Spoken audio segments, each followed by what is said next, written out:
مرحبا أستاذ أبو ناصر، معلش. لا فعلا، تفضل استاذ امينو. تفضل.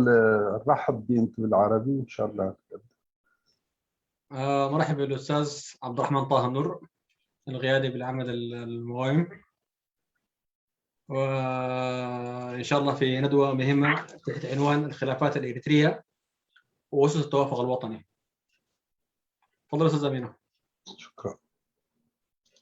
سلام كما يتغني كل خطكم نقعد ما بدحان متاعكم اللومون كمتي لمد سومناوي سمينارنا قاشانا أتو عبد الرحمن طه النور كون كله تي حزنين غرب استقاني إرتراوي في اللياتن مسرة وهجراوي سممعن زبلار استي كون قدمي أفتي أبر استي متاونا نمخانو قد محجون قاشانا خوينو متينيرو ግን ካብ ግዜ ናብ ግዜ እውን ተኸታተልቲ ናይዚ መደብ ናትና እናበዝሑ ዝያዳ እናወስኹ ስለ ዝኸዱ ገለ እውን ፅቡቅ ገይሮም መን እዩ ዓብድራሕማን طه النور ዘይፈልጡ ክህልው ስለ ዝኽእሉ እንኳዕ ደሓን መጻእካ እናበልኩ ክቡር ሓው ዓብድራሕማን طه النور ብሕፅር ዝበለ ከዓኒ ምስ ነብስኻ ክትላለየና ተፈضل.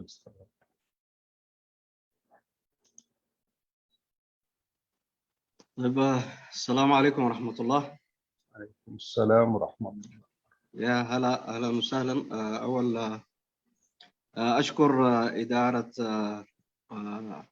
مجموعة حوار لوعي مشترك لهذه الاستضافة، وأشكر الإخوة الغائبين على إدارة الجلسة، وفرصة إنه أسمن ما تقومون به من جهود، يعني خاصة وإنه المنبر أصبح منبر وطني بامتياز لاعتماده اللغتين. فأسأل الله أن أكون مفيد ومستفيد في هذا اللقاء. أنا عبد الرحمن طه النور صالح، الآن لظروف استثنائية موجود في القاهرة، متزوج وأب ل5 أطفال، عضو مؤسس في حزب النهضة، وكنت في القيادة ورئيس حزب النهضة الإريتري لدورتين. الآن بعد المؤتمر التنظيمي الرابع للحزب مسؤول المكتب السياسي لحزب النهضة الإريتري للعدالة، وشكرا جزيلا. أنا حاستأذن الإدارة وحاستأذن المتابعين في الغرفة وفي المباشر، ما حقدر أتعامل مع الصورة، فتسمحوا لي لأنه ما داخل عبر اللابتوب لظروف خاصة يعني. شكرا، السلام عليكم. عليكم السلام. عبد الرحمن بتقرينيا غير كون تبعني سلام. معلش، أنا من جمريا لعل مسجانا نزي أما حضرتنا يزي جروب زتنا حبراو نقحت زبلك كبري زلنن بفلاي نزناي ركبات أبزوم أبزي لو مزلوين كبرات أحوات كمسجونهم مفتو نتي عبي هجراو استوات أو بصرف وزلو بفلاي زمدرخ زي أبزو وانزي زيادة هجراو مدرخ بمخانو زرقاقت كلته قنقاتات بمعرة استناقد مجماري مالتي عبي هجراو زت كايدالو زي خامت ببعن مسجنان زقبوي مالتي. أنا عبد الرحمن طه النور صالح بهال أبزو وانزي نفولي كلتات أبا بزيو أب كايرو له أبوه ما حمشت أقول عتي كفتم سلفنا هذا إريترا زمسروتي مرحنتها كابد مسرات تقنيحة لكلت جزء أبو مرسل فوقينا عقلقلة دحرزي رابعي ودباو جبائنا يسلفي حلافي بوليتيكاو بيت صحفة كوينة أب قالسي غطلا لكم مالتي وأب سلفي حداسة نفتحي يغني لي يغني لنا حاو عبد الرحمن. شكرا جزيلا. كابز قتلنا في كندي ناي معلتي بروجرام نحن فينا كمتي أقدم زجلس فوق أني نايلومي سمينارنا أرستي إرتراوي فلليات مسرتاوي هجراوي سممعن الخلافات الإريترية وأسس التوافق الوطنية أبزد الله رأستي نحن أتو تي عبد نحو عبد الرحمن كهبو إيش لو معلتي كابتي أبز حلفة جيزي نخرج نبرنا الجباب فلي بزبالة تي توسينو دلو ساعاتنا السمينارنا 3 ساعات يكون تي قدامي ساعات تي حو عبد الرحمن فيزو غريبو زلو تحزتو أبو مجلتي كهبيو قتلنا تنكت زترفع ساعات كأني ناي حطون ملسن وكأني ناي كومنتات ريبوتات ناي محب بدلاتين في كفتنا እንኳዕ ደሓን መጻእኩም ደጊመ እንዳበልኩ ነዞም ኣብዚ ምሳና ኣብዙም ዘለኹም ይኹን ወላውነቶም ተኸታተልትና ኣብ ፌስቡክ እንኳዕ ደሓን መጻእኩም ሓው ዓብድራሕማን ጣሃ ዕድል ንዓኻ ኣብቲ ኣርእስትና طيب شكرا مجددا وأرحب بالحضور والمشاركين. في البدء يعني أنا أنتهز هذه الفرصة أترحم على شهداء ثورة الضياء المباركة لأننا بنمر بذكرى سنوية التي كانت في 31 أكتوبر 2017 ثورة شعبية نشأت من داخل أحياء أسمرة رافضة للظلم وتطالب بكفالة جميع الحريات والحقوق الكاملة للمواطنين. وأترحم على شهيدها الوالد الأب موسى محمد نور. بالعودة لموضوعنا، طبعا الخلافات الإريترية وأسس التوافق الوطني هو عنوان ضخم وعنوان كبير صراحة، وواحدة من القضايا اللي هي كانت تؤسس للعمل في جميع مراحل نضالنا، خاصة مع بروز أهمية العمل المشترك، يعني في التأسيس لقضايا التوافقات والمواثيق المشتركة والتأسيس لعمل جبهوي أو ائتلافي أو غيره. كانت واحدة من القضايا الرئيسية اللي هي تضييق هذه الخلافات أو التعرف عليها ووضع أسس بالنسبة لها. فمساهمتي أو آرائي هي حتكون في نفس الجهود، باعتبار أنه لا زال نعيش في كل فترة مع اختلاف المراحل عودة للخلف، ودائما ما يتم نبش ما اتفقنا عليه أو ما تم تجاوزه لمصلحة التوافق العام. ففي كثير من الأحيان في معظم تجاربنا بالنسبة لي، يعني حتى وإن كنت صاحب تجربة قليلة أو مداها قصير في العمل السياسي الإريتري، لكن دائما ما كانت تقف معضلة في كل إشكالية تصيب العمل الجماعي. فعموما في تقييمنا يعني كان بتجي كنقطة إجماع أو يعني تقييم مشترك هو مسألة ضعف الصيغة، اللي هي عندها جذور وعندها خلفيات، وأيضا يعني الجانب الثاني هو كان إشكالية الممارسة أو السلوك التي كانت تصاحب ممارستنا للعمل المشترك.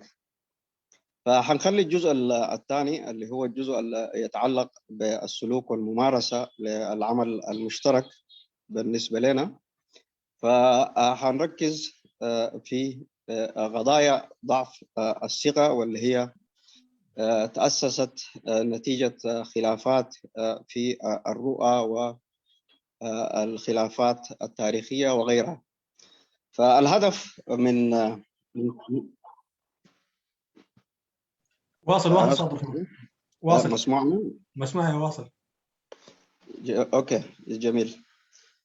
فدائما ما كان الهدف ولا زال من خلال تقريب او التاسيس للرؤى المشتركه والوصول لتوافق سياسي وتجاوز الخلافات، هو يعني الرغبه الاكيده والجماعه الكامله في التاسيس لعمل مشترك تتضافر فيه الجهود والامكانات لاسقاط النظام الشمولي وتحقيق التغيير الديمقراطي. دي واحدة من الأهداف الرئيسية المعلنة، وده بالضرورة يستدعي تعزيز المشتركات وبناء أو استعادة الصيغة وتضييق فرص الخلاف والتربص البيني وتعزيز الروابط الوحدة الوطنية، وذلك بردم الهوى وتجسير الخلاف حول مختلف القضايا.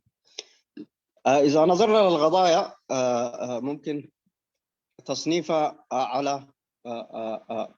على مستويين. واحدة من القضايا اللي هي تتطلب مننا التسليم الكامل والقبول الكامل هو عملية التكوين للوحدة الوطنية الإريترية من حيث طبيعتها، يعني مسلمين مسيحيين، منخفضات مرتفعات، ثقافات مختلفة، والثقافة المعبرة للشعب الإريتري بمكوناته الرئيسية في كونها التجرينيا واللغة العربية، والقضايا المرتبطة بهذه القضايا من صراعات وخلافات سياسية جاءت في وقت مبكر من العمل السياسي، وكان تأثير قوى الاستعمار خاصة الاستعمار الإثيوبي في الاستفادة من هذه الثنائيات في تعميق الخلاف والتسويق لمشروعه وضرب الوحدة الوطنية وآثارها التي امتدت لحد إعلان الكفاح المسلح وصاحبت عملية الكفاح المسلح، وبدأت فترة جديدة باستلام الجبهة الشعبية لتحرير إريتريا لمغاليد السلطة بعد تأكيد تحرير التراب الوطني في مايو 24 1991 وانفرادها بالسلطة بشكل كبير. فالتسلسل ده بنجد انه افرز واقع يعني في الفترات الاولى الى الفتره الحاليه للحكم، افرز واقع اقصاء وتهميش، يعني ابتداء من الاستعمار. يعني كان في مجموعات تكون مستفيده من الاستعمار ومن امتيازات الاستعمار نتيجه التقارب الثقافي او الجغرافي او غيره، ومجموعات تكون على هامش هذه الامتيازات والفرص التي تتاح للغير. فدي تبعتها بالضرورة إنه مواضيع الإدارة والحكم وكده تكون في يد مجموعات معينة من الإريتريين. في فترة تغيير المصير،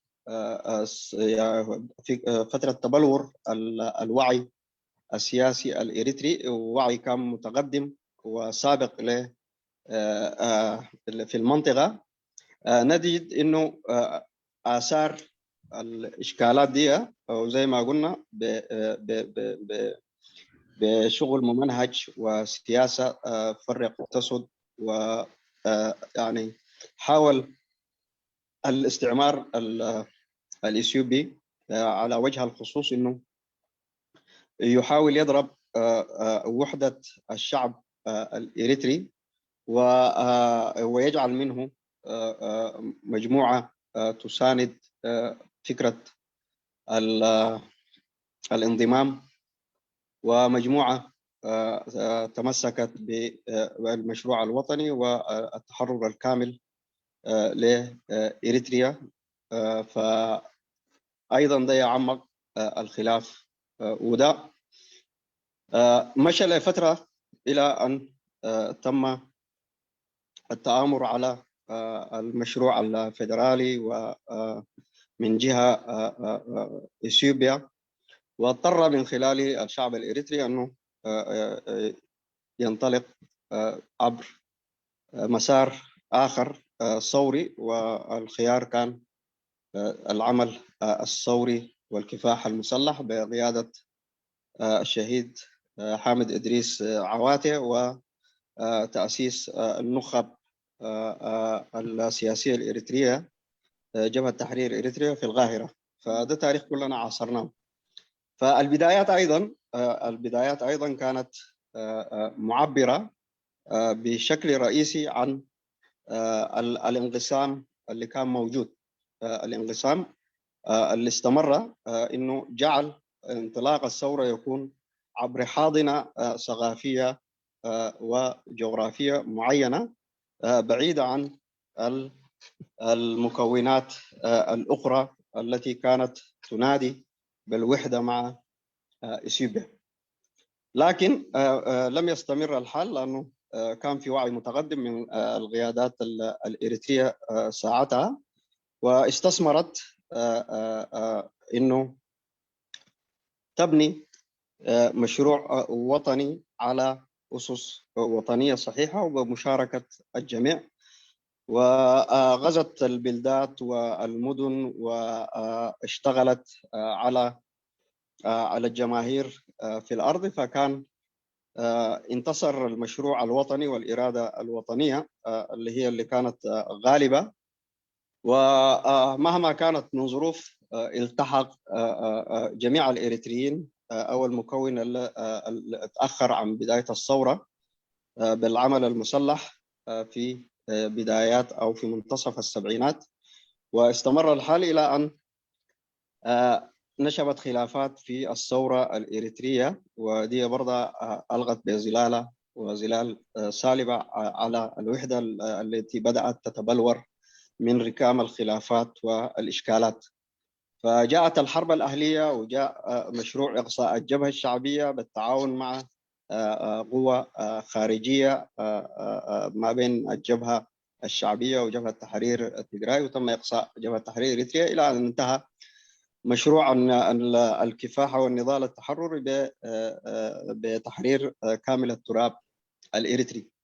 أستاذ عبد الرحمن طه، نعم، بس ما تنسى الترجمة كمان نقطة عشان ما. أيوة، أنا قاعد أمشي بس في المقدمة دي لأنه دمجت كذا فقرة مع بعض. ممتاز، تفضل. أيوة. فترة الحكم بدلا أن تعيد بناء الوحدة الوطنية وتضع أسس للتعافي من الترسبات وما أصاب الوحدة الوطنية دي من خلال التاريخ الطويل والممتد إلى فترة الكفاح المسلح، لا، أصل لمشروع الإقصاء والتهميش وفرض مشروع هيمنة، وبالتدرج أقصى جميع، يعني إقصاء سياسي وإقصاء ثقافي وإقصاء كبير يعني تم لجميع الشعب الإريتري. فدي هي تقريبا الإضافة على كده. والدور أيضا الدور إذا ما قلنا له دور سلبي، لكن دور بقدر يتحمل جزء كبير من مسؤولية تعميق هذه الأزمة، هو كان دور المعارضة الإريترية نفسها.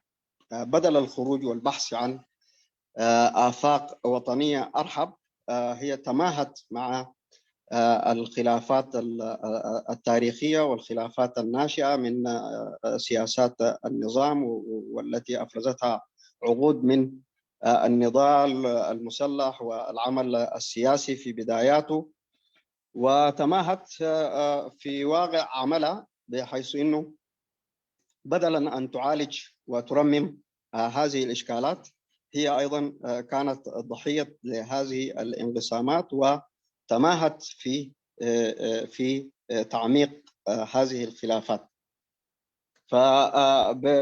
بالمختصر ممكن نقول إنه الصراع مهما كان له ظروفه وله يعني خلفياته، لكن في الشكل الأعم يمكن أخذ بأنه خلاف سياسي تراكمت حوله كثير من القضايا، لكن في الأخير بفعل النظام ونتيجة ضعف المعارضة ونتيجة تآمر جهات خارجية أيضا يأخذ الصراع طبع يعني متجذر، أخذ طابع ثقافي وديني ومناطقي وغيره، لكن في أساسه هو صراع سياسي، التحكم في السلطة وإمكانات الدولة. ده كمدخل عليه. الآن نحن وقت نناقش هذه القضايا قبل ما نخش في تفاصيلها، يعني الكل المفروض يسأل نفسه الآن نحن إلى أي مدى مستعدين لتحمل مسؤولياتنا لتحقيق الوحدة الوطنية والمبادئ والتوافق. ما هي القضايا أو الموجهات الرئيسية أو الرؤى الرئيسية اللي تكون موجهة لقضايا الوحدة والهوية الإريترية، حتى على الأقل نستطيع أن نقيس عليها مبادئ الوحدة على مستوى رؤانا السياسية وممارساتنا للعمل السياسي. طيب انتهي زبل الله زي بزعبا زي مجمريا لعل مسجانا نداقربكو أبزي وانزي أقاطامي ناي زخري ثورة آخرية كنياتنا زلنا زي أب كلتا شحن 1931 أكتوبر زترخب أقاطامي زباوي معبل كاب معكل أسمرا كبور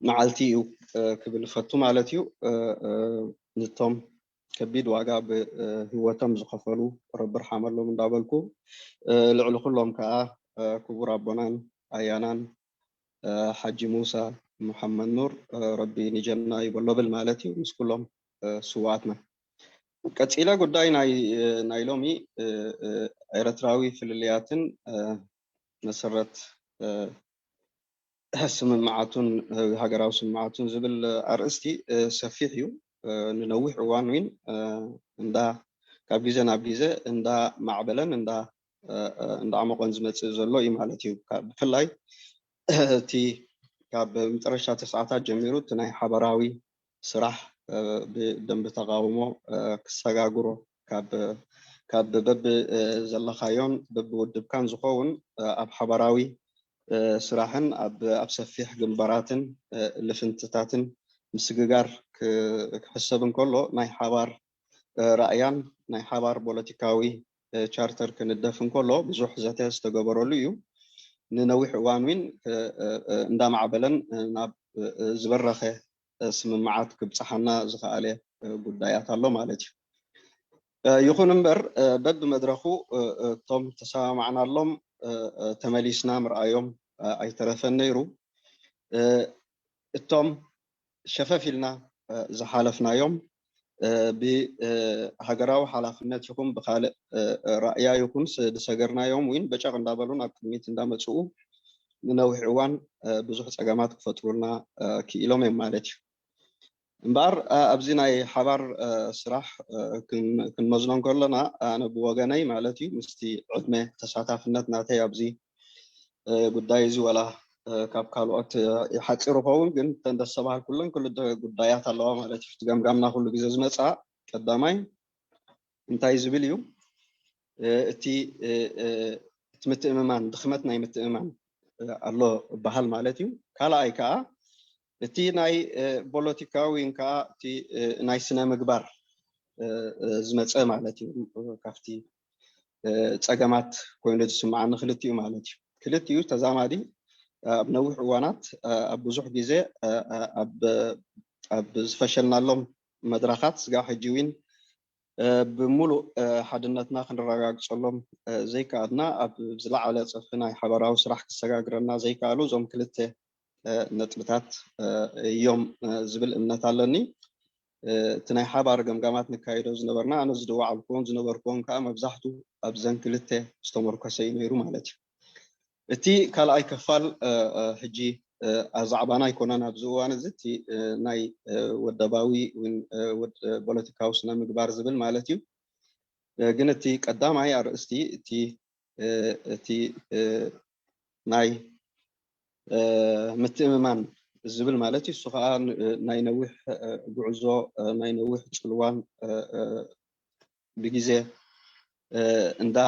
እንዳሰፈሐን እንዳዓመቐን ዝመፀይ ማለት እዩ እዚኦም ገሊኦም ብተፈጥራዊ ጉዳያት ኣለዉ ማለት እዩ እቲ ክልታዊ ንብሎ ማለት እዩ ንሓድነትን መንነትን ህዝቢ ኤርትራ ዝፈጠሩ እሶም ሃይማኖት እስላም ክርስቲያን ዝብል መታሕትን ከበሳን ዝብል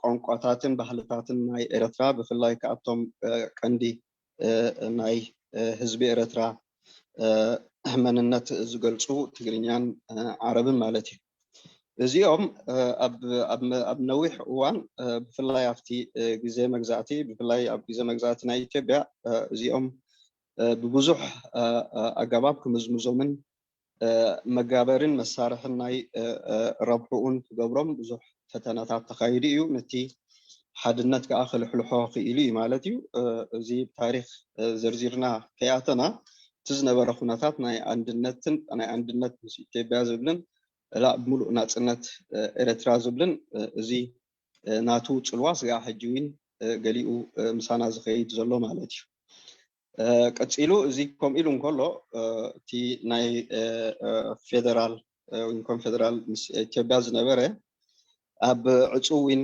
بحدا وغن زي مسفرسو مالتي بوغن إثيوبيا اب برتاو قالسي اب استقعازلو حزب ኤርትራ እዚ ኸኣ በቲ ዝነበረ ኩነታት ኣብ ሓደ ዞባን ብሓደ ማሕበራውን ባህላውን መንነት ዘለዎ ክፋል ተበጊሱ ማለት እዩ ይኹን እምበር ከይቀጸለት እቲ ሽዑ ዝነበረ ፖለቲካዊ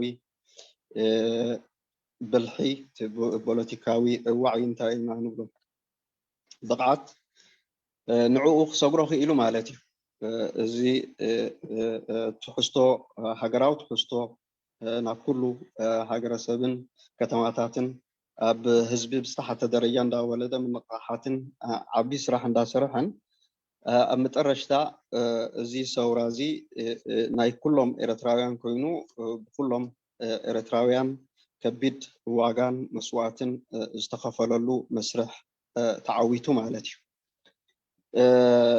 تي قداماي بوديت ببقعتن بالحاتنا حزب ኤርትራ زخا بالكمو تسغيرو مالتي እዚ ሰውራዚ ንቅድሚት ብጽቡቕ እንዳሰጎመ አጸቢቁ ከይተዓወተን ከይዓበየን ግን እንታይ ያጋጢምዎ ኣብ ውግዕ ሕድሕድ ኣትዩና ኣብ መንጉኡ ብዙሕ اب مفنجالن بتتانن كالن مسرخبه مساتوه كم بحدش نتي تداخيمو وينكا تناي قدم بسلاتات كي حاوي اب كال حدغا ني حدنت زفتن اتيو مالتيو بفلاي افتو حد حدا هاغراوي حايلي مسكال قداماوي حايلي تسامعون هاغراو حايلي جبهه مالتي خب ميدا ኤርትራ ውፃን ከሎ ስዒቡ ስጋዕ ናይ ሙሉእ ሓራ መሬት ኤርትራ ሓራ መውፃእ ዝተኻየደ ቃልሲ ዓብ ስምብራት ገዲፉ ማለት እዩ ግን ዝዓበየ ዝኸፈአን ስምብራት ከዓ ዳሕራይ ስዒቡ ዝመፀይ ማለት እዩ ድሕሪ ናጽነት እዚ ዘሎ ሕጂ ስርዓት ካፍቲ ዝነበረ ሕሉፍ ጸገማትን ሓድነት ህዝቢ ኤርትራ ዘዳኸሞን ዘላሕልሖን ብዙሕ በሰላታት ዝገደፈን ንዕኡ ኣሕዊዩ ሓድሽ ህንፀት ናይ ሓድነት نكل حزب معرة كساتف زغ المسرح كندي زغتل أب مجبات السلطان أب كالن زنبيلو مالتي فنبوزحات إرتراويان أواسينو مالتي لك تي كدم حجي زخيات زنبرة أفتي ناي قداي ناي محضران ناي سلطانن نبوزحات أواسينو زنبرة أبجيزا ناتنت أبجيزا هاجراوي وين بعض زونو منجستي إرتراوي زمتسألو وانكا لك زي مسرح زي تدقيمو مالتي ف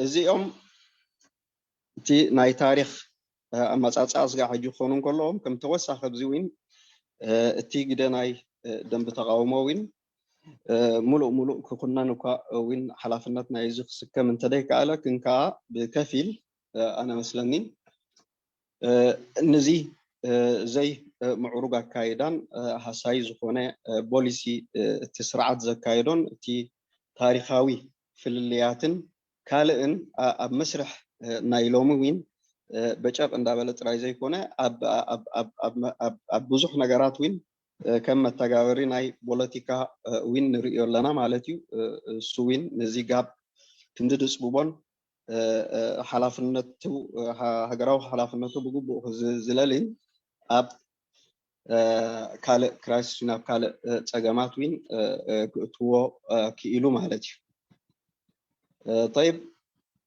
كابزي قداي زي كنسجر انتو خينا انتاي مجمريا انتا انا كنسامع له زلنا وإنا حفشاوي الرادة فهلونا زلو زبل قدسيليا مالتي دحراي عرض ترجمة اهم بحدش انتا يوتي قدامي حدا ازي نبلو زلنا في اللياتن كم كون ان امونغونا زلون تي ناي ديمة امان امونغونا زلون حدا كن امن لنا خم كون النت مالتي الله لنا كن امن لنا مالتي انت داي امنا له اب مفتاح يوم وين زخون عينت سقمتي وين كن وسدن كن صغرم زلنا قدايات وين كن سجريننا مالتي اذا خنا بلن كلنا التمسرتاوي تفطراوي اكاونا نا حزب ارترا قبول غيرنا خن وسدل لنا مالتي سنتايو ازي بدليتنا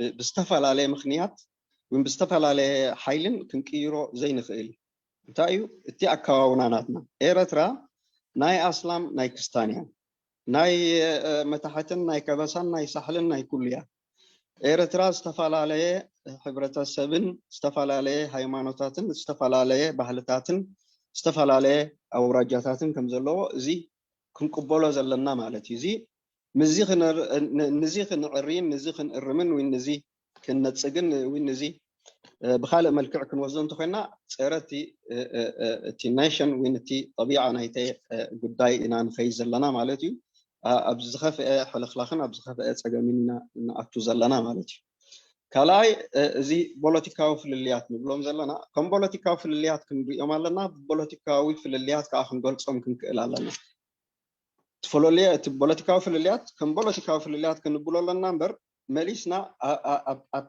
تحتي أزلهم في التشو وين بخالقاوي ملك أب مسرت حادنة حزب إرترا من حزب إرترا استنكف ملك كن قلصهم يبلنا لك عتي ملكعو غيرنا خن قلص لنا مالتي بوليتيكاو في الليات نتخينو بوليتيكاو في اللياتنا زين نبل بوليتيكاوي في الليات كا كنريهم علنا مالتي زقا أبيدنا زلو مالتي كابز سجيرو زي هجراوي مقاميات زبهال كم إرتراويان كنقمطهم علنا مالتي كنقمطهم علنا هجراوي مقاميات زي يوم ميلنا كابزي بيوند وين كابزي نلعب زخير ناي ماكسيمم بروجرام ناي زخونة حايلين ناي زخونة شنخن كخون خيلين بزواحد درجة هجراوي مقاميات تيلنا كنا نتصرمن ناي حبر رأيا خن قبر الله من جدا خون مالتي وبتحا حزا قداي ناي حدنت تسقم هلنا مالتي كله جزء تاينا بوليتيكاوي مفتاحيتاتنا نري الله مالتي بوليتيكاوي مفتاحي اب بوليتيكاوي الدبات مالتي اب زتي اب مونغو بوليتيكاوي الدباتين غلملن تي ابو زلو تسقماتن ابو زغوانف تسقماتن اكل نايتي ሕብረተሰብ ዊን ናይቲ ህዝቢ ፀገማት ምግባር ዘይኮነ ግን መሰረታዊ ጉዳይ ናይ ሃገራዊ ሓድነት ንብል እንተኮይና ካብ ናይ ፖለቲካዊ ሓድነት ዊን ፖለቲካዊ ራእያ ሓድነት ክንፈልዮ ኣለና ባህላ እሱ ስለ ዝኾነ ከዓ ኣብዚ ጉዳይ እዚ ሃገራዊ ሓድነት ምስ ብሙሉኦም ኤርትራውያን ምስ ኩሉ ክፋላቱን ምስ ህዝቢ ኮይና ክንሪኦምን ክንሰርሓሎምን ዘለና ጉዳያት እዮም ማለት እዩ ኣብዚ ዝተፈላለየ ርእይቶ ክህልወና ክእል እዩ ግን ኣብ መስርሕ ክንሪኦም ከለና ልክዕ ምዚኦም ንብሎም ዘለና ክኸይድ ዝግብኡ እንታይ እዩ እቲ ናይ ሓባር ምንብባር ዝበሃል ማለት እዩ ከቢድን ረዚንን ሃፍታምን ዝኾነ ተመክሮ ኣለና ማለት እዩ ከም ኤርትራውያን እቲ ኣብ ሞንጎ ኤርትራውያን ዘሎ ምትሕንፋፅን ናይ ደም ይኹን ናይ ባህሊ ይኹን ናይ ካልእ ይኹን ዝምድና ሓያል እዩ እዚ ነዚኦም ኢና ብዝዓበየ ደረጃ ክንገልጾም ዘለና ማለት እዩ እዚኦም እዮም ከዓ ክንዕቅቦም ዘለና ብቀዳምነት ሕጂ ኣብ ፍልልያ ጥራይ ክንድምትኳር ኣብቶም ናይ ሓባር ዘለዉ ከኣስሩና ዝኽእሉን ጠምሩና ዝኽእሉን ኣብ ታሪክናን ኣብ ባህልናን ኣብ ልምድናን ኣብ ሞንጎ ህዝብናን ዝፀንሐ ንዕኦም ክንጋለጾምን ብኣውንታ ንቅድሚት ክንምፅኦምን ዘለና ጉዳያት ኮይኖም ይስምዑን ማለት እዩ طيب يعني بعد المقدمة أنا حاولت أخش في التعاطي مع موضوع الوحدة مع التعاطي مع الموضوع الوحدة أو الوصول للوحدة بناء على الأسئلة اللي كنت سألتها في الأول يعني هي شنو أو شنو المطلوبات الرئيسية عشان نحن نعزز الوحدة أو نسلك المسلك الواضح والصريح بالنسبة للوحدة أولا أعتقد أنه موضوع التسليم والقبول بطبيعة التكوين الإريتري مسألة مهمة يعني من ضمنها الثنائيات الثنائيات هي المكونة للهوية الإريترية يعني مسلمين مسيحيين مرتفعات منخفضات ساحل غيره اللغة التجرينية العربي هذه الأشياء هي يعني دي أشياء من طبيعة التركيبة الإريترية اللي هي اتبنى عليها مشروع الدولة الإريترية أو ما عندنا خيارات نحن الآن نراجع هذه القضايا أو نحاول إعادة صياغتها بشكل أو بآخر فالموضوع ده الآن يعني مفروض نسلم بهذا الواقع وبهذا المصير نحن الآن تحت إطار دولة بحدودها الجغرافية بمكوناتها الثقافية الإثنية الدينية بتنوعها الزاخر فده مفروض يكون الموضوع الرئيسي والأهم والقبول له القبول والتسليم بهذا الأمر يعني بيبغينا إشكالات كبيرة والقضايا دي ما مفروض تكون في أي وقت من الأوقات موضوع خلاف أو تكون أسباب للخلاف يعني المفروض نرغب بخلافاتنا إننا نتجاوز طبيعة هذه المكونات أو التكوين الطبيعي للدولة الإريترية كشعب ودولة. الموضوع الثاني الإقرار بقضايا الخلاف السياسي يعني في قضايا سياسية مختلف حولها فالمفروض نسمي الأشياء بأسماء فإذا فشلنا في إنه نحن نصل لتوافق سياسي في قضايا كبيرة أو أدت هي لخلاف فالمفروض تقيف عند حد إنها هي خلاف سياسي وما نرجع نبحث عن جذور أو خلفيات القضايا دي أو نقوم ندين الموضوع ده باعتباره إنه صادر من الخلفية الدينية أو الخلفية الثقافية أو كده يعني فحفاظا على المكونات الرئيسية مفروض يعني الخلاف السياسي نسميه خلاف سياسي قضايا المكونة للوحدة الإريترية هي مفروض تكون أسس بناء دولتنا الإريترية وكل رؤانا وبرامجنا وغيرها يعني ما مفروض تكون داخلة في عملية الابتزاز السياسي على الإطلاق. ثاني يعني الإرادة والرؤية بالنسبة للوحدة الإريترية أو الوحدة الوطنية مفروض تتجاوز الحلول السياسية والأطر التنظيمية يعني. فأولا ما يلي الخلاف السياسي ما بين القوى السياسية في خلال مسعاها للوصول إلى رؤى أو عمل مشترك أو ما بالضرورة إنها هي تنسحب على المجتمع بمكوناته ونقسم بناء على الخلاف السياسي ونسقط على إنه خلاف قاعدي أو خلاف يمس المكونات الإريترية. ثانيا موضوع الوحدة الوطنية خاصة عندنا نتحدث عن الوحدة الوطنية القوى السياسية والتنظيمات الإريترية هي معنية بشكل أساسي صحيح بأنها تبلور هذه الرؤية بشكل إيجابي، لكن التعاطي ما يقف على القوى السياسية. يعني المفروض تنزل مسؤولية التعاطي مع الوحدة الإريترية وتعزيزها إلى المستويات الشعبية، المجتمع المدني والفئات والنخب، ككل المجتمع الإريتري مفروض يكون شريك في صياغته وتعزيز الوحدة الوطنية. ثانيا يعني الشعب الإريتري يعني زاخر بكثير من تجارب التعايش، وشعب متعايش وشعب له قيم مشتركة وشعب متساهر ومتزاوج وله كثير من العوامل تجعل منه شعب موحد. فمفروض تركيزنا يكون على الجوانب اللي هي تجمع الشعب الإريتري بمكوناته، وبقدر الإمكان نحاول نخفف من حدة إبراز الاختلاف حتى على مستوى المكونات المجتمعية والثقافية، لأنه بينها تداخل كبير جدا جدا، وفي تاريخ كبير وتاريخ ثري من التعايش وقيم السلم المجتمعي.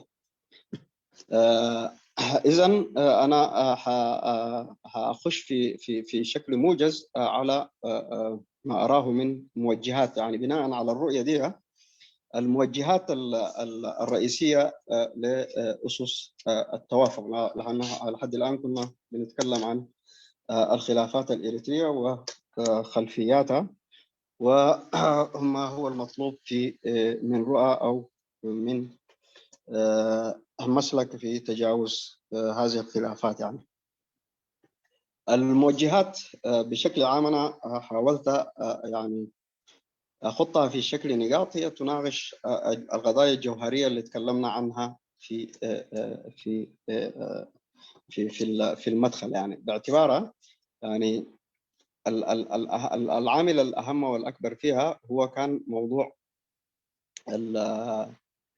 الحكم والإدارة أو التهميش، يعني هو وعملية الهيمنة. فدي واحدة من القضايا الرئيسية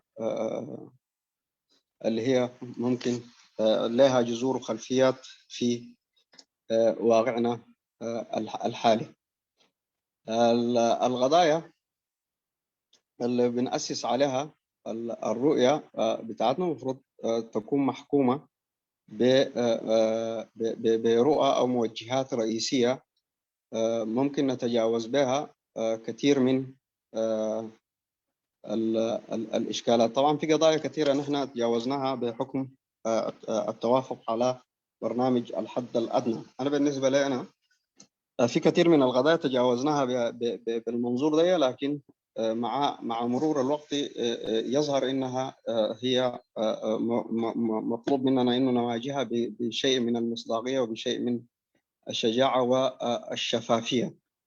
فاعتقد انه ممكن يحمل النقاط اللي حاذكرها بعض الاشياء ممكن نناقشها ونسريها مع بعض، لكن هي في النهايه محاوله لوضع اسس في التوافق. الموضوع الأول اللي تحدثنا عنه هو موضوع الهوية والوحدة الوطنية.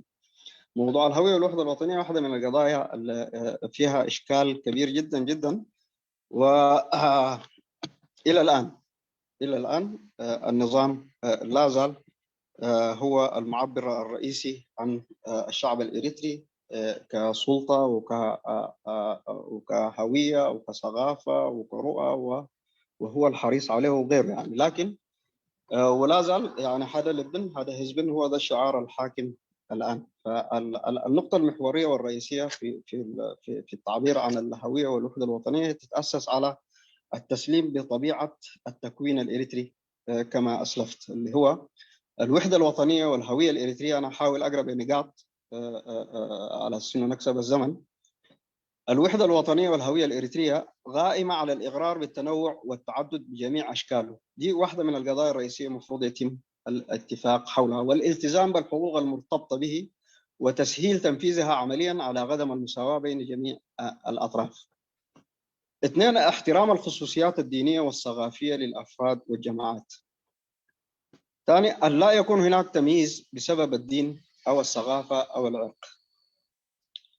كما أسلفت، القبول المتبادل والثقة والاعتراف بحقوق ومصالح الجميع. يجب أن يكون في اعتراف بأنه في حقوق ومصالح كما لك للآخرين بنفس المستوى ونفس الحق.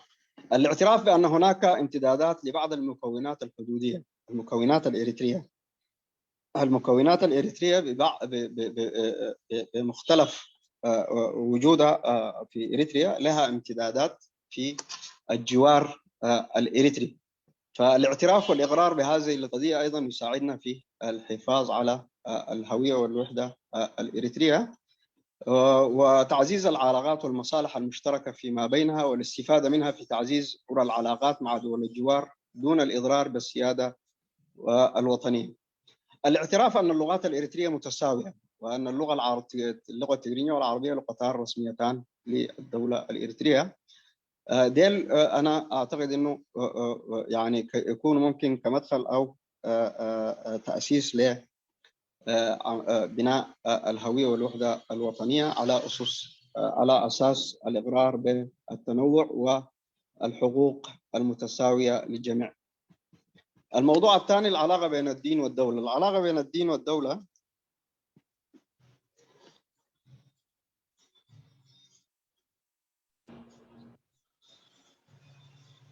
أستاذ عبد الرحمن. معلش أنا افتكرت إنه ما مسموع. السلام عليكم ورحمة الله وبركاته. لا رحمة. مسموع أستاذ أمين مش كذا؟ مسموع الحين مسموع، تفضل.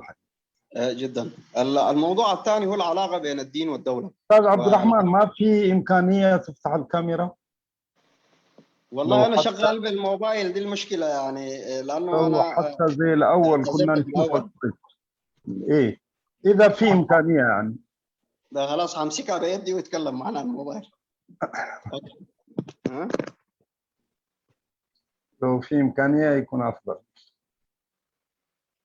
جميل. كده واضح إن شاء الله؟ إيه ممتاز. جميل. طيب الموضوع الثاني وهو ذو أهمية كبيرة في الوضع الإريتري خصوصا العلاقة بين الدين والدولة والعكس. فيجب الموضوع ده يأخذ حيز من اهتمامنا، لأنه تجاوزه أو الخوف من الخوض فيه أو وضع رؤى أو أسس للتوافق حول الموضوع ده أضر بالعملية السياسية وأضر بالوحدة وعملية الصيغة ما بين المكونات الإريترية، خاصة ما بين المسلمين والمسيحيين في إريتريا. ففي الأول أعتقد أنه الإقرار بأنه إريتريا هي الأرض التي احتضنت الرسالات السماوية في بواكيرها يعني، وأن الديانة الإسلامية والمسيحية ضاربتين بجذورهم في الأرض، وأتباعهما قد أخذوا عقائدهم من منابعها الأصلية واتسموا بالتعايش والسلم وسلامة الفطرة. الدين في إريتريا سواء كان الإسلامي والمسيحي في إريتريا له يعني تاريخ طويل جدا وله جذور، وأيضا اتسم بالتعايش والسلمية في كثير من تاريخه. إريتريا وطن لكل الإريتريين بمختلف أعراقهم وثقافاتهم وعقائدهم.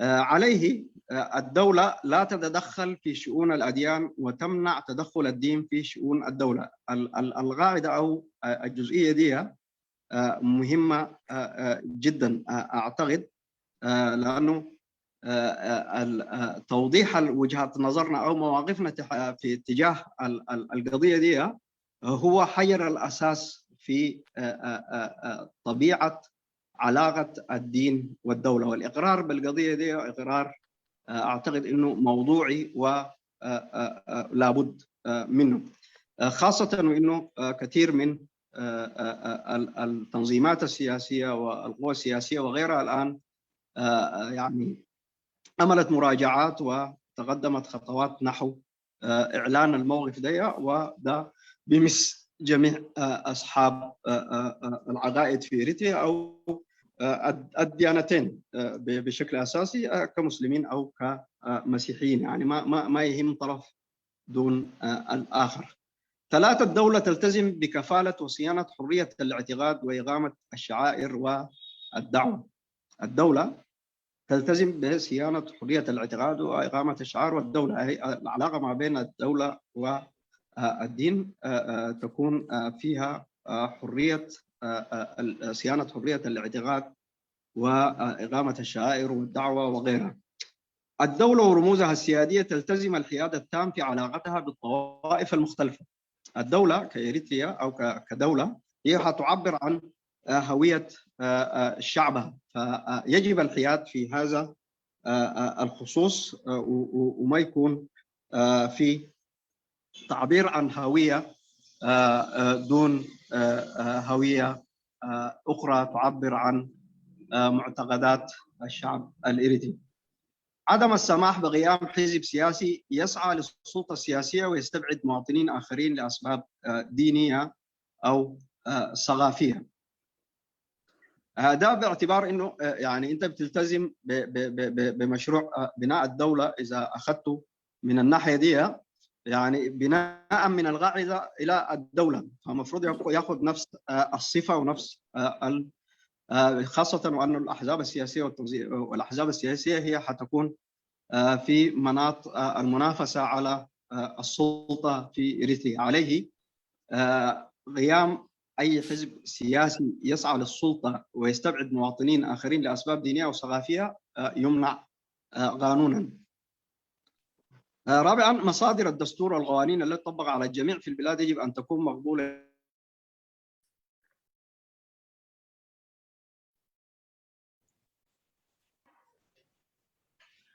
أستاذ عبد الرحمن طه لو سامعني.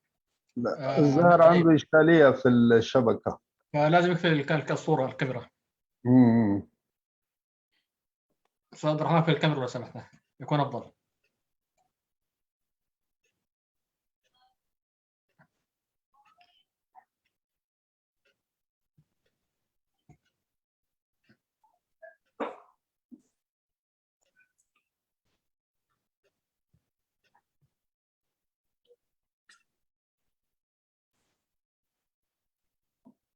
لا يكون بيتكلم. أوكي طلعت. لا هو طلع. نتواصل معه ورجع لكم.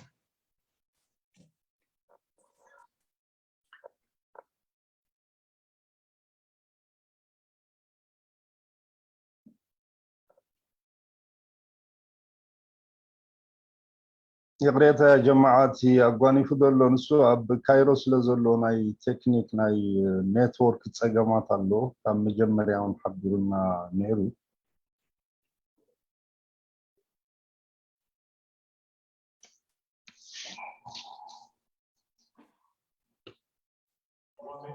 ما سلامكم لكم تفضلوا نادى. مرحبا تمام سلام كلكم نتم بحيركم دعتكم انكم عبد الحمد ساكم أمينو حسن إبراهيم ما توابيات الله تجمع اللودي عندنا ياسين عثمان كوسدي دولي تلينك دقيم نسبتنا يقدم لينك أتفتينو نيرياس حسن يزبط الحسن إبراهيم واني أمو بزعبوس دويلو اللي نيرو وسداد الليل النتا لينك دقيمة سدي دولي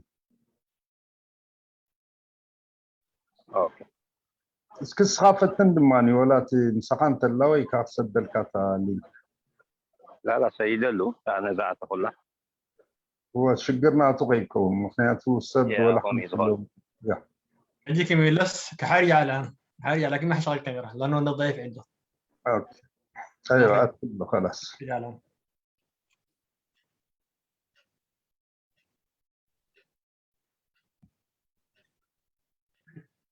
اوكي اهلا وسهلا هلا استاذ امين.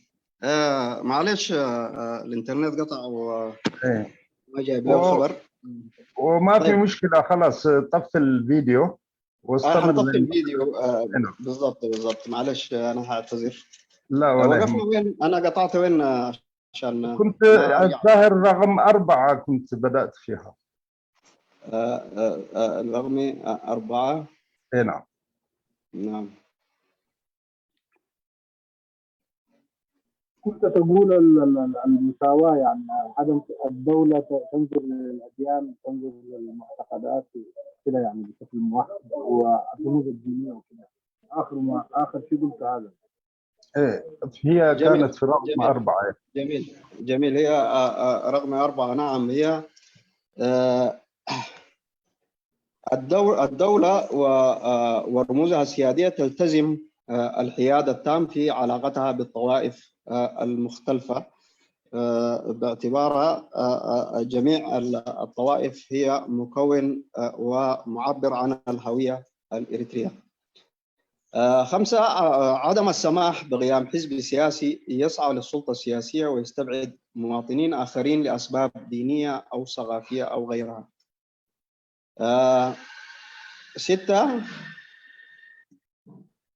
مصادر الدستور والقوانين التي تطبق على الجميع في البلاد يجب أن تكون مقبولة للجميع، والقوانين خاصة المصادر يكون تطبيقها خاصا مع كفالة حق اختيار المحاكم في القضايا المدنية والأحوال الشخصية. يعني قضايا الاختلاف التاريخية، ده العنوان الثالث. ممكن أترجم وأرجع ولا أكمل وأترجم مرة واحدة؟ لا ترجم لأنه ما نبغى نطول في لغة واحدة عشان جميل. الناس.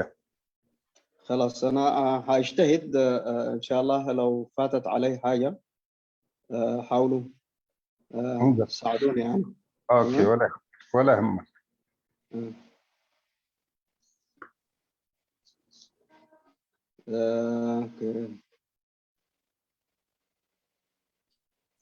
طيب قصيلة أبزي أفتي لعلي تي بزعبها فللياتن تي تاريخاوي أما تصعون عبالتاتون تزاربنا مالتيو تي قداي وين حاده تي فلليات سور እንዳሰደደ ከም ዝኸደ ተዛሪብና ግን ብመሰረቱ ፖለቲካዊ ፍልልያት ኢልና ክንገልጾም ንኽእል ኢና ማለት እዩ።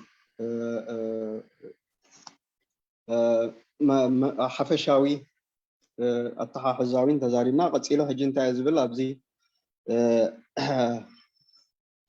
መሰረት ሃገራዊ ስምምዓት ክኾኑና ዝኽእሉ መርሆ ናይ ሓበራዊ ረኣያ ክኾኑ ዝኽእሉን ወይን ነቲ ስምምዓትና ጋይድ ክገብሩ ዝኽእሉ ዝብል ብነጥብታት መልክዕ ከቅርበን ክፍትን እየ።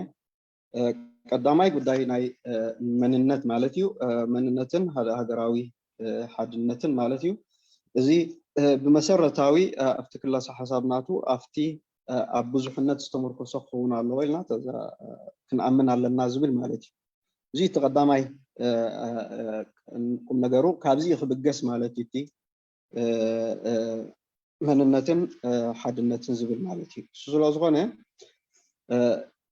እዚ ብቀዳማይ ክንሪኦ ኣለና ማለት እዩ። ምዚ ዝኸይድ ምዚ ዝስዕቡ መሰላትን ነዚኦም ንምትግባርን ብምሉኦም ናይ ሓባር ሓላፍነትን ናይ ሓባር ምትግባሮም ተሓታትነት ከም ዘለና ክንኣምን ኣለና ማለት እዩ። እዚ ብቀዳምነት ዝመፅእ ማለት እዩ። ካልኣይ እቲ ሃይማኖታዊ ይኹን ባህላዊ ይኹን ፍሉይነት ናይ ብዙሓት ይኹን ናይ ውልቅታት ይኹን ምሕላውን ወይም ምኽባርን ማለት እዩ።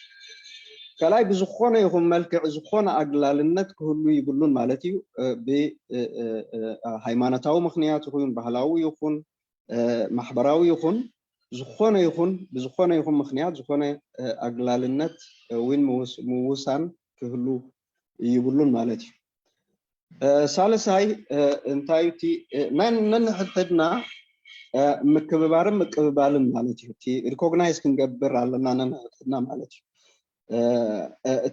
تي مونغونا خا متئمان كل الله مالتي زيجن انتاي كمسرت افتي ربحاناي كله ناي حوار كنأمن علينا مالتي ربحها تحلو انت لها ربحانايتي قال ان التوم كالوت اكالن كا كل جزء بمعره كتحلون بمعره كم بتصحكان كا كتجبر الله كمالتي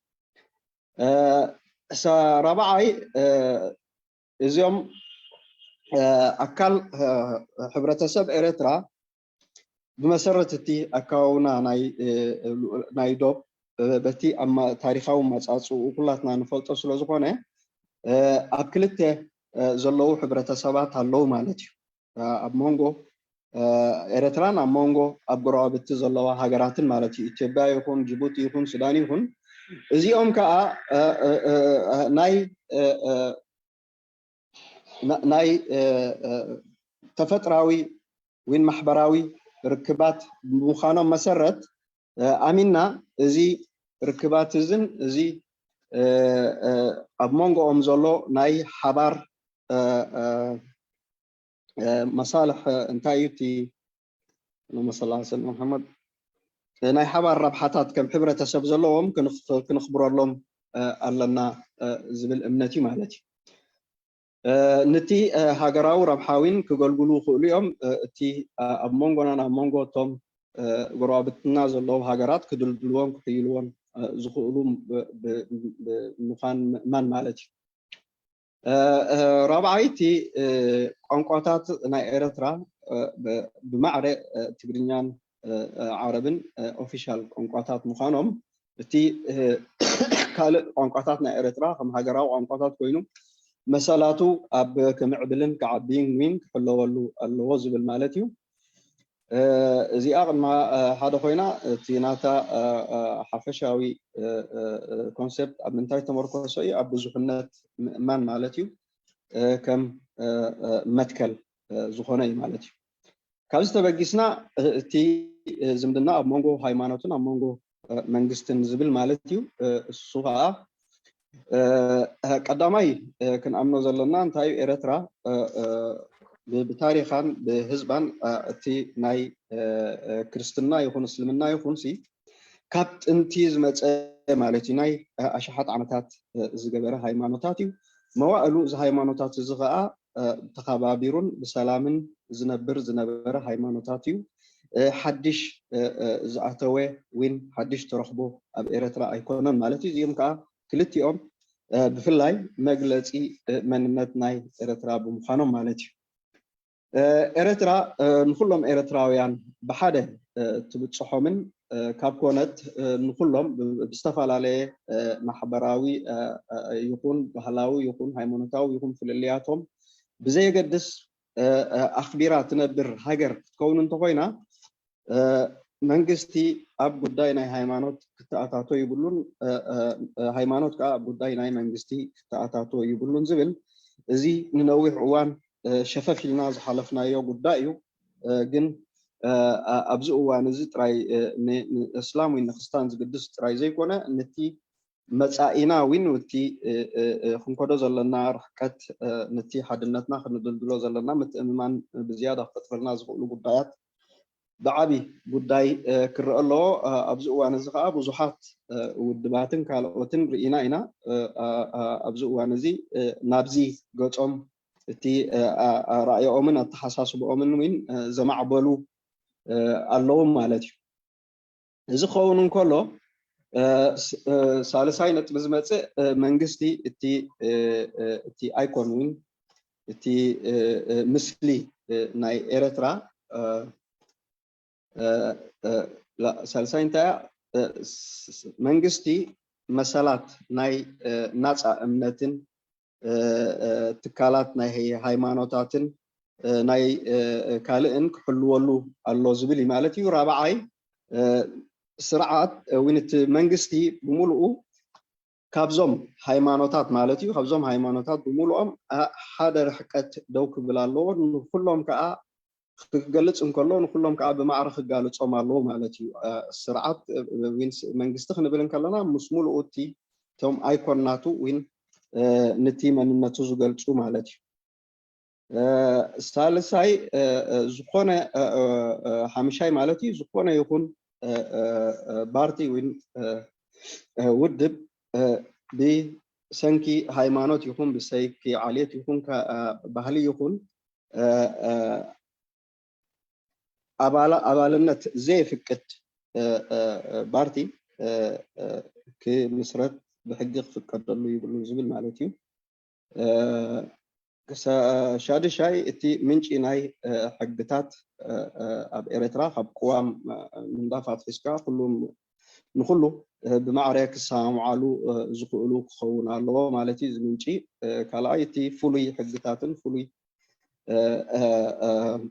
ፍስታያትን ፍሩይ ምንጪ ክህልዎ ክእል ማለት እዩ ከም ምስ እስልምና ዝተኣሰረ ምስ እስልምና ምስ ክርስትና ዝተኣሰረ ምስ ክርስትና ተኣሳሰር ማለት እዩ معرف قضايا الأحوال الشخصية والمدنية دي ترجموها كيف يا أمينو ممكن بعدين تنقذنا بها يعني في حبرة سبعون قضايا ايش هي؟ الأحوال الشخصية هو ناي ولكاوي قدايا تكون وي حبرة سبعوي شجرات كله زخيل بخمي فتحوه يعني ايوه اوكي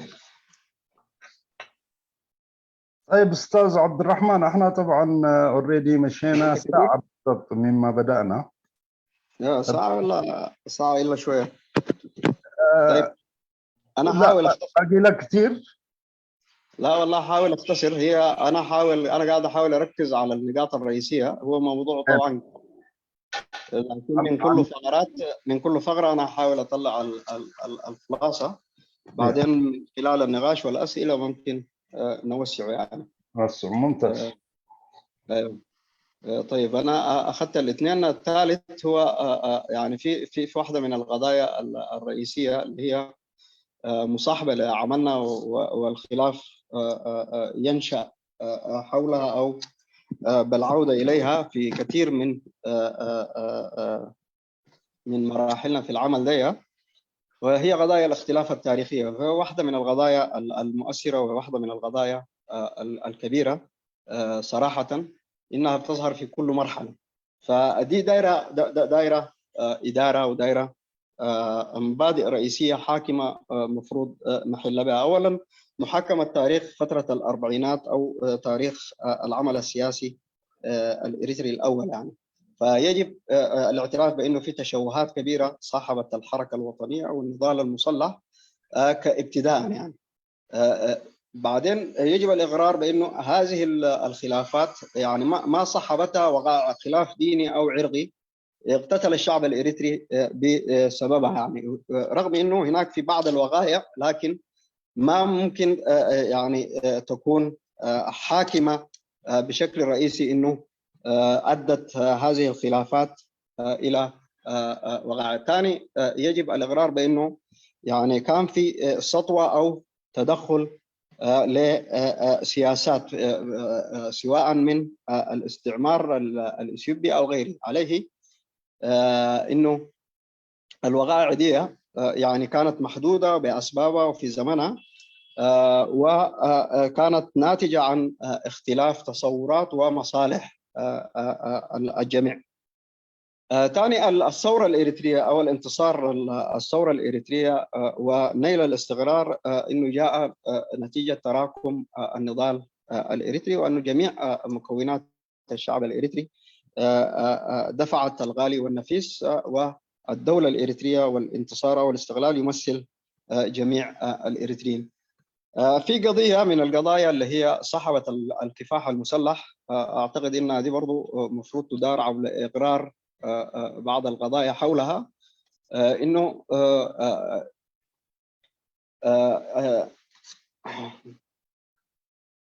انه جبهه التحرير الاريتريه مطلقه شرار الكفاح المسلح، والجبهه الشعبيه لتحرير اريتريا التي كان لها اليد العليا في ختم النضال بالتحرير والاستقلال تنظيمان وطنيان يكن لهم الشعب الاريتري التقدير والاحترام مع كل الاخطاء التي صاحبت التجربتين. ده تاريخ اريتري يمس جميع الشعب الاريتري. جميع النجاحات والاخفاقات التي لازمت التجربه الوطنيه حتى الاستقلال تجربه اريتريه خالصه مكانها وسائق التاريخ، ومحاكمتها تاريخيا تتم بواسطه مختصين لاستخلاص العبر والدروس وغيرها. يعني ما المفروض تكون مصدر محاكمات الى ما لا نهايه من تاريخنا، وتكون ملازمه لاعمالنا في جميع مراحله. الجرائم الجنائيه التي تدين الاشخاص في فتره الكفاح المسلح وقبلها لا تسقط بالتغاضم، يعني دي واحده من الحقائق الثابته. ايضا من الحقائق الثابته المفروض برضو نعتمدها للخروج من الازمه دي، انه جبهه التحرير الاريتريه التاريخيه انتهت بتبعثرها الى اكثر من تنظيم نتيجه الظروف التي صاحبت العمل او الكفاح المسلح في فتره الثمانينات او بدايه الثمانينات. الجبهه الشعبيه لتحرير اريتريا التاريخيه ايضا انتهت بتاسيس الجبهه الشعبيه للعداله والديمقراطيه. اذا مع جميع احترامنا لهذا الارث الكبير من التاريخ واهميه يعني الحفاظ على تاريخ المكونين باعتباره يمثل الشعب الاريتري ككل، لكن على ارض الواقع الان الجبهه التاريخيه غير موجوده. انتمائنا هو انتماء معنوي اكبر من انتماء عضوي، وايضا الجبهه الشعبيه الانتماء لها هو انتماء معنوي اكثر من انه يكون انتماء عضوي. دي بالنسبه للقضايا التاريخيه. بعدها تجي قضايا المظالم وكذا حنتجاوزها، ورغم انه يعني تدخل في اطار التاسيس لسلام عادل او تاسيس لشراكه عادله معناها للشعب الاريتري. فواحده من اشكالاتنا وخلافاتنا مع النظام انه هو عمق الخلافات ومارس سياسه فرق تسد بشكل كبير.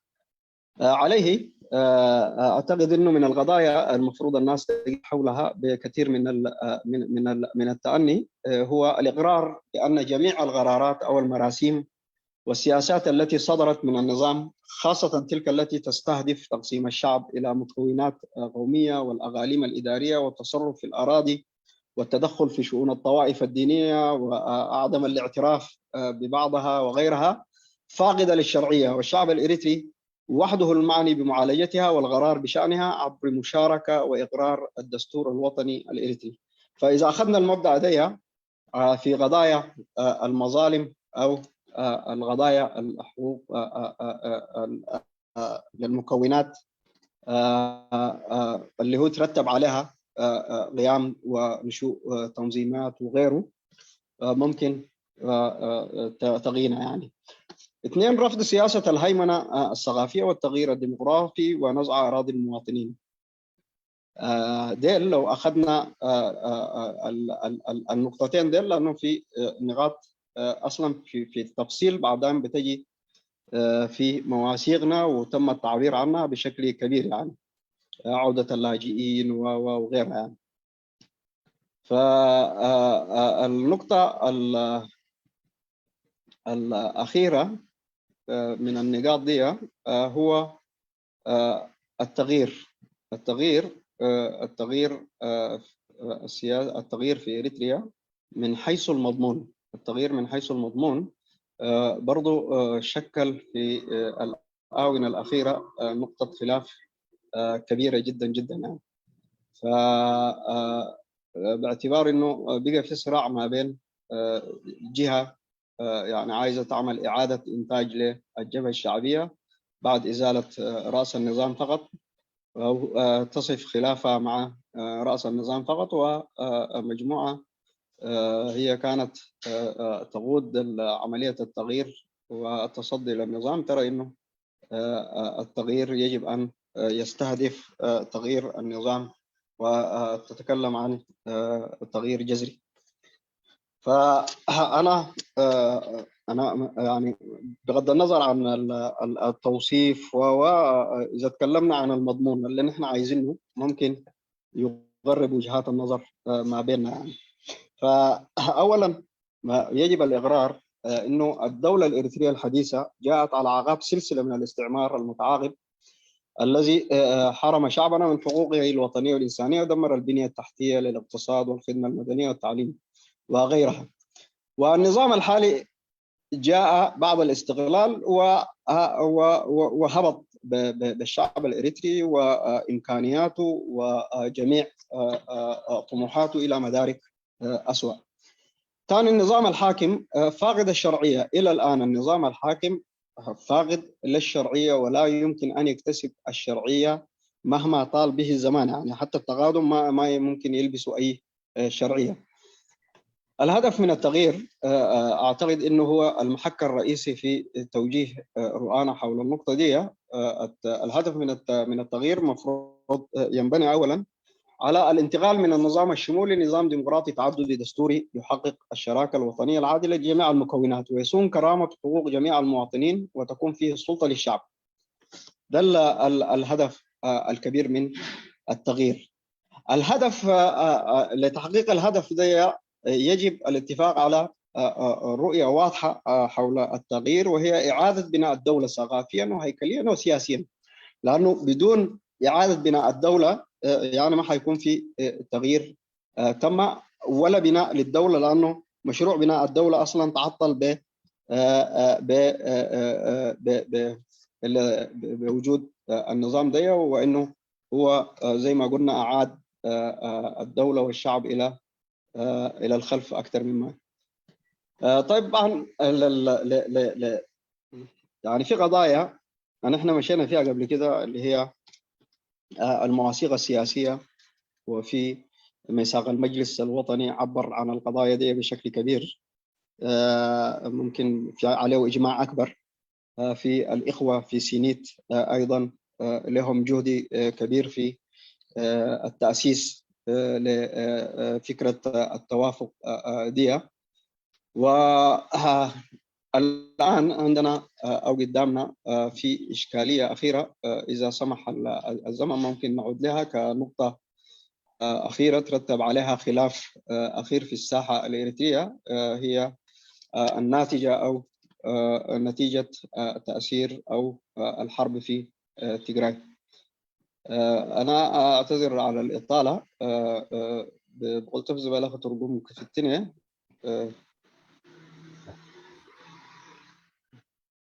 يا بطعمي سفيحنا قداسني تقربوا زلها تنتنا بطعمي كأساسي روز خيد كله بطعمها قداسيو تناي جزي قداي قروب تتقم شقري لنزي أما ترجمة دحرة يبتي حطون ملسنون كسفاق التا ناي مجرشة كيف كادر الخارستي دحرزي أم ترجم كان عاون كتأتوات إلي يعني. أوكي شكرا.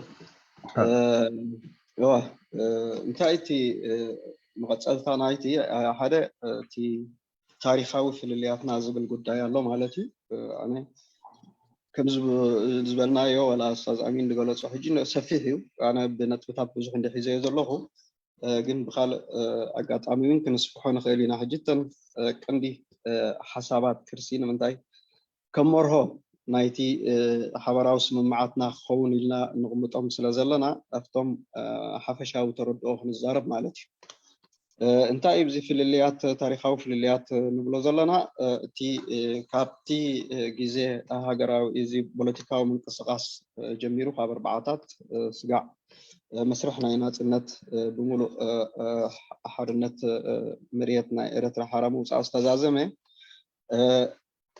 ناتو صلواتات بهم يجرنا خلنا محاضرهم زبل مرهو ناي حساب زبل مالتي هذا كله جزء زبلنا يوم تايو في الليات كم زلوا كله جزء كن أمن الله مالتي في الليات كم زلوا زي تاريخ الزقاء بزوح سمبراتن بزوح سجماتن حيزو كم دمت مالتي ناتو صلواوين كم زلوا سجاح الجيجن ቀጻሊ ኣብኡ ንዑ እንዳጎማሳዕና ክንቅፅል ጥራይ ኣይንኽእልን ኢና ማለት እዩ። እዚ ሓደ ተረድኦ ክንገብረሉ ዘለና ጉዳይ ማለት እዩ። ካልእ እዚ ፀገማት እዚ ንብሎ ዘለና ኣስዒቡ ሃይማኖታዊ ይኹን ወይም ዓለታዊ ግርጭታት ኣይፈጠረን። ገለገለ ተረድኦታት ገለገለ ተረኽቦታት ክህሉ ክእል እዩ። ግን ብሓፈሻ ክንሪኦም ከለና ኣብ ግምት ኣእቲኻ ካብዚ ተበጊሱ ህዝቢ ኤርትራ ሃይማኖታዊ ወይም ዓለታዊ ግርጭታት ኣጋጢምዎ እዩ ወይ ንሕድሕዱ ተቃቲሉን ተቢሉን እዩ ዝብል የለን ማለት እዩ። እዚ ሓደ ካብቲ ፀጋታት ናይቲ ታሪክና ምዃኑ ክንስምረሉ ዘለና ማለት እዩ። ካልኣይ እንታይ እዩ ኣብዚ ታሪክ እዚ ክንርድኦ ዘለና ስዒቡ እታ ጀብሃ ይኹን ጀብሃ ሻዕብያ ይኹን እዚኦም ከም ሃገራውያን ውድባት ኣብ ናፅነት ኤርትራ ዝዓበየ ታራን መስዋዕትን ዝኸፈሉ መልክዕ ክብሮም ኣቦትኡ እንከሎ ኣብዚ እዋን እዚ ግን ጀብሃ ከም ጀብሃ ሞራላዊ እዩ ዘሎ እቲ ሽም እምበር ብክውንነት ጀብሃ ኣብ ብዙሓት ሓይልታት ተፈላለያ ማለት እዩ። በቲ ዝተኸሰተ ኩነታት ወይናቱ ሳዕቤናት ዝመፀ መጀመርያ 80ታት እታ ጀብሃ ንብላ ከም ጀብሃ ኣደሰውራ ንብላ ኣብዚ እዋን እዚ ኩላትና ደቃ ኢና ኩላትና ፍርያታ ኢና እምበር ከም ጀብሃ ከም ሓደ ኣካል እዚኣ እያ ክትበሃል ፀጋሚ እዩ። ጀብሃ ሻዕብያ እንተኾነ ወይን ካብቲ ህግደፍ ዝብል ጉባኤ ገይሩ ናብ ህግደፍ ኣብ ዝተለወጠሉ እዋን ህዝባዊ ግንባር ዝበሃል ኣብዚ እዋን እዚ ታሪካዊ ኣካል እዩ ዘሎ እምበር ሞራላዊ ክስታይ እንተደይኮነ ብኣካል ግን ኣብዚ እዋን እዚ ሻዕብያ ዝበሃል የለን ማለት እዩ። ኣካል ናይ ሻዕብያ ኢና ዝበሃል ካላ ሞራላዊ እዩ ክኸውን ዝኽእል እምበር ብኣካል የለን እዚ ክልቲኡ ውድባት ዝብል እምነት እዩ ዘለኒ ማለት እዩ። ዝብል ካልኣይ እዚ ናይ ፍሉይ ወፅዓታት ንብሎ ማለት እዩ። ኣስዒቡ እዚ ሳዕቤናት ናይ ውፅኢት ናይ እዚ ስርዓት እዚ ዝመፀ ጉዳያት ኣሎ። ኣብ ዘለናዮ እዋን እውን ኣስዒቡ ዝተፈላለየ መልክዕ ናይ ኣዋዳድባ ዝተፈጠረሉ ምክንያት ዝኾነ ጉዳይ ማለት እዩ። እዚኦም በጋ ብሓፈሽኡ እንታይ ክንብል ኣለና ዝብል ማለት እዩ። ብሰፊሕ እንዲት ርእስቲ ዳርጋ 6 ነጥቢ ኣቐሚጠ ነይረ ግን ሓደ ኩሉ ግዜ እዚ ስርዓት እዚ ንዕድመ ስልጣኑ ክናውሕ እቲ ፈላሊኻ ወይ ጎዛዚኻ ግዛእ ዝበሃል ናይ ኩሎም ዲክታተራውያን ስልቲ ምዃኑ ክንኣምነሉ ኣለና ማለት እዩ።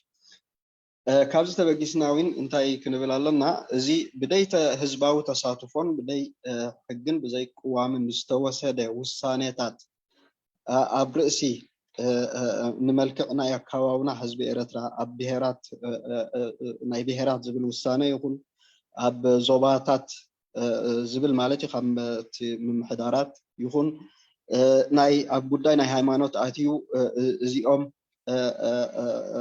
እዮም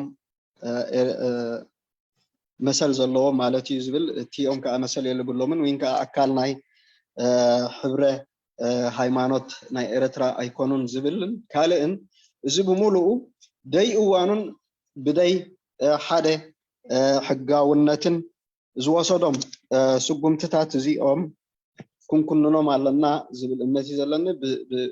ብዝወሓደ ከዓ ህዝቢ እዩ ክውስኖም ዘለዎ ኢልና ናብ ህዝባዊ ህዝቢ ባዕሉ ስልጣኑ ዝውንነሉ መድረክ ክንሰጋግሮም ዘለና ጉዳያት እዮም ማለት እዩ።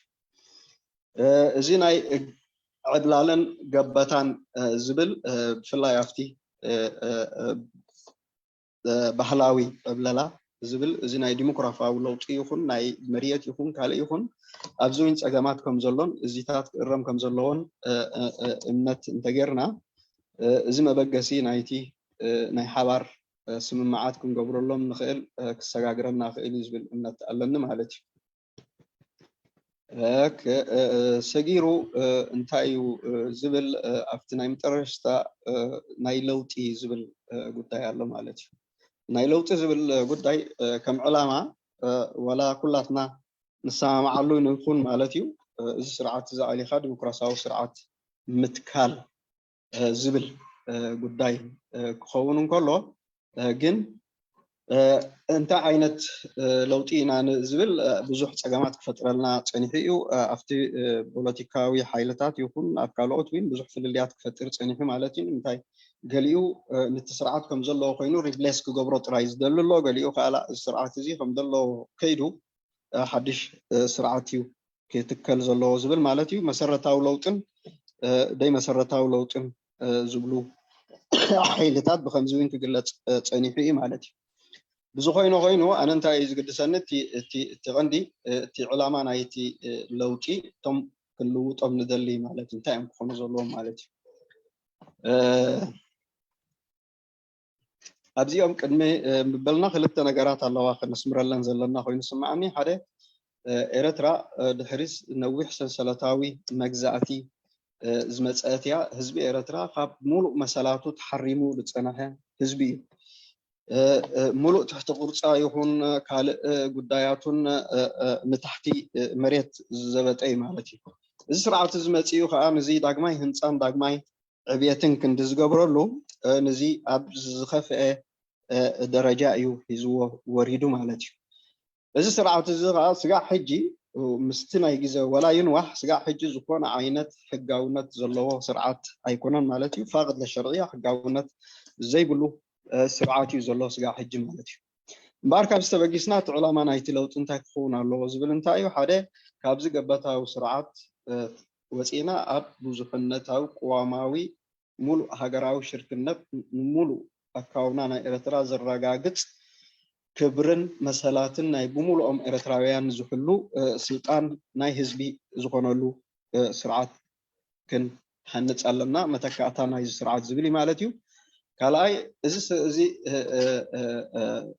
እዚ ለውጢ እዚ ኣብ ምንታይ ክምፃኣና ኣሎ ኢዓደት ቢና ሓድሽ ዳግማይ ናይ ሃገር ባህላዊ ይኹን ቅርፃዊ ይኹን ፖለቲካዊ ይኹን ማለት እዩ እዚኦም ዕላማ ዝገበረ ክኸውን ኣለዎ ማለት እዩ እየ ዝብል በዚ ወዲአን ኣለኹተን ሒዘን ዘለኹ ነጥብታት እታ ናይ ምጥረሽታ ንእሽተይ ክትንክፋ ዝበልኩ ዓባይ ኣርእስቲ እያ ብዙሕ ንድሕሪት ከይትወስደና ኣሚኖ ኦኬ ነገለ ንሓሙሽተ ዳቂቕ ዝኸውን ድሕራይ ኣብ ምጥረሽታ ክንምፅኦ ወላ ድሓኒ ሓሙሽተ ዳቂቕ ዝኸውን ንዓ ፀሚቕካ እንተዳ ተቕርባ ክኢልካ ምስ ምትርጓም 10 ዳቂቕ ትወስድ ብድሕሪኡ ምናልባት ኣብቲ ሕቶን መልስን ኣብኡ ክተስፍሓ ትኽእል ይኣክለካ ወላ ከመይ والله يا اخي نفتن بر تفتن لانه ساعتن خندين قلنا مسلكا قد نجمر ساعتن 10 قلنا يا سوري مش مترجم سلازخون خانسي زياده جيزي زبل عنا اوكي ما هجي تي حدش ترخبو مالتي زي اب نتي لحلي حزن نبره حدنت يكون متبمان يكون ازيو اصبيغو بدهم فتانن كوينو زلون ጉዳይ ማለት እዩ እዚ ጉዳይ ናይ ትግራይ ውግ ዝብል ማለት እዩ ኣነ ንዓይ ከም ዓብድራሕማን በቲ ሓደ ሸነኽ ክሪኦም ከለኹ ኣውንታዊ ነገር እውን ዝረኣየንሎ ማለት እዩ ምንታይ ብዙሕ ሓደ ክፀርዝ ዝነበሮ ጉዳያት ተፃሪዩሎ ማለት እዩ ሕጂ ኣብቲ ጉዕዞ ናይ ቃልስና ዊን እቶም ብሓንሳብ ክኸዱ ዘለዎን ንቅድሚት ኣብ መስርሕ ናይ ለውጢ ክጉስጉሱ ዝኽእሉን ኣብ ክስታይ ክንበፅሓሎም ንኽእልን ነገራት በረህ ኣሎ ዝብል እምነት ኣለኒ ማለት እዩ ብሓፈሻ እዞም ንሪኦም ዘለና ሕጂ ካብዚ እዚ ኩነታት እዚ ካብዚ ድውላዕ ጀሚሩ እንታይ እዮም ሓደ እንታይ ዝብል መርገፅ ኣሎ ብዕሙቱ ማለት እዩ ወያነ እንተ ተሳዒሩ ኤርትራ ጠፊኣ ዝብል ማለት እዩ መጻኢ ዕድላቶምን ካልእን መጻኢ ዕድል ናይ ኤርትራን ብምሉእ ምስ ጥፍኣትን ህላዌትን ናይ ወያነ ዝኣስሩ ኣለዉ ማለት እዩ ካልኣይ ከዓ እንታይ ዝብል ኣሎ ዝኾነ ይኹን ለውጢ ኣብ ምምፃእ ምስ ዝኾነ ሓይሊ ተደጋጊፍና ለውጢ ደይ ንምፃኣሉ ምክንያት የለን ካብኡ ተበጊሶም ወያነዊን ከምኡ መልክዕ ርኢና ኣብዚ እዋን እዚ ናይ ሓባር ፀላኢ ኣለና ነዚ ፀላኢና ብሓባር ኮይና ክንቅይሮ ክንፍትና ኣለና ዝብል ማለት እዩ ሳልሳይ እዚ ኩናት እዚ ውሽጣዊ ኩናት ናይ ኢትዮጵያውያን እዩ ንዓና ብዝኾነ መልክዕ ኣይእትወናን እዩ እንተኾነት ፅልዋታት ናቱ ግን ክንሪኦም ክንዕዘቦን ሒሳብ ክንገብረሎም ዘለና ጉዳያት ከዓ ተዳሊና ንስማሕ ዝብል ሳልሳይ ኣሎ ራብዓይ ኦቨር ዝኸደሎ ካብዚ እንታይ ዝብል ወያነ ብቀዳምነት ፀላኢና እዮም ብቀዳምነት ሰሪዕና ቅድሚ ኩሉ ከዓ ልኡላውነት ናይ ኤርትራ ክወሓስ እንተኮይኑ ገለን ወያነ ክጠፍኡ ኣለዎም ዝብል ማለት እዩ ከም ናይ ወፃኢ ሓይሊ ዝዓበየ ስግኣትን ዝዓበየ ፀገምን ዝርእዎም ማለት እዩ ኣነ ብዝመስለኒ ሕጂ ኣብቲ ኩነታትን እንታይ ይምፅእዎን ካልእን ብዙሕ ንዓይ ብዙሕ ኣብዚ እዋን እዚ ወይን ኣብዚ ሕጂ ንዛረበሉ ዘለና ደይኮነ ዝግድሰኒ እቶም ስዒቦም ዝመፁ ዘለዉ ፍልልያት ብኸመይ ክንፅልዎም ዘለና ዝብል ማለት እዩ ብዝወሓደ ማለት እዩ እዚ ብፕሪንሲፕል ክንከዶም ዘለና ጉዳያት ኣለዉ ማለት እዩ ብፕሪንሲፕል እንታይ ኩሉ ግዜ ብመነፅር ናይ ሃገራዊ ረብሓ ክንሪኦ ኣለና ብሙሉእ ቀዳማይ መፅልኹ ንስምረሉ ዘለና እዩ ካልኣይ ኤርትራ ነፍሳ ዝኸኣለት ልኡላውነት ሃገር እያ ኢትዮጵያ ከዓ ነፍሳ ዝኸኣለት ልኡላውነት ሃገር እያ ኢልና እዚ እውን ከም መትከል ክንቅበሎን ክንኣምነሉ ዘለና እዩ ሳልሳይ ዝመፅእ ባህላዊ ይኹን ማሕበራዊ ይኹን ምትእትታው ኣብ ሞንጎ ኤርትራን ኣብ ሞንጎ ኢትዮጵያን ብፍላይ ምስ ትግራይ ከዓ ከም ዘሎ ክንኣምን ኣለና ማለት እዩ እዚ ስለ ዝኾነ ከዓ ዝኾነ ዓይነት ምድንጋፅ ክህሉ ብፍላይ ኣብቲ ሰብኣዊ ጉዳያት ቅቡል እዩ ዝብል እምነት ኣለኒ ማለት እዩ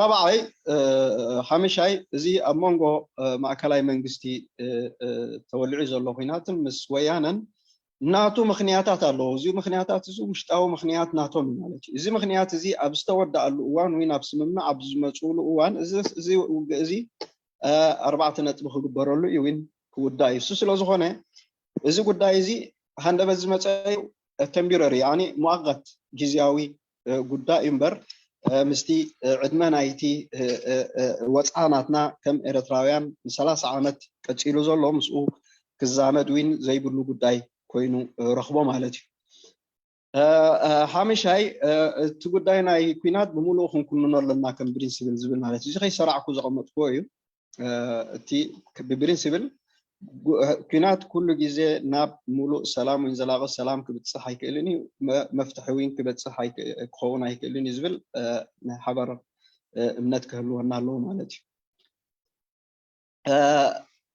عايزي ناي إثيوبيا اب شنخ إرترا زلو كل جزء تتصابو زي وضعو مخانو كن أمنلو لنا مالتي بسنة هيو تاريخاو ما تقولوا سجى حجوين كتسالي مخانو زوين كان ناقصو زي بالنا مالتي استتصابو زي بحري إرتراز علمه ولا مريت إرتراز علمه مخانو سجى حجي ندا عبيز غيد زلو نجار مبر ندا وحده زغيد زلو قداي أيكونن مالتي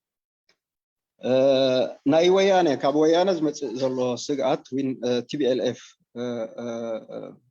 زمتص زلو سقعت نمنتايو بكستاي زرع زلو بزلعاله درجه زرع زلو زبل حدا تردو وين كنحز علنا بزعبا ز غداي زبل مالتي نمنتاي كله غزه بفلا دحرزي امطرشتا كناتات كنمزي كينات زرعنايو مالتي اب حدنت حزب ኤርትራ مزماز زكايدو وفره كبيدي نيرو مالتي ستيل وين سجع أبكينات أتيوم كله سجع حج زخدوا زلوا ببزحات أبالات مريخنات يخونوا وين كادرات يخونوا وين كال إزغيد زلوا ترى حد النتن ترى إرتران كبيديو مالتي نايزي صعبينات وين رئينا إنا مالتي خم بوليسي عبع عدل استوهابو من قصقاسات ناي تقراي تقريني يكون عقازيان يكون بزوحني حدنت إرتراز فتاتن عدلات استوهابو قد دايالو مالتي مزي كن أمنو زلنا انتايو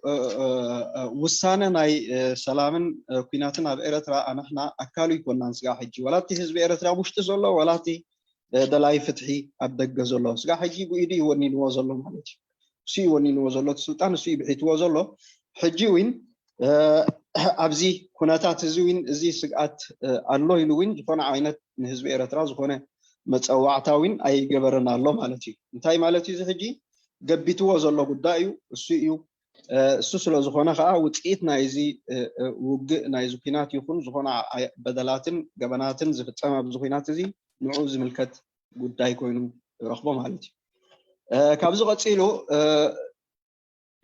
زي زلنا يوم نايسقات كوناتات كم إيرتراويان قبل أولوياتنا نفرحلو زلنا كوناتات كابيز متأيو تي إرتراوي حيلي تداخيمو سلوزلو مالتي إرترا أبزوان زي كاب نوح وان أب حدقا ساطحالو زي سرعة زخاب نبل نوح وان زخوني مالتي كافتي حيلي دكان نزي تتصابع أوتاتاتن نحادن دحنت لولاونت دويلو كمكت زخيل حيلي أب إرترا بسنك السرعة زي أب دقا يزلو مالتي بتوزلو ها تداخيمو يزلو تي أبزخم حجيخن بلوزلنا انتاي زبلت رأياناتي حدا تي إيرترا مسرت نايلوت مسرح بقداي ناي إيرتراويان إيرترا سقامات ناي حزب إيرتران مزي سرعة زلوت سقاماتون نزي سرعة زن إلايون بقدام النت ناي إيرتراويان حلاف النتيو زبل ناي حوار النت كهلونا الله مالتيو هاجراوي وسانتاتنا مصايع عدلاتنا كا نحنا كنعقبو من كنكسومن كم إيرتراويان تراي كم زلنا بزلا على دريام قدام النت تسرع زلو غداي مالتي كلا يا ابزي وين شوشنا زلو غدايات زبل انتايو نايز رايني تي مبغسيتات نايز غداي زي كنزاربن كلنا مستسرعات زلنا مستي وصائي كاب وين ندوب دسغره اجندان كابونا صخونو لو مالتي خنسامع انت خوين زخونه اكل مس دوب دسغره عينت بروجكت وين حسابات زلو خوينو همزناي تግራይ ትግርኛ ዶ همزناي اغازيان دو ገለ وين كا إرترا بداي ويانه ختنبر ايتخلني يا ገለ ዝብል اجندا خمصن كله دوب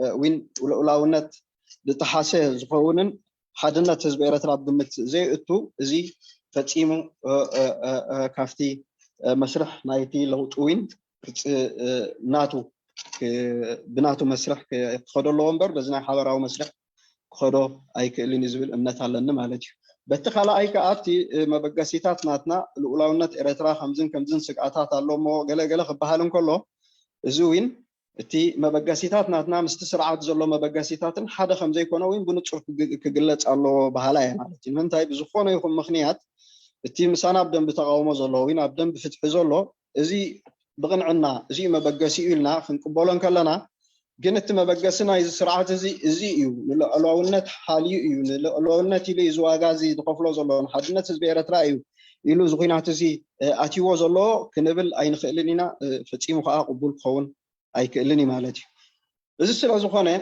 በዚ መልክዕ እዚ ኢና እዚ ሓሳባት እዚ ናይ መሰረታዊ ናይ ሓባር ራእያ ወይን ስምምዕ እንተካይድና ኣሎ ምንታይ ባህላ ያነ ከምቲ ቅድሚ ሕጂ ኣፍቶም ብሪንሲፕል ወይን ኣፍቶም ዓበይቲ ጉዳያት ብዝተሓተ ደረጃ ናይ ፖለቲካዊ ስምምዓት ንኸዶም ዝነበርና ምስቲ ኣብዚ ወይን ክንከደሉ ዘይንኽእል ጉዳይ የለን ማለት እዩ ብፍላይ እቶም ኣብ ቀዳማይን ካልኣይን ዘለው رئيتو مالتيو تي كالاين سالين زبلنايو مالتيو كسامعون زي ابزنا يلوط مسرحن بحبار خدوون وين خولي يوم زبل مالتيو انتاي تي چاف زلو صغام غديفنا تي نيو صغام چاف زلو يمان غديفنا تي بحاليوت ناي إيرترا زبغس زلون لأولونتون حدنة حزبون قمت أتيو زي قالس زكايد زلون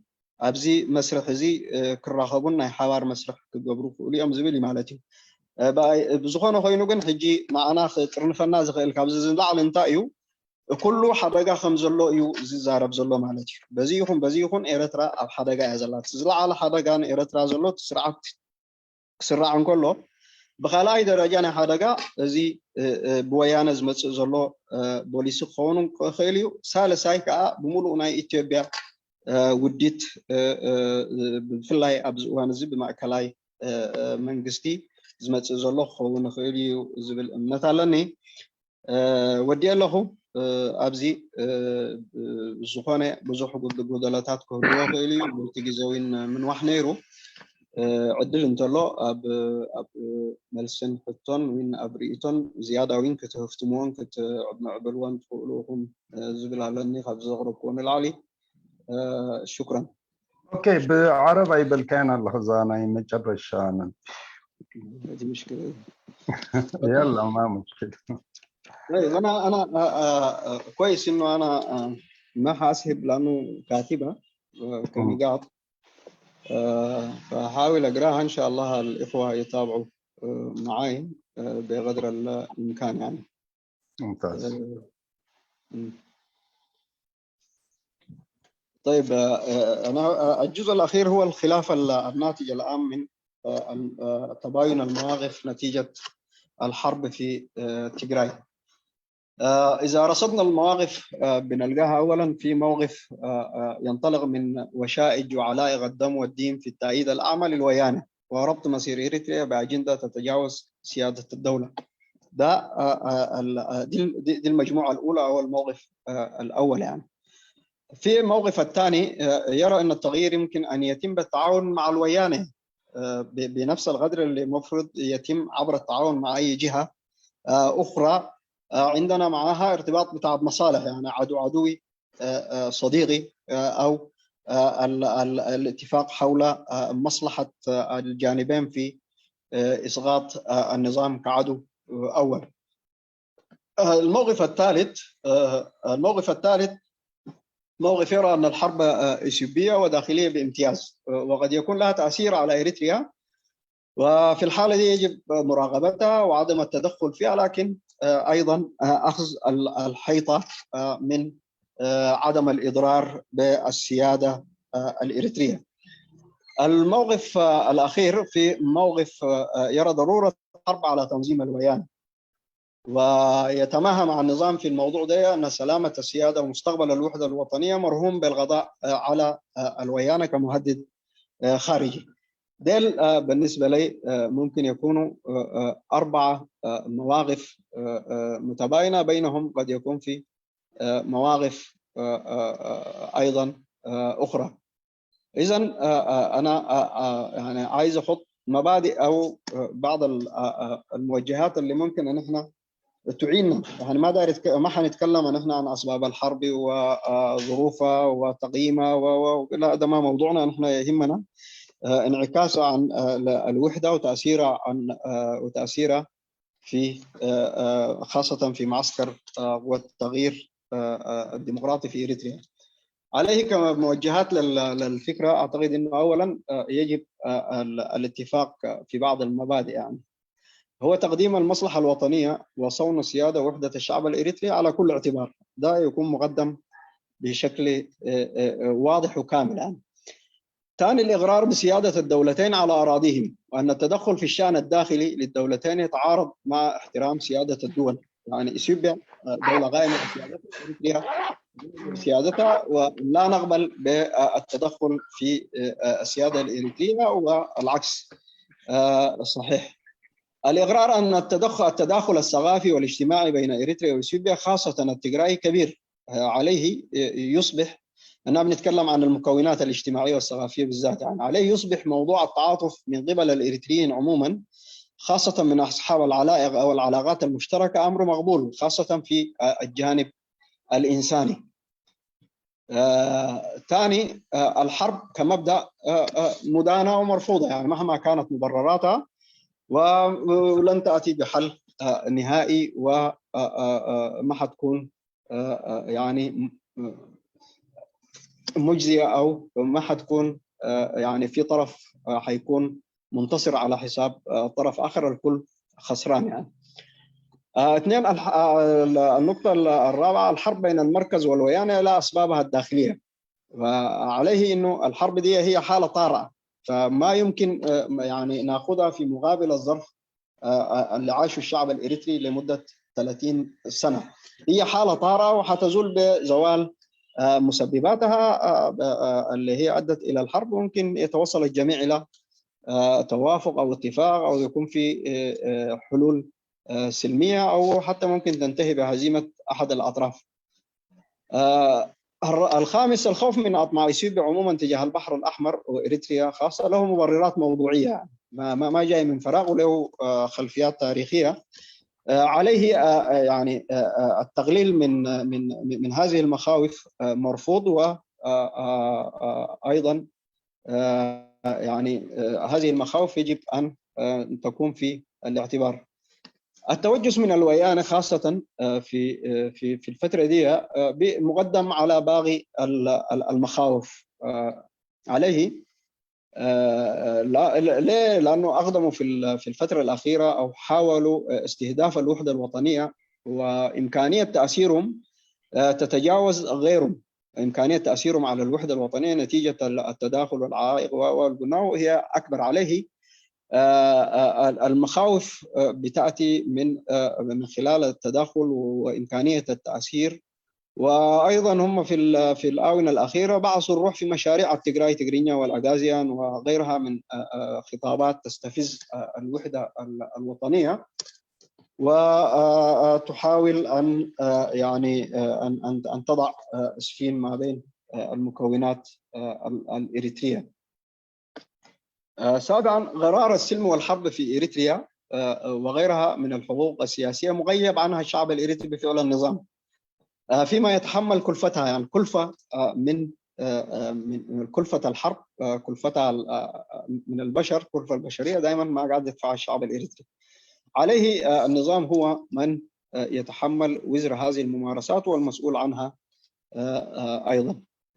الحرب حالة طارئة، قلنا بانتهاء المسببات، والجوار الآمن والتعاون المثمر واحترام السيادة بين الشعبين هو ما يجب أن يكون عليه الوضع، ويجب التأكيد على هذه المسلمات.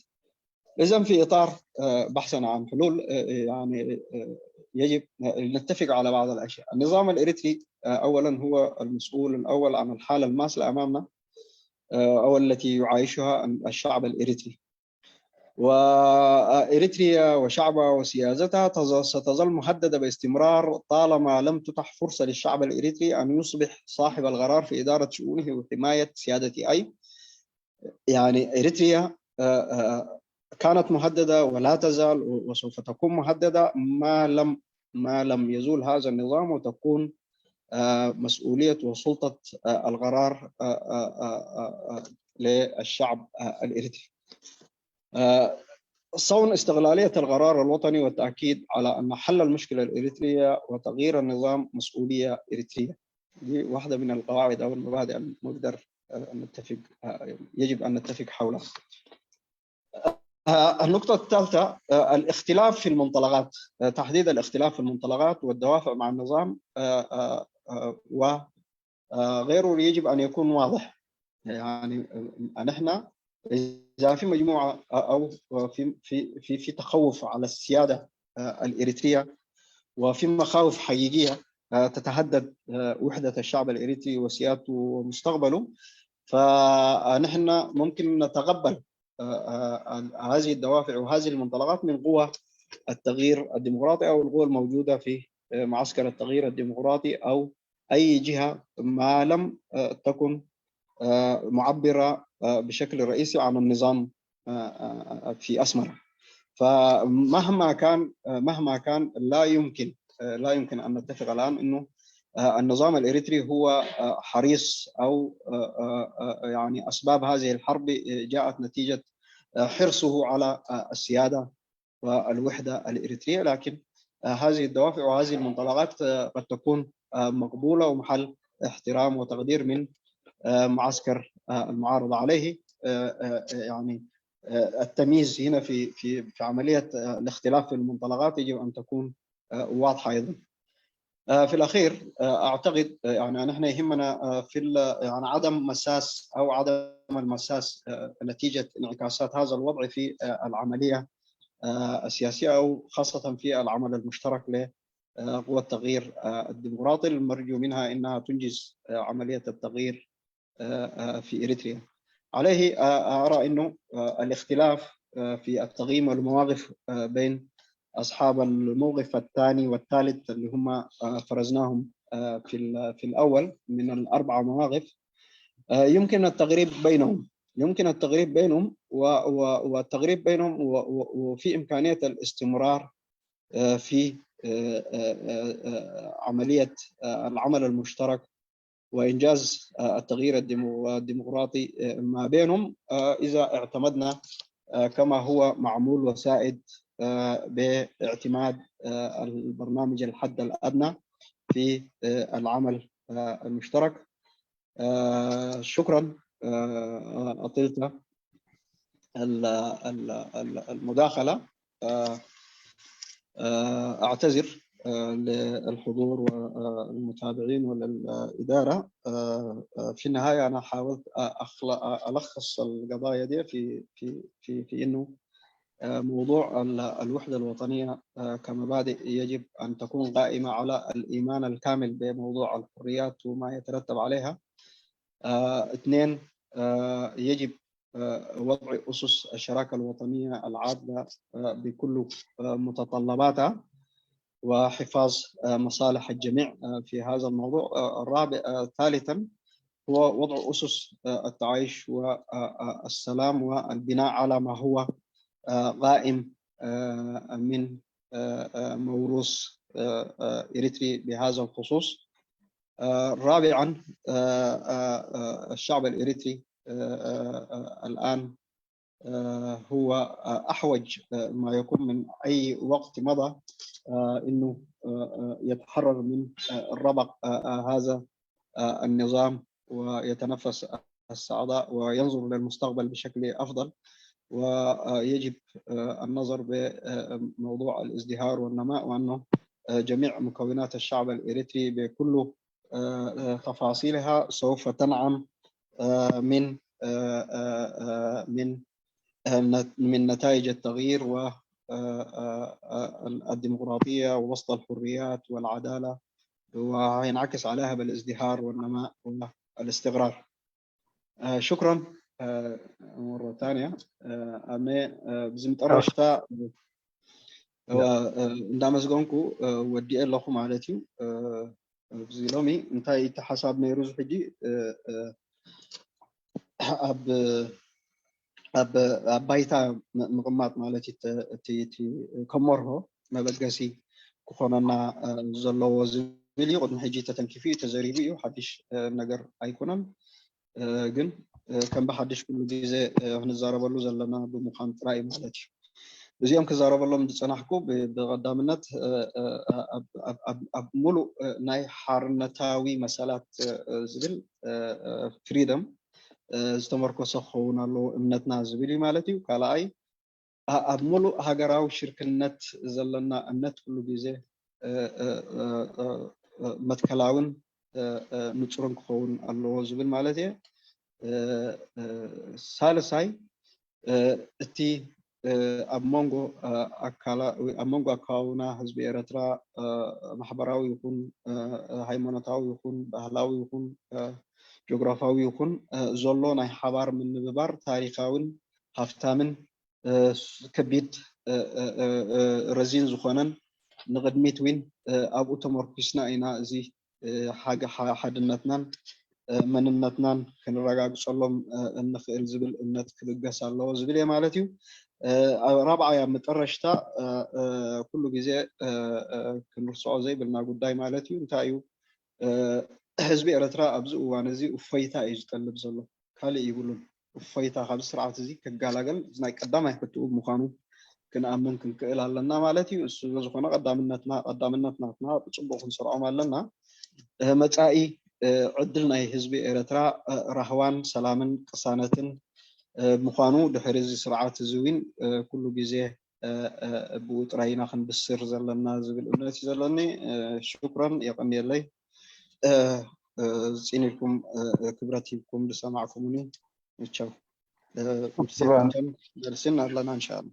اوكي شكرا جزيلا الاخ عبد الرحمن. ناي بحكي عزيز سفيح تنتانا زد ليو ارستي نيرو بطعمي إذا استزقاني تصومك بخمس عينات لك أكل 9 جرنا هم بجمر كوين جن تي ارستي بطعم سفيح نيرو من البات كماني أب كلت سيمينارات ممكن مقلون خيل نيرنا جن بتصبو غير كاخا صومي كاري كادر لخا زقاني بشما يكون بشن زوم تخاتلتي كمون بشنتي من حضار ماي زتنا حضارون حات اندامس جنكو ابتينا يحطون ملسنك كيدينا حتى الملسنك اني ابتنا يمجمر يعني يحطوا عدل ابن هبلو نفسه كف حتاتي كلت حطون حتى تعدل كنه بينا تي انا يحطون ملسن مدرخ مسود انا خا تسيلنا ابتي ناي كومنتس ريتوتات كا ناي مهاب عدل كنكفتينا مالتي زخون حتى الدلي انت قال لكم انه اني يدو حتى بالفعليو حطوا الملسن كنجلمش. حنبدا دحين ان شاء الله في سؤال وجواب. اذا في اي واحد عنده سؤال ممكن يرفع يده. طبعا حنسمح لشخص ان يسال سؤالين فقط مو اكثر من سؤالين. فما شايف لحد الحين يد مرفوعه. اذا عندكم اسئله المجال مفتوح.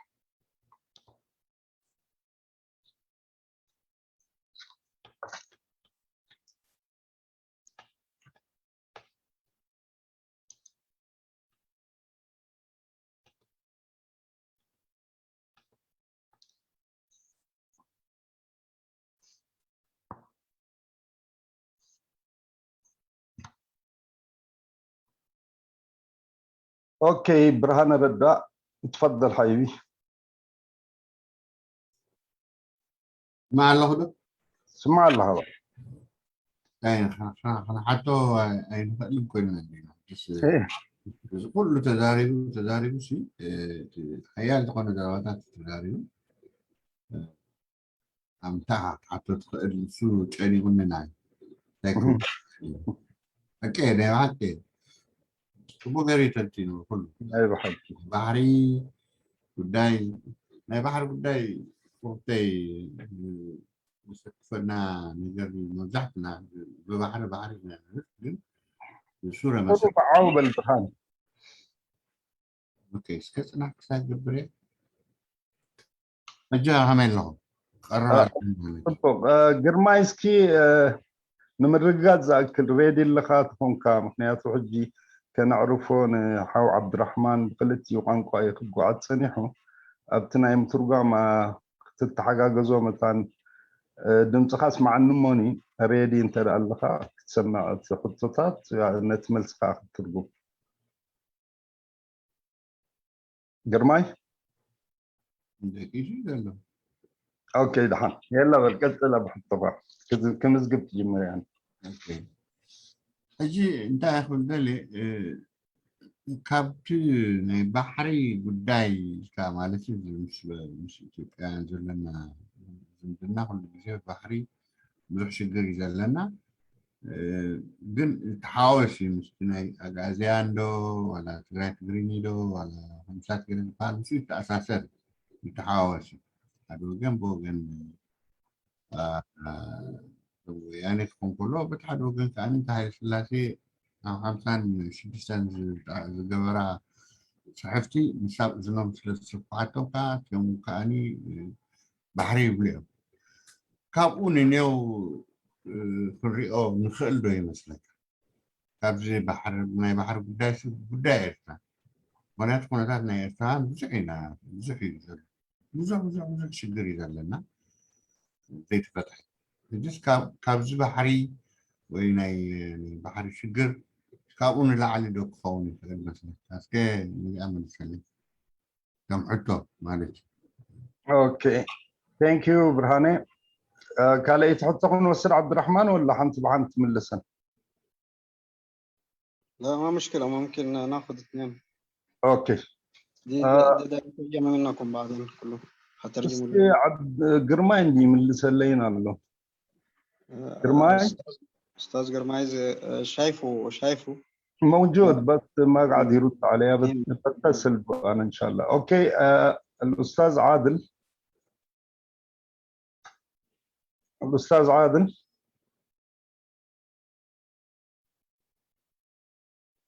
حاو عادل تسمع انت اللغه.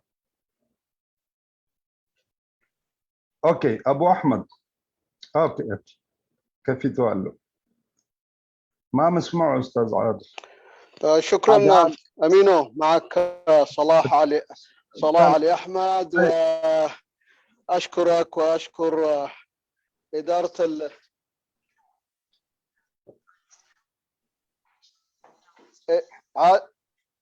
الصوت قاعد ما مشكله. اذا مستعد هو خليه يدخل. هو قدام. مستعد.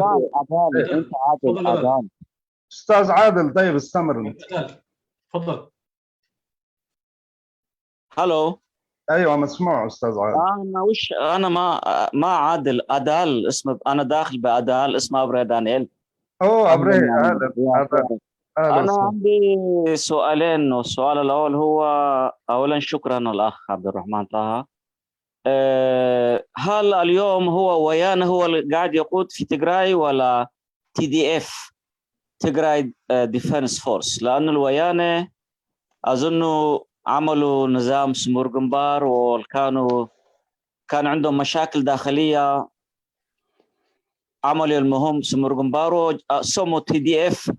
فكنت بتقول ويانا، لكن انا عندي فكر ثاني انه ما ويانا اليوم. تجراي كل شعب تجراي مع بعض قاعد ينادل ضد إسياس والأخ في أبي في إثيوبيا. فإيش وجهة نظرك هنا؟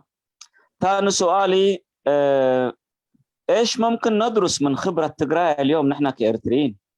لأنه نحن بعد الحرية في إريتريا كنا بنفكر فكري تنظيمي فقط، أنتم تنظيمكم وتنظيم الثاني، ما كنا بندي الأولية للوطن للشعب.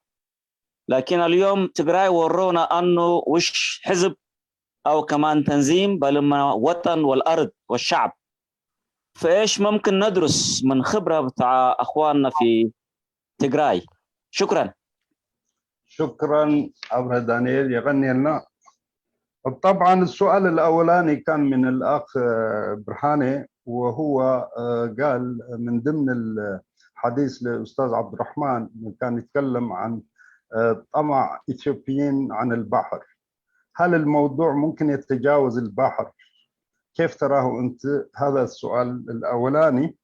وتي الدحروي حطو دماني بحو أدال الزقربة أبزوان زين أب تجراي زمرح زمرح زول أكل نسو تي حيلتات مكل قال تجراي اللي فنت جيروم ويكان محزنات جيروم توم تجراوات ملو حزب تجراي زتأمنا في حيلتات مكل قال تجراي زبل مقنعتون سخاء مجلسات كاسي ويانا تبلنيركا بخميت ريوزيتي ويانا زبلن تي أبزوان زي أبايتا زخي زولو يدبل تا خاليتي دامز قفوات عاتي سكي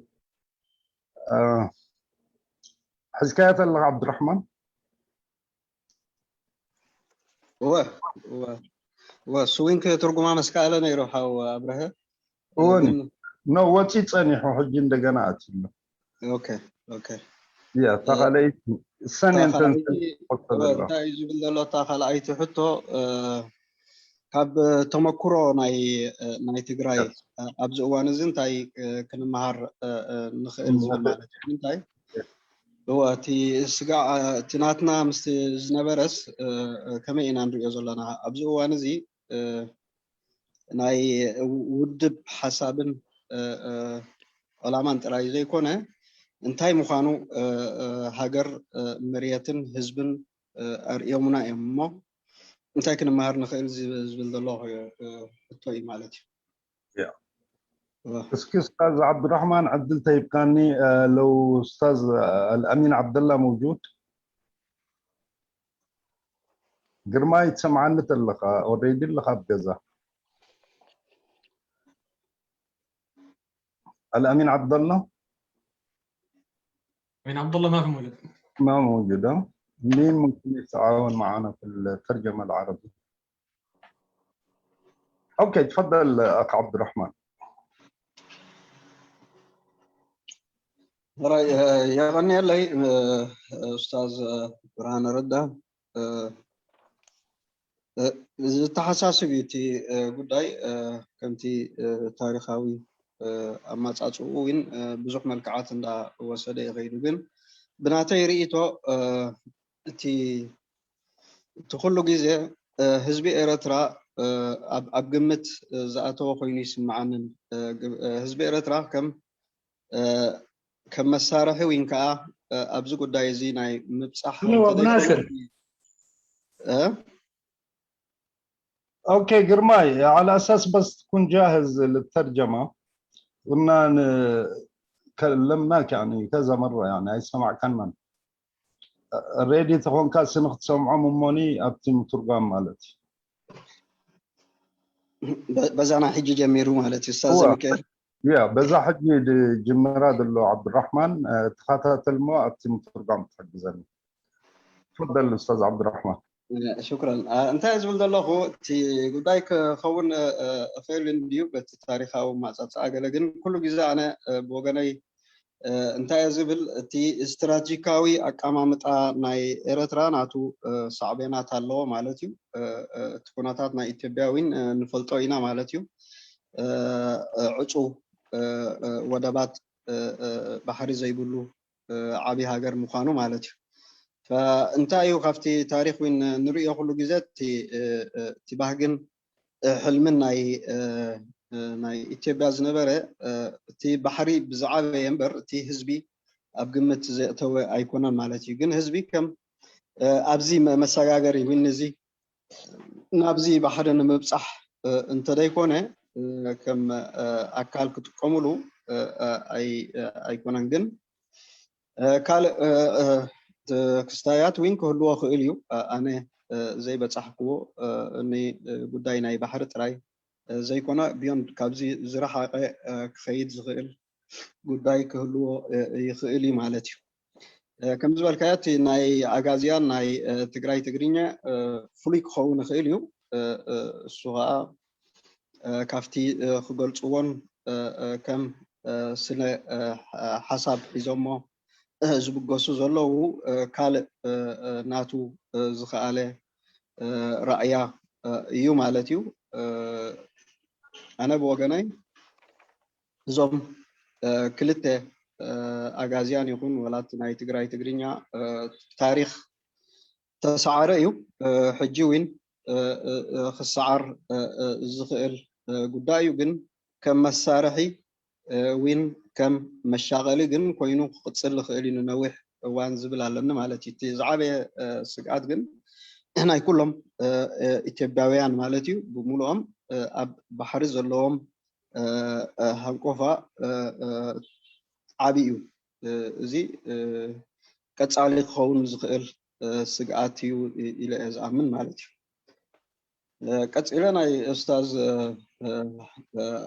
أبره دانيال مالتي أدال انتايو تي زخيد زلو حقها جن أنا بخمي خرج أنا هاي بتي وساني أكل ولا بزحجي تي TDF زبليو كابزو كينات كابز بارع جميرو ناي حبر لفنتي وين جنبار غيرو نخلو تግራይ ፖለቲካዊ ውድባቱ ይኩን ሓይልታቱ ጠሚሩ እዩ ክሰርሕ ዘሎ አቦይታዊ ናይ ሓባር መሪሕነት ገይሮም እዮም ዝኸዱ ዘለዉ ይረአየኒ ኣሎ ወላቶም ምስ TPLF ኣብ ቅድሚ ሕጂ ፀገም ዝነበሩ ካብ በዓል ፃድቃን ጀሚርካ ማለት እዩ ኣብዚ እዋን እዚ ቅድሚ ኩናት ኮይኖም እዮም ንረኽቦም ዘለና ማለት እዩ ግን እቲ ናተይ ወያነ ዝበሃል ሓደ እቲ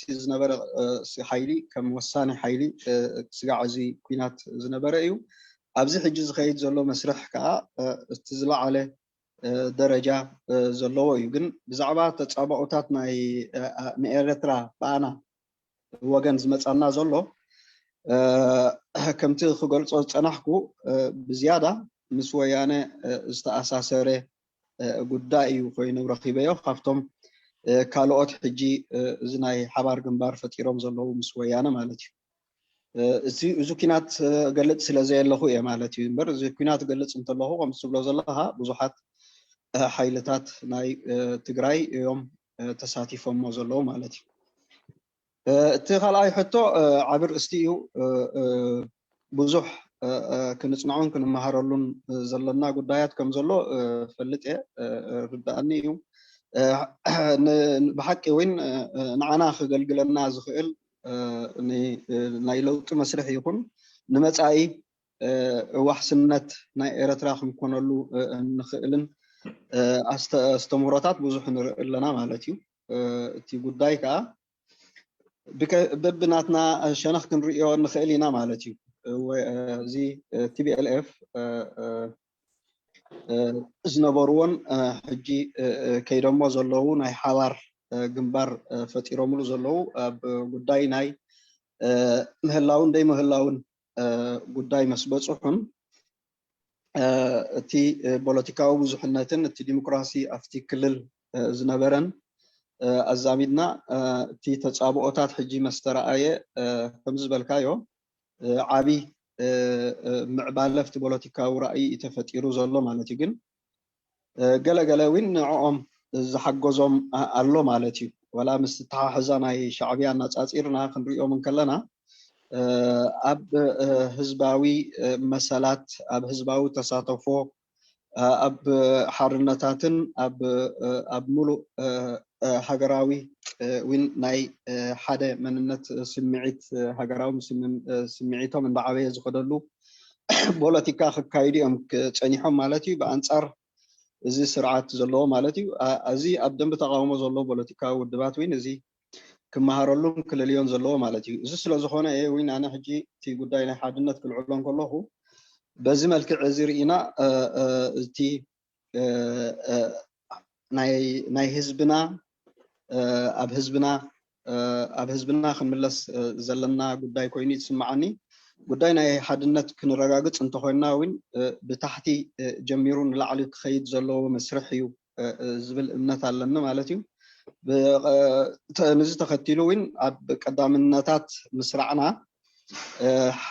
ዓብይ ሓላፍነት ኣለና ኣብዚ እዋን እዚ ማለት እዩ ዝዘንጋዕናዮም ጉዳያት ብዙሓት ስለ ዘለዉ እቲ ፖለቲካዊ ራእያናን እቲ ፖለቲካዊ ተልእኾናን ብምሉኡ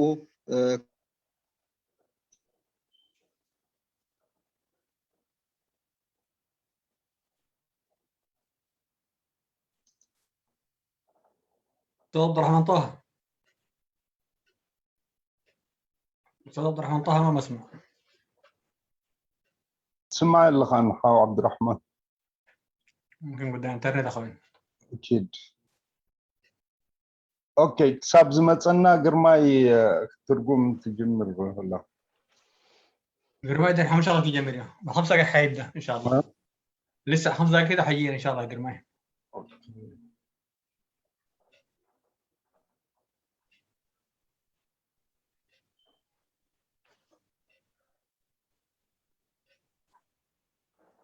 معي نيتورك شقر له كايرو مشكلة نعم صحيح ما أنا جمال سنقالون يلن سمعت يعني حاجة أمين؟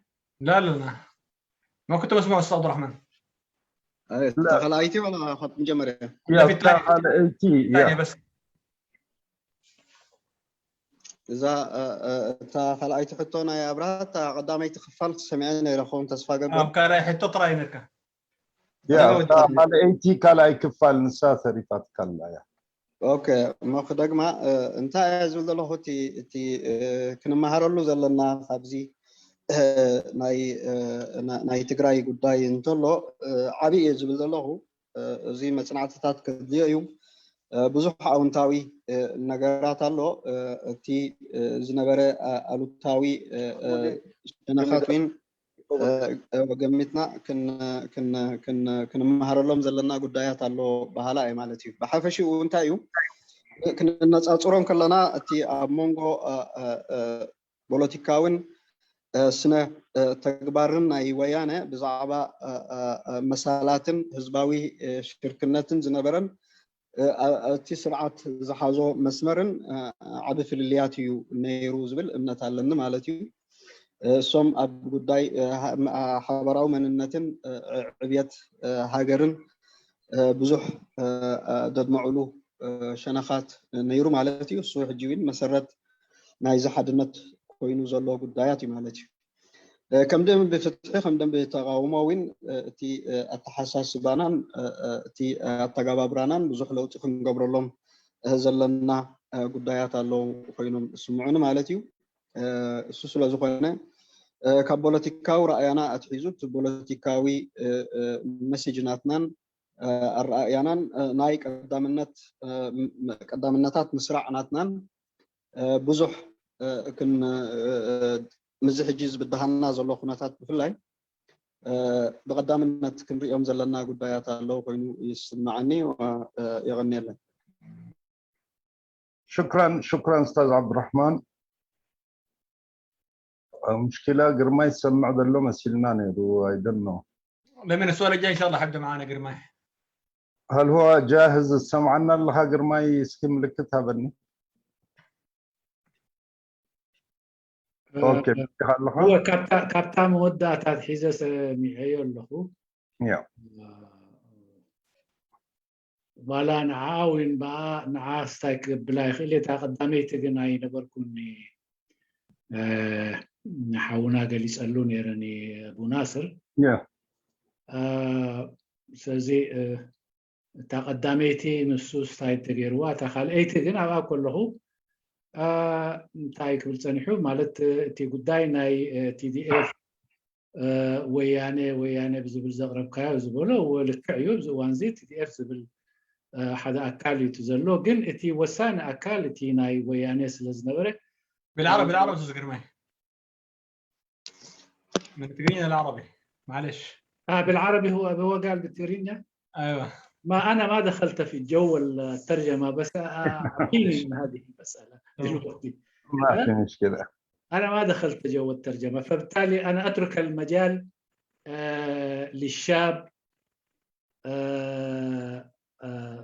الضيف انه هو يعني يقدر يوصلها باسرع وقت بعد ذاك ممكن ان اتعاون معه وشكرا ممتاز استاذ عبد الرحمن طه معلش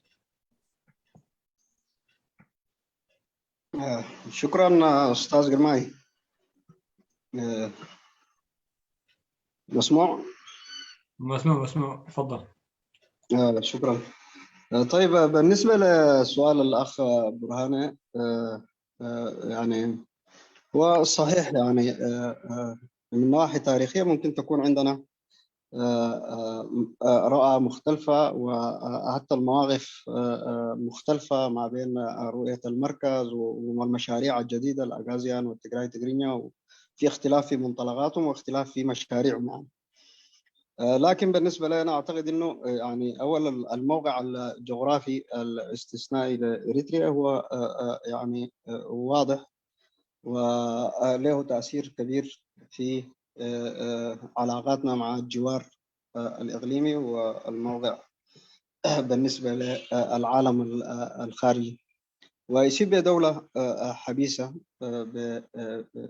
بطبيعة الحال فعليه أعتقد أنه الأطماع الرئيسية تتمثل في البحر يعني وتاريخيا أعتقد أنه يعني أثبتت التجارب أنه إثيوبيا ما كانت معنية بالإنسان في إريتريا بقدر اهتمامها بالأرض وعشان كده كان يعني موضوع الشعب أو المكونات المجتمعية أو غيره هي يعني تستخدمهم كأدوات للوصول للبحر أو لإكمال مشاريعه. فعليه المخاوف دي يعني هي كانت موجودة ولا زالت وممكن تستمر. بالنسبة لي مشروع الأغازيان على حسب تقديراتي أنا والتجراي تجرينيا مشاريع عابرة للحدود والسيادة.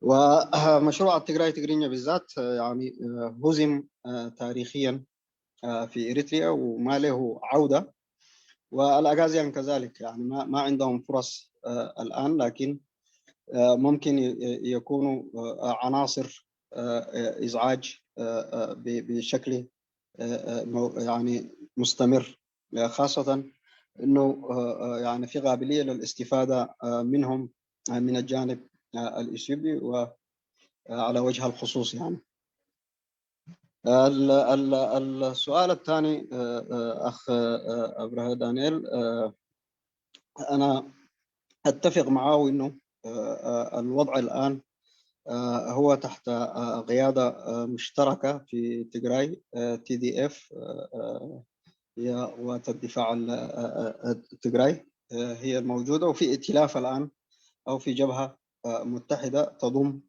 جميع الفصائل مع الويانة، و في قيادة عسكرية وفي قيادة سياسية مشتركة هي اللي بتقود العمل في الساحة الآن. لكن أنا ركزت على الويانة أو TPLF باعتبارهم هم أصحاب التأثير الأكبر الآن، لكن في إطار حديثنا عن مهددات الوضع وتأثيره علينا في الحالة بتاعة الحرب في تجراي، هم كانوا الفاعل أو العامل الرئيسي فيها بشكل أكبر. يعني رغم أنه في مواقف أيضا متطرفة من باقي القوى السياسية موجودة في الساحة في تجراي. فعليه أنا ركزت بالاسم ده لأنه ما في إطار أو ما في وضع أستعرض فيه الوضع والحالة والتقييم لوضع الحرب في تجراي. يعني فدي ده الأول. الثاني السؤال الثاني، الدروس المستفادة بالنسبة لنا نحن كإريتريين من التجراي وما شاهدناه من يعني فكر تنظيمي تجاوز التنظيم لأنه يصبح حالة وطن تهتم بقضايا الأرض والشعب. فأعتقد أنه ده مجال كبير ويحتاج إلى بحث ويحتاج إلى تغطي، لأنه في كثير من الإيجابيات في التجربة دي. وبالنسبة لنا إذا قارنا بما كان عليه الرؤية السياسية والتنظيمية للويانة تجراي في مقابل النظام الإريتري، كان في فارق كبير. يعني هم رسخوا لمفهوم المشاركة الشعبية والديمقراطية حتى على مستواهم الإقليمي، وأيضا أسهموا في البناء والتنمية كمشاريع اهتمت أو لامست احتياجات المواطن. فعليه الفارق كبير. يعني الفارق كبير بالنسبة لنا نحن كقوى سياسية أو قوى تغيير ديمقراطي. أيضا مطلوب مننا خاصة مع الوضع الحرج اللي بتعيشه الساحة الإريترية والمنطقة عموما أنه نعيد النظر في أولوياتنا ونحاول نرتبها ونحاول نستفيد منها ونجدد خطابنا ومرئياتنا. ويعني المحاولة بتاعت اليوم لتأسيس التوافق الوطني هي تأتي في نفس الإطار، إنه نتجاوز الحالة السلبية اللي كنا فيها من ابتداء من إعادة أو بناء الصيغة وبناء مشروع متكامل للتغيير. شكرا جزيلا. شكرا استاذ عبد الرحمن. الاستاذ صلاح علي احمد.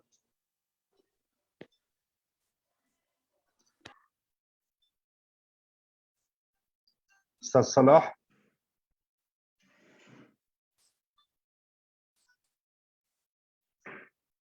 تسمعني استاذ صلاح؟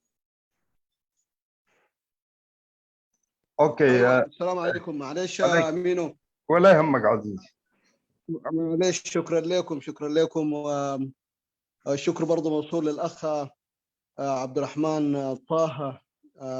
هو راجل عادي يمنهج الحوارات وفعلا يرتبها ترتيب صحيح.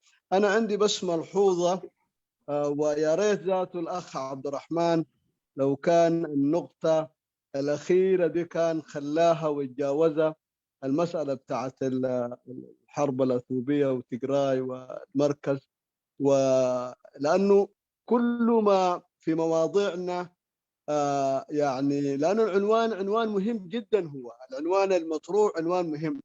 انا اخشى من الناس الموجودين الان يتركوا كل الساعه وربع اللي ناقشها الاخ يعني عبد الرحمن ويركزوا بس في المساله الاخيره اللي اديناه فيها 5 دقائق ولا 10 دقائق يعني. فبالتالي انا اتمنى الناس تركز في المساله بتاعت الخلافات الاريتريه واسس التوافق الوطني، لانه الاخ عبد الرحمن يعني وقف امام معضله مهمه جدا اللي هي ضعف الثقه، واجل ايضا المعضله الاخرى اشكاليات السلوك والممارسه. طيب الاخ عبد الرحمن اقر بوجود ضعف الثقه من خلال التناول للتمظهرات التاريخيه المتعاقبه لكثير من الاشكاليات، معظمها مرتبطه بقضيه الهويه والوحده الوطنيه واشكالات علاقه الدين والدوله. وبرضه صلاح انا حاخش في السؤال السؤال الملاحظه في مكانها. اوكي اوريدي بس تكلم فيها. اذا ايوه ما قاعد اخش في السؤال انا معلش. تفضل ادخل في السؤال. طيب معلش الان افكاري. طيب ما مشكله، خلاص حادخل في السؤال مباشره. طيب الاخ عبد الرحمن بعد 80 سنه تقريبا اللي هو من 1942 لغايه الان 2021 هي 79 سنه، لكن 80 سنه المساله بتاعت الضعف بتاعت الثقه، عناصر الضعف مستمره الى الان. ما هي هذه العناصر وما هي العوامل اللي تخلينا الى الان هذه الثقه ضعيفه؟ بمعنى الى الان نحن بعد 80 سنه او في خلال 80 سنه لسه اذا احنا قعدنا في غرف بنقول نحن بمعنى نحن المسلمين، هم بمعنى هم المسيحيين، نحن بمعنى الشريك بمعنى يعني الطرف الاخر بمعنى التجرينيا. يعني ليه العناصر هذه مستمره والتسميات هذه مستمره؟ ليه ما قدرنا نتجاوزها؟ ليه ما قدرنا نناقش بشفافيه؟ 80 سنه نحن لسه في ضوء يعني الجانب بتاع انت تظاهرات ذكرتها، فده هو المفروض نناقشه نحن. ما دام في منابر زي دي بدنا نناقشه نحن. ليه العناصر دي موجود؟ ليه العوامل بتاع ضعف الثقه ده موجود؟ النظام ده فعلا يعني شارك الان، لكن ليه 80 سنه ما بعد 30 سنه ما بعد التحقيق؟ هذا اللي هو المفروض نناقشه، واتمنى انك بشفافيه تناقش الجانب ده. شكرا استاذ صلاح ابو الناصر. اوكي استاذ اخيار ولا ترجمه قدم قرماي. اوكي حندليت صبغ بمجمرتا مسغاناني كبر حوي طاهيلو تعزبت له نيلو بتعزبت خان احنا ابز وان زي كل جزيه ابز خونه يكون زررنا وق حد حداو اثيوبيا بتقداي اتم موت كل زبلكايو نبزح ساعات زوسده اقداسي هاغراو نغرات اتانا يمودا تازبلكاي 5 دقيق زخونه اب انت مركسنا تراي كنزارب كجبرنا سلازخل اذا انا يمودا اتا نغر انت زي تمس مخنياتو زبلصن مخنياتو تي ኤርትራዊ ሃገራዊ ፍልልያትን ኤርትራዊ ፍልልያትን ስምምዕና ብዝብል ኣብዚ ዓቢ ጉዳይ እዚ ክንዛረብ ደስ ምበለ ምክንያቱ ከዓ ንሕና ካብ 1949 ወይ ቅድሚኡ ክኸውን ይኽእል እዩ 41 ወይ 43 ስጋብ ሎሚ ን80 ዓመት ኣቢሉ ይኸውን ዓቢ ድኽመት ዘለና ሃገራዊ ምትእምማንና ኣብ ናይ ሕቶ ምልክት ስለ ዘእቶና ሃገራዊ ምትእምማንና ስለ ዘድከምና እዩ ስለዚ ስለምንታይ እዩ ስጋብ ሎሚ ክንሰግሮ ዘይከኣልና ስለምንታይ ስጋብ ሎሚ ኣብኡ ነብር ዘለና ኣብ ዝብል ክንዛረብ ንፈተኹ ትሕቡን እንተው ሕጂውን እንተኾነ ሕቶይ ስለምንታይ ስጋብ ሎሚ ኣብዚ ስፍልሊ ኣብዚ ናይ ስእነት ሃገራዊ ምትእምማን ኣብ ንሕናን ንሶምን ኣብ ክርስቲያንን ኣስላምን ዝብል ንነብር ኣለና ንምንታይ ክንሰግሮ ይከኣልና ኣብዚ እቲ ሕቶ ይብል اوكي كالا ايتي حطون كنوصل استاذ اخيار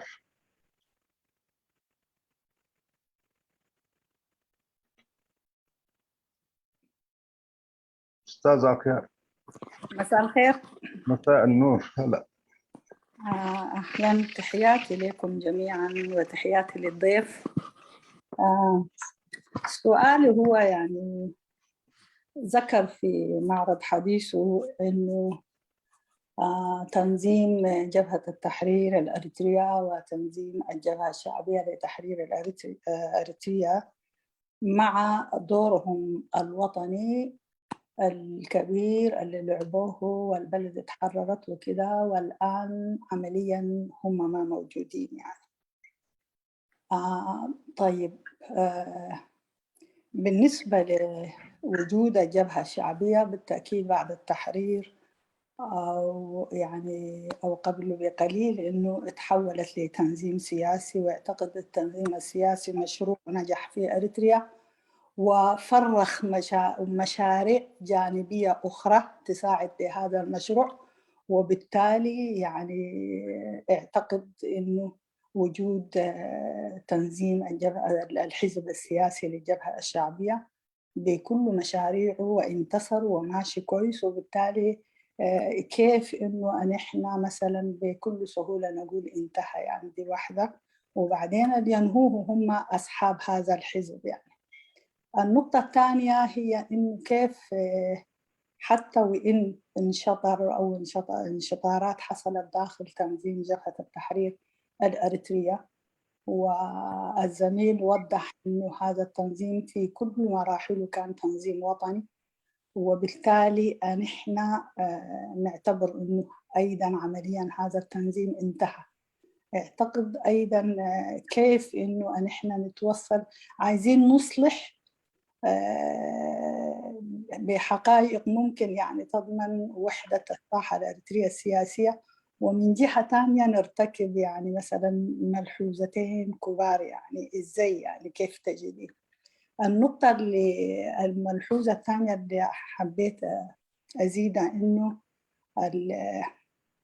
الحروب اللي قاعد تجي بعد تحرير أريتريا خاصة حوالينا يعني إن كانت من النظام وإن كانت داخل أثيوبيا هي حروب تستهدف أريتريا في أساسها يعني، وبالتالي هذه الحروب أيضا استمراريتها هي بتقتل مكونات اجتماعية بعينها يعني، وبالتالي حروب لا زالت في مضمونها حروب بتاع عصابات يعني سارقة، فلا يمكن الشعب الأريتري أن يتعلم منها يعني. يمكن إذا في حاجة نستفيد منها من الخبز اللي شفناه والقدر يمكن الناس تحترس منها، ولكن هناك حتى الآن ما في شيء ممكن أن إحنا كشعب أريتري يعني ضرب أروع المثل في أفريقيا نضال تحرري، ما في شيء يعني نتعلمه منها، يمكن الناس تتعلم مننا. وشكرا. شكرا استاذ اخيار. تفضل قرمي.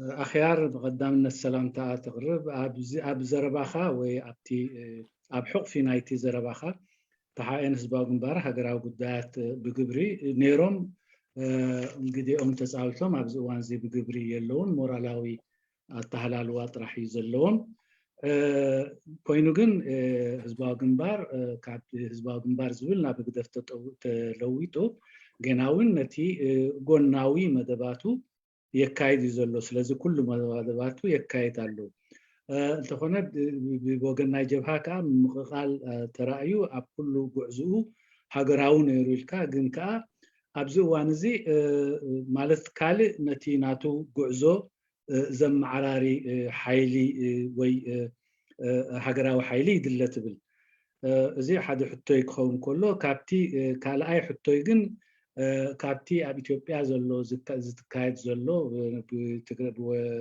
ብወያነ ትግራይ ይኹን ካብኡ እንመሃሮ ነገር ጨርሹ የብልና ምክንያቱ እንትርፎ ውይድትን ሕማቅ ሓሳብን ካልእ ምዕራፍ ዘለዎ ነገር ኣይኮነን ብኣንፃሩ ደኣ ከም ሓደ ኣብ ሓርነታዊ ቃልሲ ዝመርሐ ህዝቢ ኤርትራ እሞ ዕውት ሓርነታዊ ቃልሲ ካብኡ ንሱ መሃራይ ኮይኑ ዝቐርብ እምበር ካብ ካልእ ዝመሃረሉ ነገር ኣይረአየንን እዚ ብኸመይ ይኻል بخمي يريدو زي قداي زي مثلا تحطه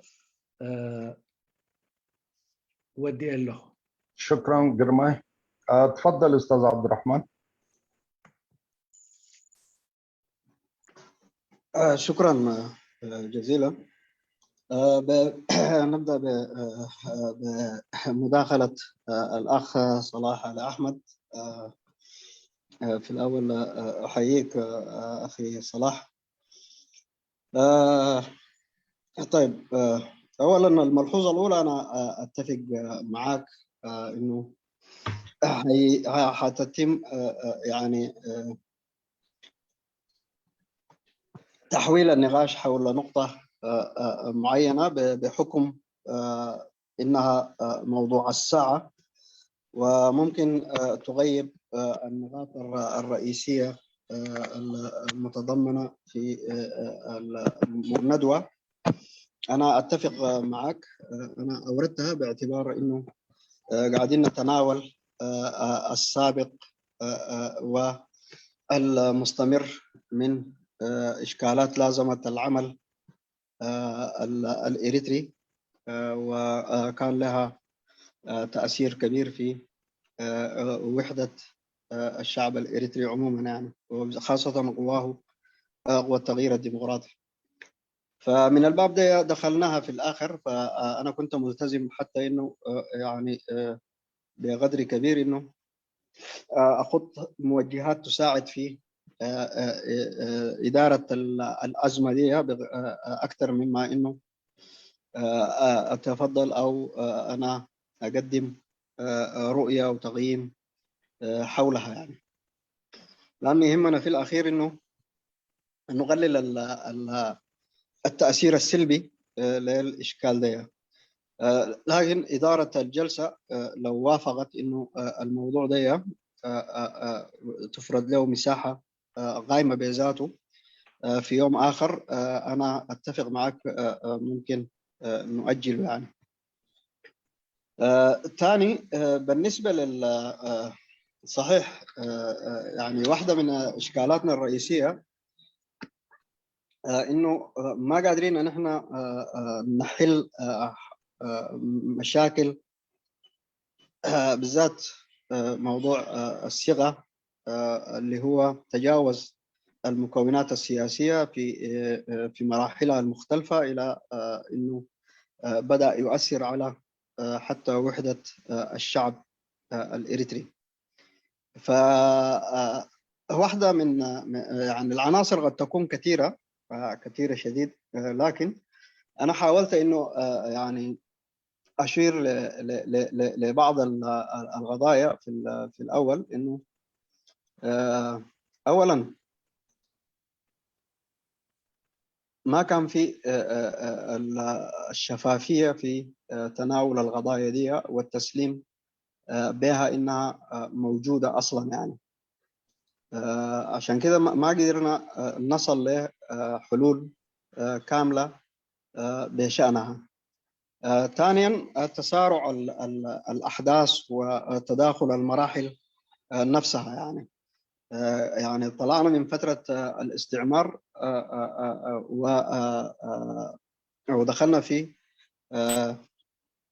الكفاح المسلح، حاملين معنا كل الرواسب وكل الإشكالات اللي هي لازمت العمل السياسي في فترة الأربعينات والخمسينات وكلها واضحة بالنسبة لنا. ثاني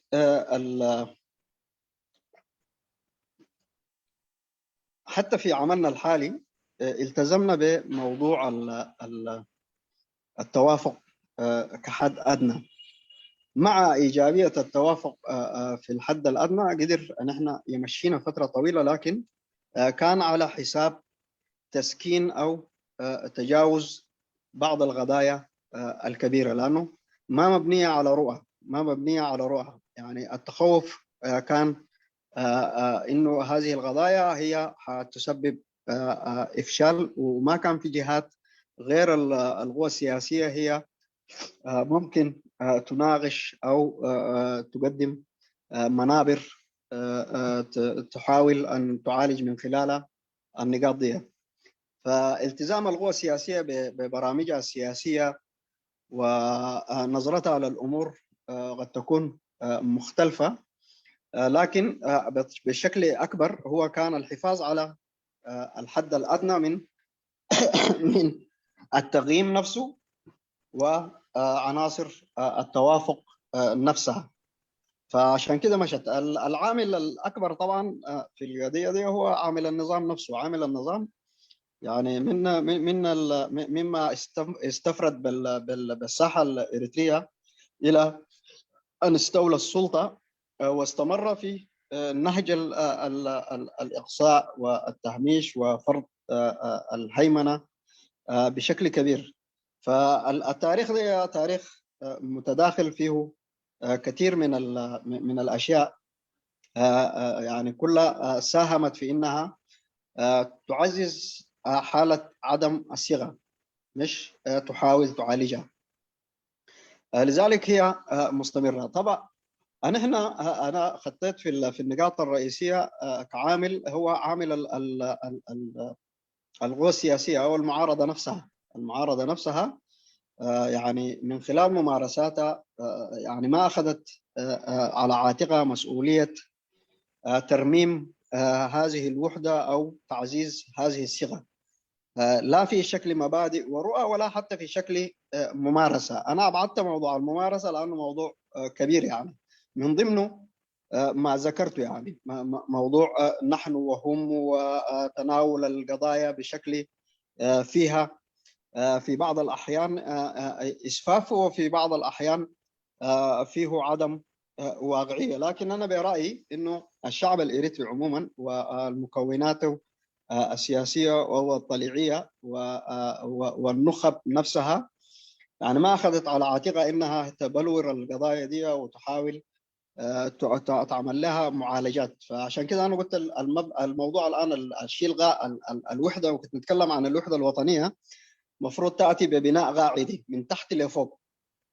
الفوق ما ينزل خلافاته ومشاكله لتحت، لكن التحت هو مسؤول من انه يوجه البوصله بتاعه العمل والرؤى والاهداف الكبيره، لكن من تحت يجب بناء الوحده الوطنيه والمحافظه عليها وتصعيدها لفوق. المسؤوليه ايضا لا يجب احتكارها في القوى السياسيه، يجب ان تكون مسؤوليه مجتمعيه، ويجب اشراك كل القطاعات الفئويه والمجتمع المدني والنخب وغيرهم، حتى رجال الدين المسيحي الإسلامي وغيرهم في استعادة بناء الصيغة.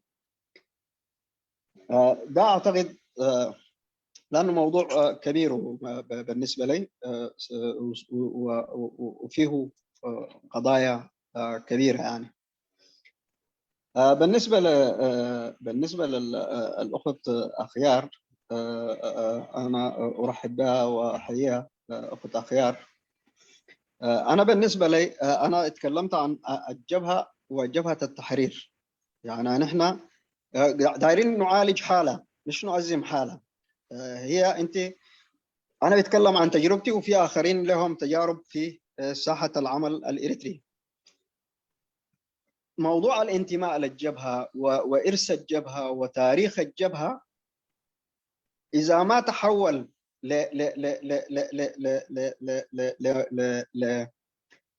زي ما يقولوا لحالة بتاعت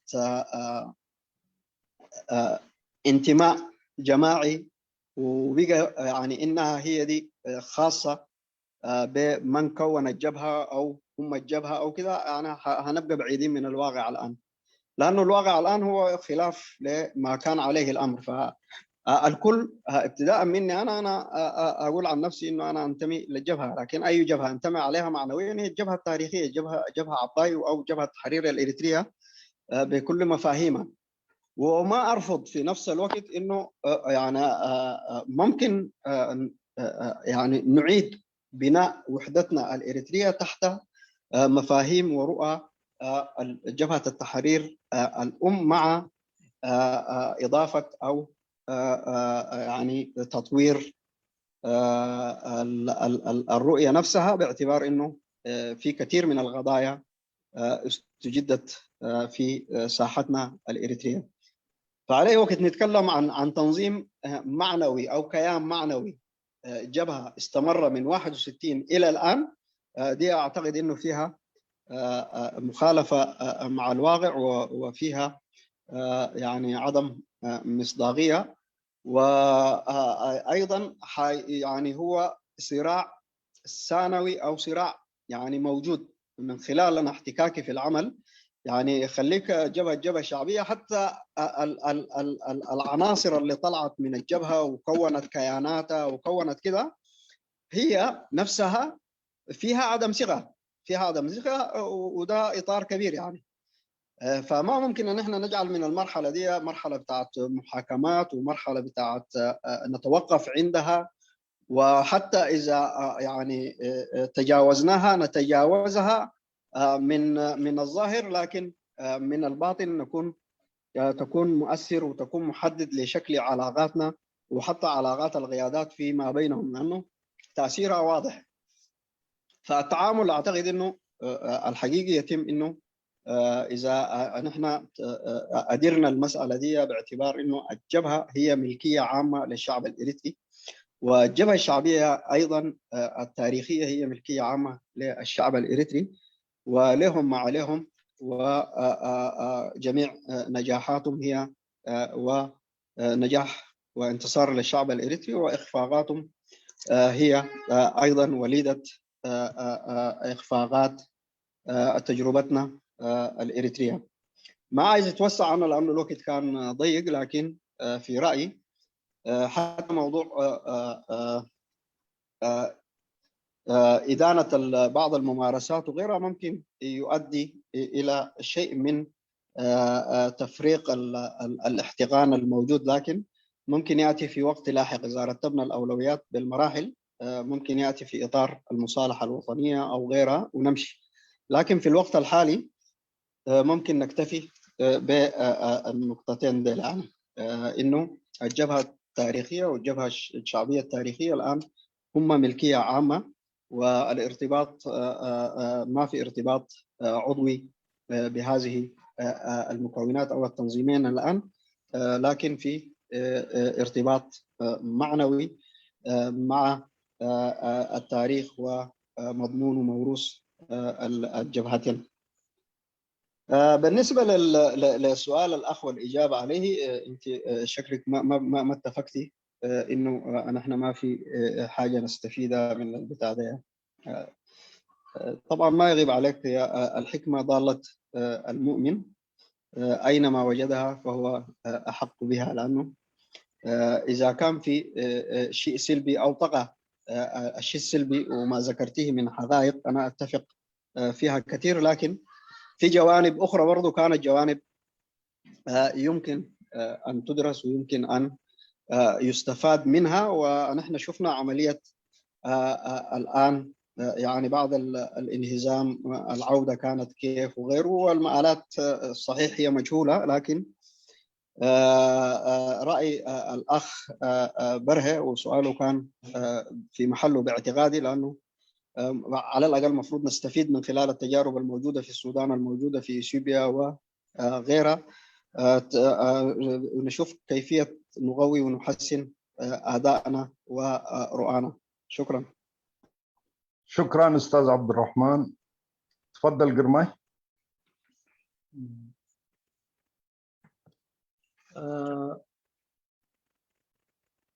طبعا مع سؤال اتفق مع صالح علي أحمد بتقريني تزاري مثلا صالح علي أحمد زغربو تعزبتي بالسماء معي تي ناي تزبل كايو وين تخكليو تي ناي مالت نتي وانا نجر قديفنا أبتي كالئ نجر ملقاس بزوح تغامة يكونن جن كحلف زي كال نجر نيرو مخنياتو تزلو سلواتات كم تزلو سلواتاتو يكقربو فتيني رؤيتو وي ميزان بزعبو كهب إلى أيكونن أب إزو بزين جزارسو أنت دعا محدار نايزي جزازي فقيدو أب كالوان كيزربو لي كالي خون إتي ني أتي أبناء أب إثيوبيا زلوا كنتات بزملك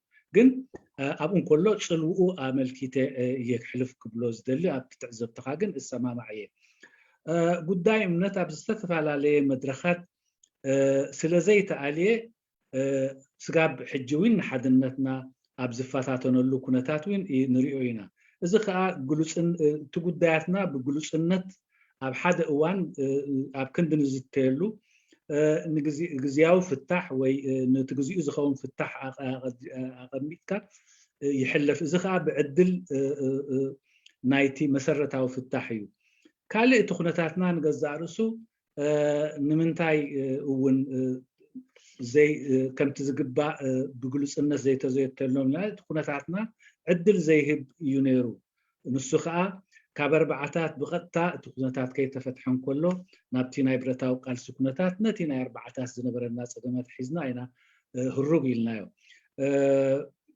تي كل جزية وين بدحريو نقبرو نقرات انت دانيرو بزوح هذا درجة وبستحت درجة مسممع يوسخا بواقا نايتي نبارس من يونيرو زوين حدا كابت مخنياتاتي سالساي وين مخنياتات اتي سرعاتي مخنياتو سرعات احنا صنت نتي ميدا ارترا وين ارترا نبينو بسلازو بحاكو زواسنون زوقدون زقربون زرحقون كنتات سلاز فترة زوين نتي زنبرة مالت نايم زي متمانن نايم متطارن ناي حدنت ناي زي مترارن عدل هيبوه مالتي كالتي نحنا نصوم زبل قال ودعنت كهلو يخيل قال جن زتجانن يسلزي إذا قد عايزي أنا برؤيتي كاب تحتين العلي إن ذات زتيلو كلهم عبيت عدن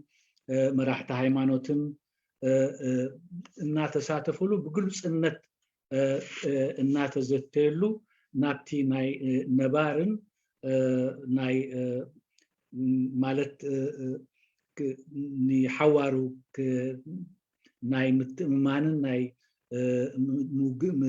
مترطار كازو قد كنتات نابو كن كيد يقبا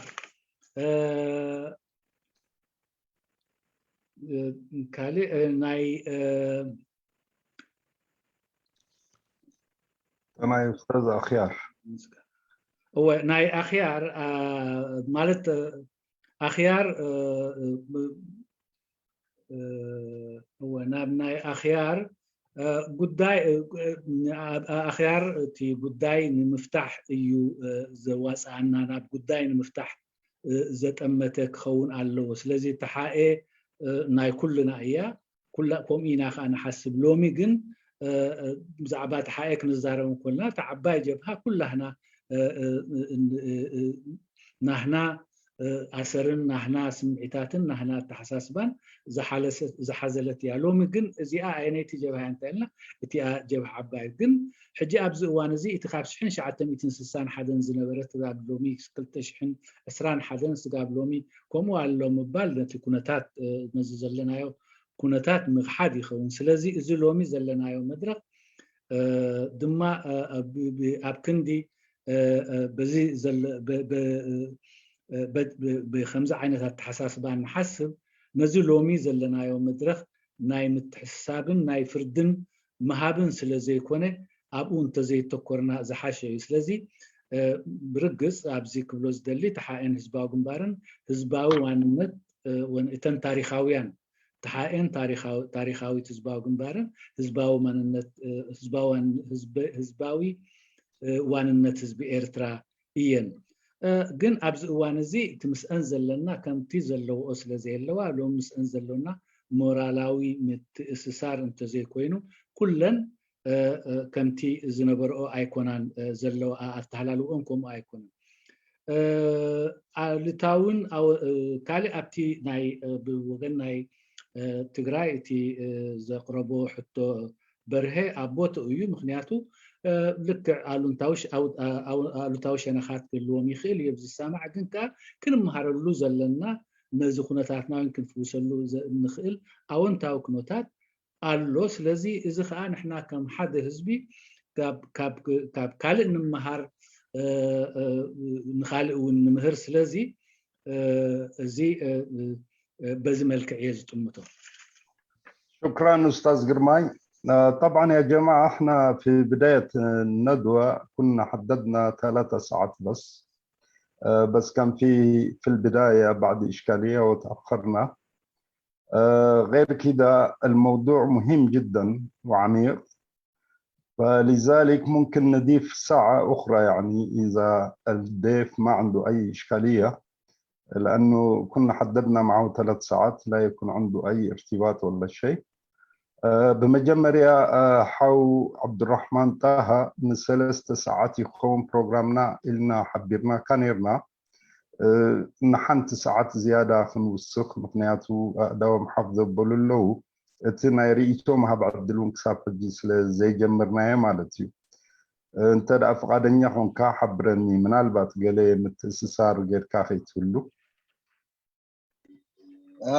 صقم يلا استاذ عمينا شكرا. انا وين طنقنا يزم من واحد لازخونكو كمل لنا لا صقم يلا لا طنقيكم كان اوكي انت خبل دلبا يا جماعه دحن قاشاناون حمش تدخون مايك ست دي شخص تعدل كنبو انا نجيزيو حنتي درفيخ قابزوكم يعني. تفضل استاذ عبد الرحمن خذ راحه حتى نخلص من هذه الأغنية إن شاء الله.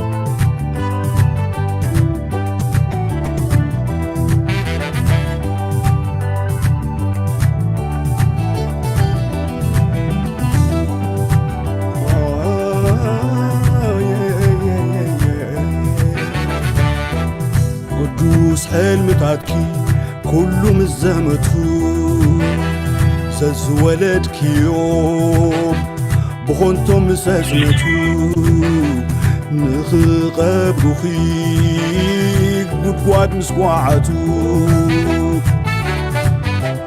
كابسي لو تهلوي كم نقدا بركي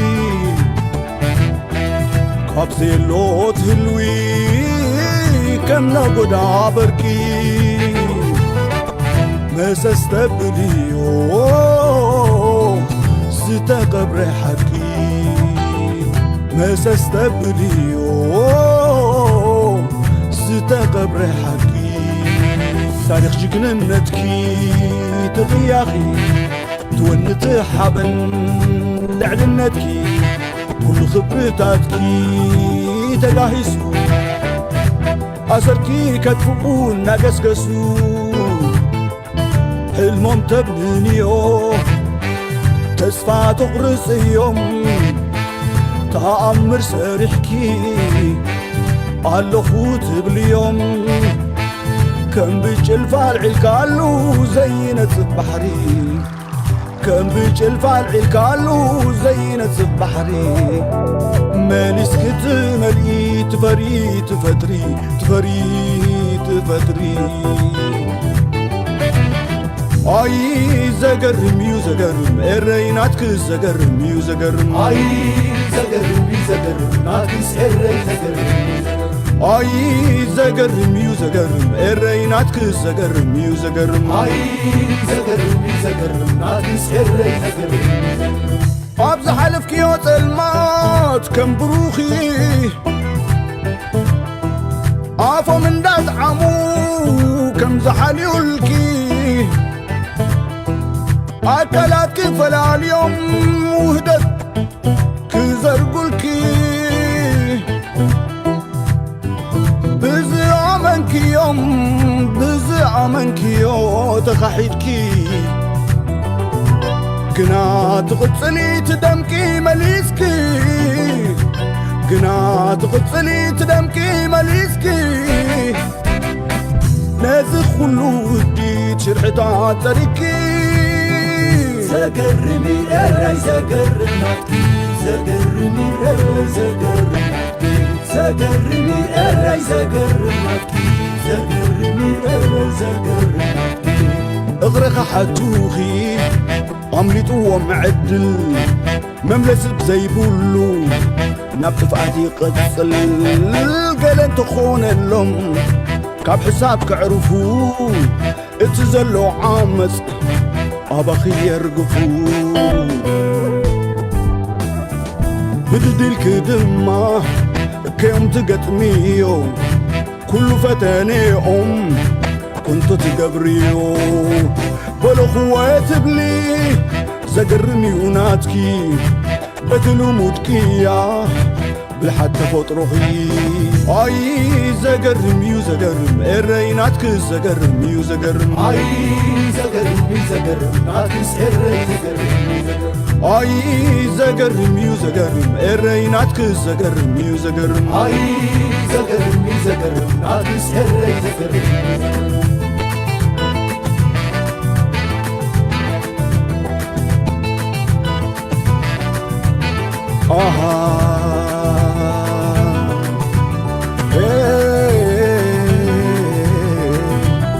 حلمم تبنيو تسفى تغرس يوم تعمر سريحكي على الخوت بن يوم كان بيجي الفالع الكالو زينة البحري ماليس كتملي بفريد فتري اي زقرم يو زقرم الريناتك زقرم يو زقرم اي زقرم يو زقرم عكس الري زقرم اي زقرم يو زقرم الريناتك زقرم يو زقرم اي زقرم يو زقرم عكس الري زقرم تغطني دمع تدمك ملسكي نزخل ودي شرحتات بديكي كام زينو تهلوي كام نقودا بركي مسستقليو تتقبر حكي اي زقرم يو زقرم الريناتك زقرم يو زقرم اي زقرم يو زقرم ناقص الري زقرم اي زقرم يو زقرم الريناتك زقرم يو زقرم اي زقرم يو زقرم ناقص الري زقرم بدي الك اوكي كل احنا هون عبد الرخيبنا نكون شيخ ست الدلي معي كعرف دلي استاذ عبد الرحمن اللغة نعم موجود ممتاز جدا طيب حنستمر ان شاء الله استاذ سليمان اذا بتسمعني هلو خذوا تفضل سليمان سمع اللقب مجمرة نقاشان عبد الرحمن بزحنا مسجنه كرايد ماني أما حضرتي تنكلت دقة ويسرست دقة تبرونسي ناب حتى طرح زي كنا سري تون كنا يا صبا ذكر كان حجة عدل كنهبينا 3 دقائق من نفس وقف عبتن 3 دقائق كاني حطوا دي وكاني ريتقوم تبسسوا تقولوا سلازي صبو نعطي 3 دقائق لكل واحد بإمكانه يقدر يسأل أو كمان يقول رأيه فيهم. تفضل سليمان. اوكي هاونا عبد الرحمن ناي أبومبر ناي النهضة نوح جزء سريح كاها لذي أدس أبا بزوح تقمت كاذب القمة علني كابز مسر الدماني TPLF ويا أنا تقرأي صبو غير كات فلتنها يزبل سلذي هابزي ويا أنا تقرأي TPLF سي نمغيار سرعة السياس بلبهم يصرحون دوني روم تبل ويس مفرارحي نتسرعات يوم نتنود باز تقوم لنيرم مساعته ساهدما وسلز نبركا أبزق زي ساقمن هانجمان كورنيليوسون أبتي زخيز زلو وقنا ويعني ساتفو اللو دو تبل مساعت خيد كمان زي متأمان زبل كالو جين ناينويح حد زارو يدلينا زي متأمان معناته نويح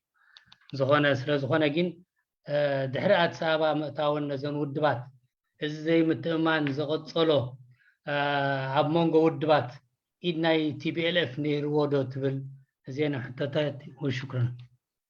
شكرا لأخ سليمان. تفضل قرماي. أولا الأخ طبعا كنت كرئيس لحزب النهضة كنت عايش في سوريا لفترة طويلة فعليك كنت ترى الجبهة الشعبية لتحرير تجراي عن كسب. هل تعتقد إنه هم كانوا جادين لتغيير النظام في إريتريا؟ السؤال الثاني طبعا هل تفتكر في المعارك الدائرة اليوم إنه قرنيليوس وهنجمة يعني مشتركين إلى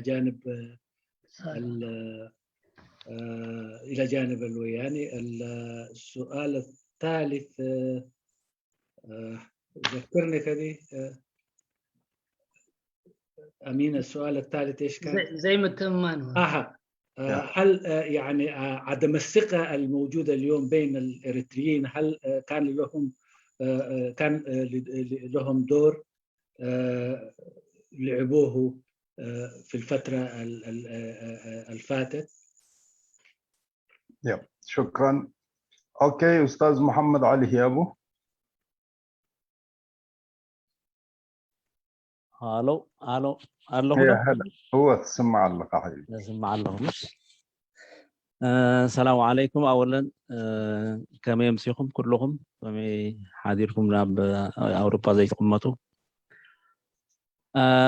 بقدامነት ንዓኹም ነዞም ናይዚ ግሩፕ ከመስግን ይዘድሊ ማለት እዩ። ብጣዕሚ እዚ ትገብርዎ ዘለኹም ዓቢ ስራሕ ከም ምዃኑ ኢንሻአላህ ትፈልጡ ትኾኑ። ምክንያቱ ኣነ ብዙሕ ሩማት ዝካፈል እዚኣ ሩም እዚኣ ጥራሕ ናይ ብሓቂ ወላ ሓንቲ ጫውጫው ዘይብላ ፅቡቅ ዝኾነ እንታሽሙ ዘለዎ ማለት እዩ። ብጣዕሚ ክትምስገኑ ይግባእ። شكرا حبيبنا. ካልእ ንሓውና ግርማይ በርዱ ያኒ እቲ ጆከር ናይዛ ግሩፕ ማለት እዩ። ካልእ ሓውና ጋሻ ዓብዱርሕማን ብጣዕሚ ፅቡቅ ሰፊሕ ዝኾነ ውሂብና ሕጂ ኣነ እንታይ ሽሙሉ ክልተ ሕቶታት ኣለዋኒ። እቲ ሓንቲ ኣብ ዘረብኡ እንታይ ነይሩ ሓዊ ዓብዱርሕማን እቲ ምትእማን ኣብ መንጎ ኤርትራውያን ካብ ታሕቲ ንላዕሊ ክኸውን ዝግባእ ዘለዎ ኢሉ ነይሩ። ንዓይ ግን እንታይ ይርዳእኒ ካብ ላዕሊ ንታሕቲ እዩ እቲ ሞር ኤፌክቲቭ ኮይኑ ይስምዓኒ። ምክንያቱ እቲ ቀንዲ ፀገም ናይ ኤርትራውያን ኮይኑ ዘሎ ዘን ውድባት ዘለዋ ብሕልፊ ኣብዚ ዘለናዮ ኩነታት ክንዲዚ ዝኣኽላ ውድባት ክህልዋስ ንቡር ኮይና ንዓያ ይስምዓንን። ሕጂ እታ ዝበላ ካብ ላዕሊ ንታሕቲ ዶ ኣይኮነን እቲ ዝያዳ ኣድማዕ ክኸውን ዝግባእ እተን ውድባት ተቀራሪበን እቲ ህዝቢ ከቀራርባ ደይኮነን ዝሓይሽ ይብል እታ ሓንቲ ሕቶ ማለት እዩ። እታ ካልኣይቲ ሕቶ ድማ ከዓኒ ኣብዚ ብሕልፊ ኣብዚ እዋን እዚ ዳርጋ መብዛሕቲ ግዜ ከማን تزبزح جزينا نويان صراحنا نحمم مالتي انتاي بهال مسرالو سي نودن كي حامياس نسيت ودن بهال مسرالو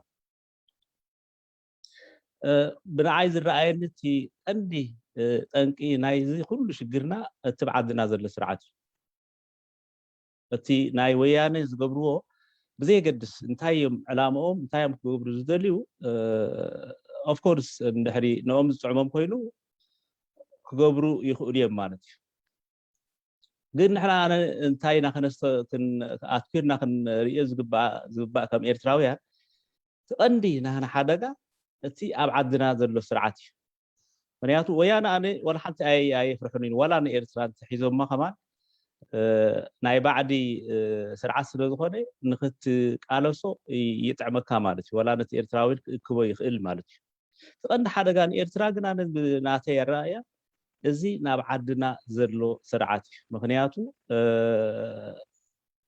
ኣማውታ ፋላለ ኮይ ኣማውታ ቀሲልካ ዝቀትለካኒ ናይ ዘገምታ ሞትን ናይ ቁልጡፍ ሞትን በበይኒ ናብ ኤርትራ ዘጋጥም ዘሎ ግን ናይ ዘገምታ ሞት ዘጋጥም ዘሎ ማለት ሕጂ ኣነ እቲ ዝኸፍአ ናይ ዘገምታ ሞት ኮይኑ ዝርዳእኒ ስለዚ እቲ ቀንዲ ፀገምና ወያነ ዘይኮነስ እቲ ስርዓት እንድዩ وقاشانا خمير أنا زحت زيا يغني لي شكرا استاذ محمد علي اوكي تفضل قرماي ترجم مامو اول محمد علي هيابو شكرا وشكر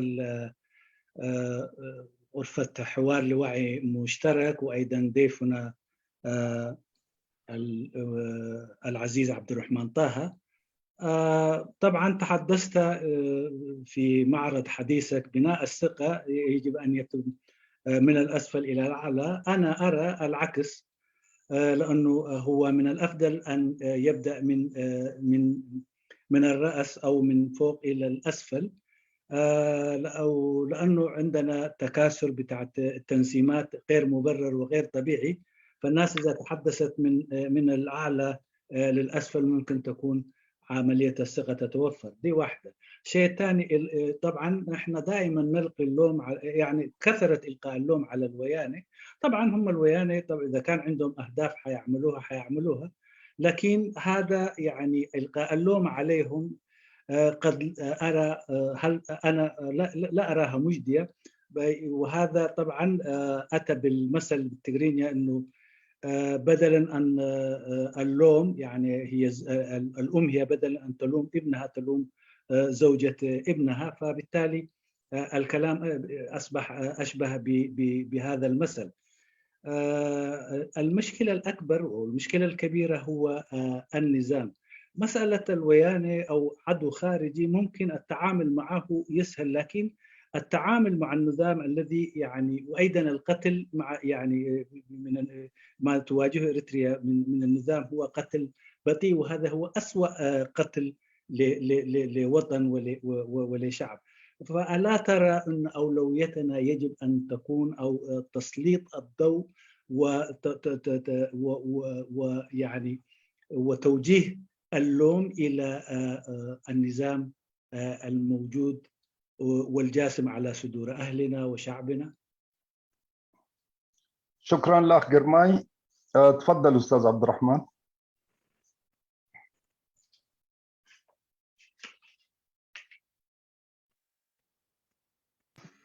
شكرا مجددا كبر حاو سليمان زغرده حتى كجمر مالتيو لك تي حبريتها خابوتي يزلو نوي وانا بإثيوبيا ينيرة مالتي أفتي تصفحي نايتي مسرحوين نيرة مالتي أفتي مريحنات ناي سلفي يخون ناي إرتراو ديمقراساو كيدان يخون سقا أفتي ناي بايتو إرتراو هاقراو بايتو ديمقراساو لوتي نيرة مالتي سقا زي كوناتات كي تجمر انتايتي ناي وياني بزعبا ناي اللوت بإرترا كما يمرئو نيروم زبل قداي انت تلاعلو ملو وينكا نصر ناي لوطي اب اريترا دليت نيروم يو زبل كله خيلي مالتي ግን بطم ابو زلو حيلتات نعوم حجيزهم ديم لوطي نتناي لوط مسرح كعوتو وزدليو نيروم انتلنا ابزي في اللي مالتي تي نلوطي كحجز خيل مورالاوي يكون وين ገንዘባዊ ደገፍ ይኹን ወይ ፖለቲካዊ ደገፍ ነይሩ ክብል ኣይክእልን ኣይነበረን ማለት እዩ ልዕሊ እዚ ግን ህወላቲ ዝምድናና ምስኦም ኣብ ምንታይ ዝተመርኮሰ ኢልና ክንሓትት እንከለና ወይን ንጹር استراتيجيكاوي ملسي اي نبره مالتيو تي ملسي زنبره تي مسرح ناي لوطين ارتراو حلافنتي سوها نستمعلو انا ناتنا حلافنتي ناي دغفن ناي رايان حتى ينيرو مالتي اذكر بمجمريا انا استساتف كله سمينار سو احمد ناصر زنبروم ببزحات مريحنتات زنبرو مالتي بكل شحن تشعتن ሓደ ሰሚናር ምስ መርሕነትና ወያነ ዝነበርናዮ እዚ ሕቶ እዚ ብንጹር ለዓል ነይሩ ማለት እዩ ግን ንጹር መልስኻ ወሃቦ ኣይነበረን ማለት እዩ ከምኡ ኢሉ ወይን ቀፂሉ ማለት እዩ ሕጂ እቲ ኩነታት ወይን ከምዚ ዝወደቐ ጉንዲ ምሳር ይበዝሖ ዲ ዝበሃል ብትግርኛ ከምኡ ከይከውን እምበር ኣብዚ ወይን ኣይመስወደቑ ነይሮም ዝብል ነይሩ ማለት እዩ ዋላ ንሕና ከም ኤርትራውያን ናይ መስወደቕና ነርና እቲ ንለውጢ ክብቃዕና ዝኽእል ሓገዝ እንተተገይሩ ግን ናቶም በይኖም ፀገም ዲ ነይሩ እንተርና ኣነ ብናተይ ርኢቶ ልዕሊ እስቲ ናቶም ደገፍ ሙሉእ ብሙሉእ ናይ ወይን ረኣያ ናይ ለውጢ ኤርትራ ዘይምህላዎም ዘይኮነ እቲ በዓል ቤታዊ ድኽመትን ፀገማትን እሱ እዩ ዝዕብልሎ ነይሩ ብዝያዳ ዝብል እምነት ኣለና ማለት እዩ ካፍቲ ዝነበርኩዎን ደስተባሃልኩዎን ማለት እዩ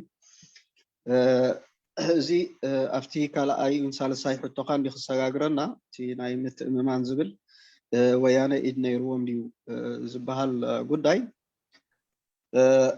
ኣብዚ ውን ብንጹር ኣብ ገለገለ እዋናት ነይርዎም እዩ ሩኡይ ዝኾነ ታራ ነይርዎም እዩ ኣብ ዝተፈላለየ መድረኻት ወይን ናይ ደይ ምስምማዕ ነይርና እዩ ማለት እዩ በቢ ውድባትና ወይን ብጥርኑፍ ንኸዶ ዝነበርና መስርሕ ነይርና እዩ ማለት እዩ እንተኾነ ግን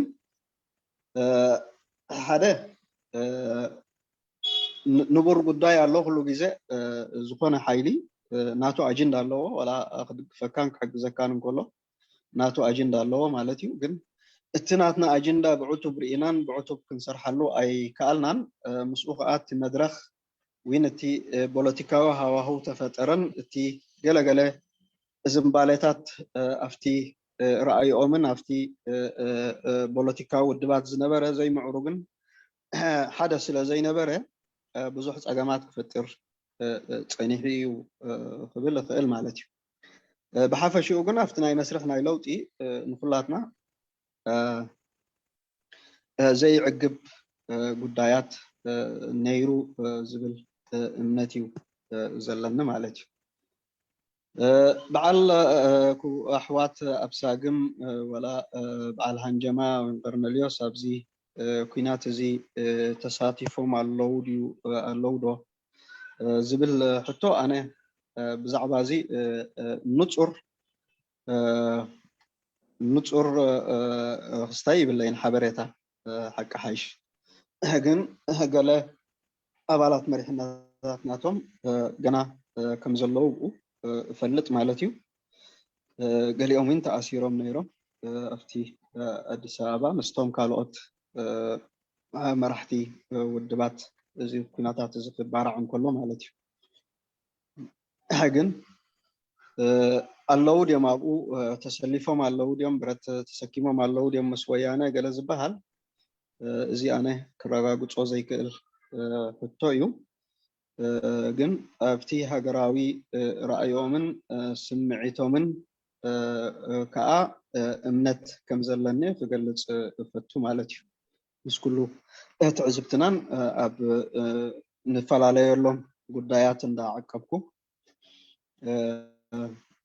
ክብረት እምነትን ይናለብኦ ማለት እዩ بحاو محمد علي هيابو زغربه حتى انتايوتي انا زبلكو تي حدنتي تي دلدل حدنت هبه يزلو انتلنا هجي اب تحت بحزبي يزلو تي بوليتيكا ودبات امزمزه يزلو نزي غلغله فلليات زبل امنت علمنا انا اب بزح غيزه ني بوليتيكاوي ربعون نصبيب ጉዳያቱን ዘውዕሎ በዝሕ ማለት እዩ እዚ ሓደ እዩ ብዛዕበየ ግን እንታይ እቲ ፖለቲካዊ ሓይልታት afti ፖለቲካዊ ራእያን ካልእን ክሰማማዕን ከሎ እቲ ፀገም ኣብ ህዝቢ ዊን በፂሑ ስለዘሎ አንጸባረቃ እናቱ መንጸብረቅታ ንሪኦ ዘለና ጉዳያት ብዙሕ ኣሎ ማለት እዩ እዚ ክንሰግሮ ዘይንኽእል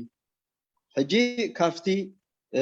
ካፍቲ ናይ ሓባር ክብርታትን ካፍቲ ናይ ሓባር ህዝብና ዘጥረዮም ናይ ሓድነትን ኣብ መስርሕ ዝተረጋገጹን እሱ እዩ እቲ ቀዳማይ ሓላይ ናይዚ ሓድነት ዝብል እምነት ኣለኒ ማለት እዩ ሕጂ እቲ ፖለቲካዊ ውድባት ኣነ እንታይ ዝብል ነይረ እቲ ፖለቲካዊ ውድባት እቲ ጉዳይ ናይ ሓድነት ንዑ ጥራይ ከም ዝምልከት ገይሩ ክወስዶ ይብሉ ነየ ካብታ ኣብ ታሕቲ ወሪዱ ክሰርሓሉ ኣለዎ ንምንታይ ካብኡ ንላዕሊ ክመጽእ ይኽእል ሕጂ መን እዩ ፖለቲካዊ ሓይልታት በይኑ ጥራይ ዘይኮነ ኣካል ህዝባዊ ውዳቤታት ይኹኑ ዞም ሲቪል ሶሳይቲ ይኹኑ ዞም ኢሊት ንብሎምን መራሕቲ ሃይማኖትን ካልእን ኢለውን ገሊፀ ነይረ ማለት እዩ እዚኦም ክወፍርዎ ዘለዎም ጉዳይ እዩ ማለት እዩ እንታይ ዕድል ዝህበና ጉዳይ ኣይኮነን እንዳሰፍሐ ዝኸይድ እንዳዓመቆ ዝኸይድ ዘሎ ጉዳያት ብሕጂ ናይ ሓባር ሓላፍነት ጌርና እንተደይረኣናዮም ናይ ፖለቲካዊ ሓይልታት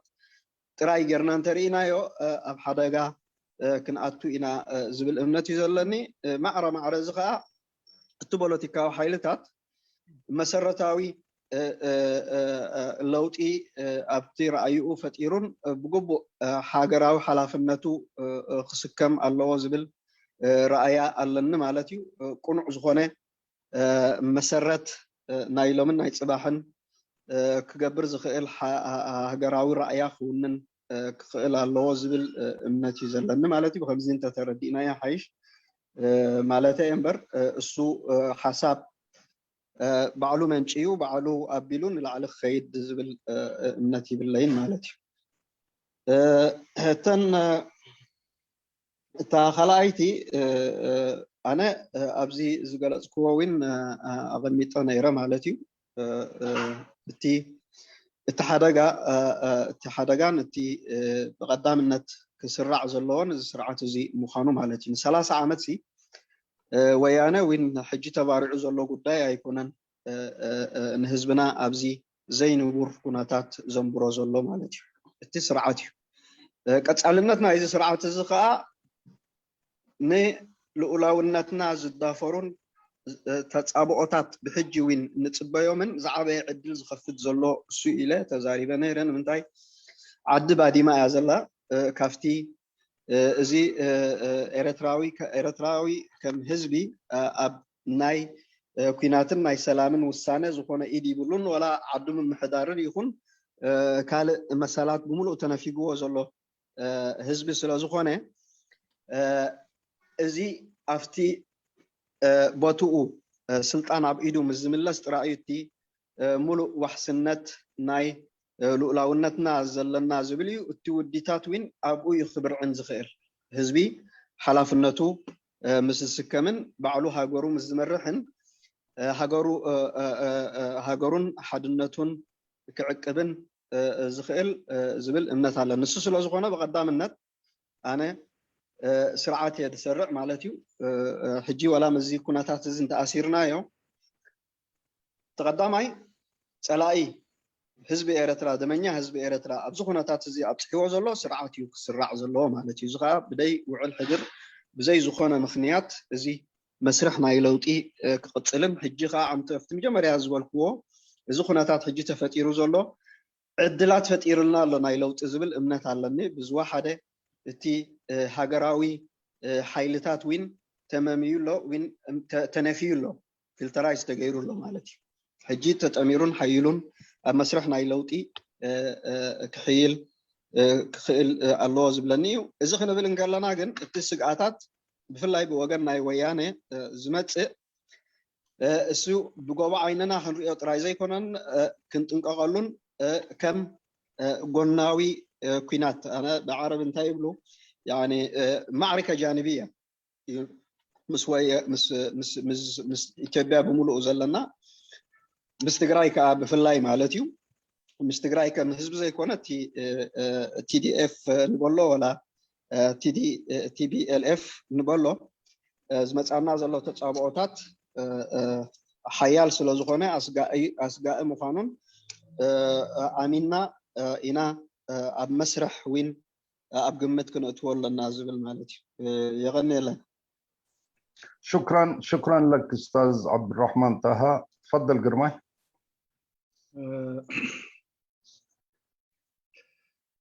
بالنسبة لرد الأخ سليمان، معلوماتك في محلها. كنت على رأس العمل ابتداء من التحالف حتى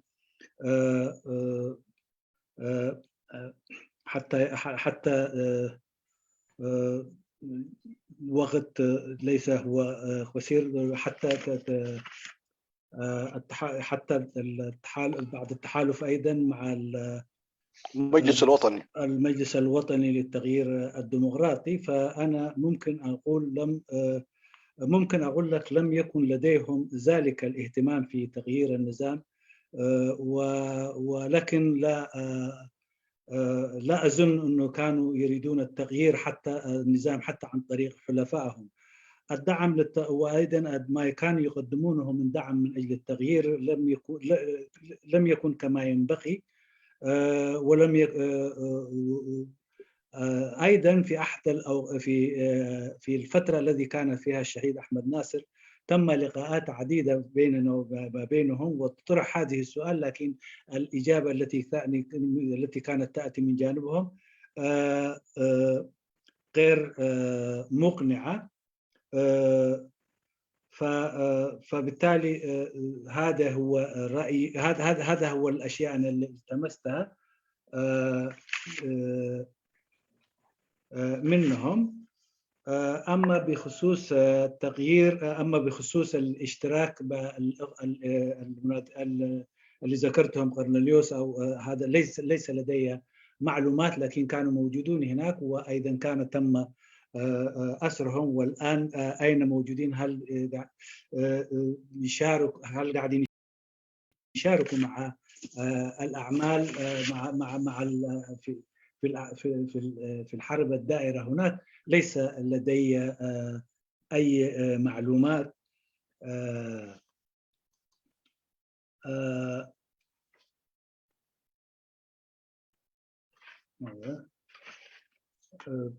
السؤال الثالث أيضا كان ولا هذه هي الأسئلة؟ ما لا هي الأسئلة.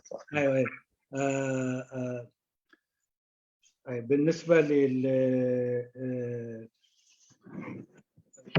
أما بالنسبة للتغيير، طيب الظروف الذاتية كانت هي المشكلة أيضا في انقسام. أما في انقسام الصف أو وحدة الصف الإرثي كان لهم دور إلى حد ما، لكن العيب الكبير يرجع لنا نحن، وكان لنا وجهة نظر فيما كان يحدث. أيضا المساعدات التي كانت يقدمونها لم تكن بذلك المستوى، وهي لم لأن أما أجندتهم وأجندتنا لم تتقاطع، فدورهم في تغيير العمل من أجل التغيير هو غير مقنع. أما بخصوص الأخوة اللي ذكرتهم زي ما ذكرت طبعا في البداية أنا ليس لدي معلومات.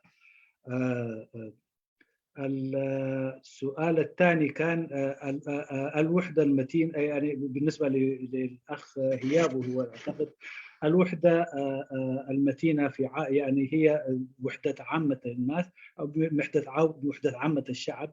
أما الجهات العليا اليوم يعني تستغل هذه الوحدة الموجودة، فرصيد الوحدة إذا كان لدينا التي لدينا هي وحدة الشعب ويجب أن نبني عليها. أرى البناء عليها هو من المهم، والقيادات يجب أن تتنزل إلى هذه الوحدة التي تمت من خلال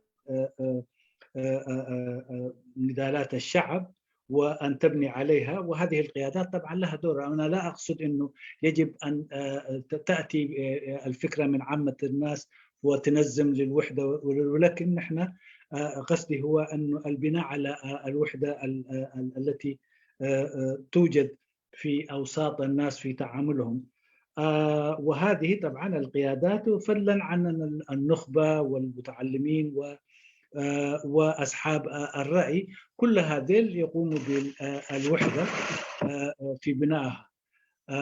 أما النظام هو الخطر، أنا ذكرت ذلك. استمرار النظام هو الذي يفتح المجال للآخرين لتهديد وحدة الوطن. النظام إذن هو رأس المشاكل ويجب إزالته في أسرع وقت ممكن، والظروف الآن يعني مهيئة لذلك.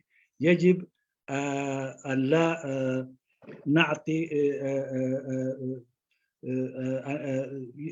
ولكن عندما أقول هذا أيضا يجب أن لا نقضي الطرف عن المهددات الأخرى أو المهددات الخارجية. فبجنب إلى عمل من أجل إزالة النظام أيضا يجب أن ننتبه من المهددات الخارجية وإيقافها.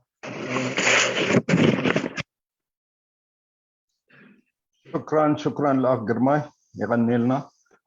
بقى كلت سبات تريفهم على إلهم حفظ بلو تا زبلنا ربعي ساعات ون أب مززاما قد ساعت قيدا لا نحو حامد درار كم أبو أحمد صلاح علي أحمد عبد الكبير ناي مجرش عبد المالتي. تفضل أستاذ حامد درار.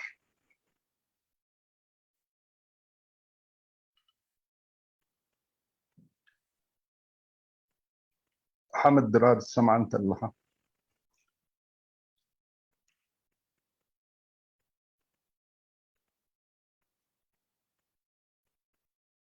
حامد. اوكي ابو احمد تفضل انت. اوكي شكرا.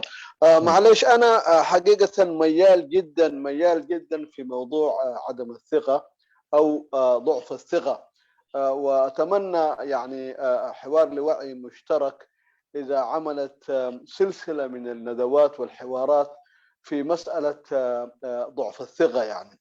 فعشان كذا يمكن انا رفعتها ايدي المره الثانيه. أنا بقول مثلا التحريض التعبوي أو التخويفي هو مرجع أساسي في عدم الثقة عبر التاريخ. في مسألة العامل الخارجي مثلا المستعمر أو المحتل الأثوبي، لما كان يحرك يعني مسألة سياسة فرق تصد، هو عنده مبررات. يعني لما الإمبراطور كان مثلا يعرض مسألة الشق في بين الصفوف بتاعت الهويه او الاريتريين بين مسيحي ومسلم، واحيانا يقول انه هذه البلد عاوز يمشي لاتجاه عربي ومسائل زي دي، هذه لها مبررات. بالنسبه لمحتل لابد ان يقدر يصف يعني يشق الصف الاريتري بهكذا يعني تحريض تعبوي. النظام الاريتري وممثلا في سياسه افريقيا ايضا تبنى المسألة دي في شق الصف عشان يعني يقدر يستمر في مسألة السلطة بتاعته. لكن نحن في مسألة ضعف الثقة نحتاج لشفافية في مسألة مهمة. أنا من الناس المقتنعين المسألة الدينية ما واردة في إنه يعني في اتجاه يعتقد المسيحية حتطغى على الإسلام أو الإسلام حيطغى على المسيحية. هذه أنا أنفيها نهائيا، لأنه الديانتين أساسا موجودات، لا يمكن يعني دين ينفي دين آخر مهما كان يعني، وما حصل أيضا في المجتمعات في العصر الحالي. لكن المسألة الأساسية، الهاجس الأساسي اللي يجب يناقش، وأنا أتمنى حوار لوعي مشترك يعني تستضيف الجانب ده باستمرار في مسألة الجانب الثقافي.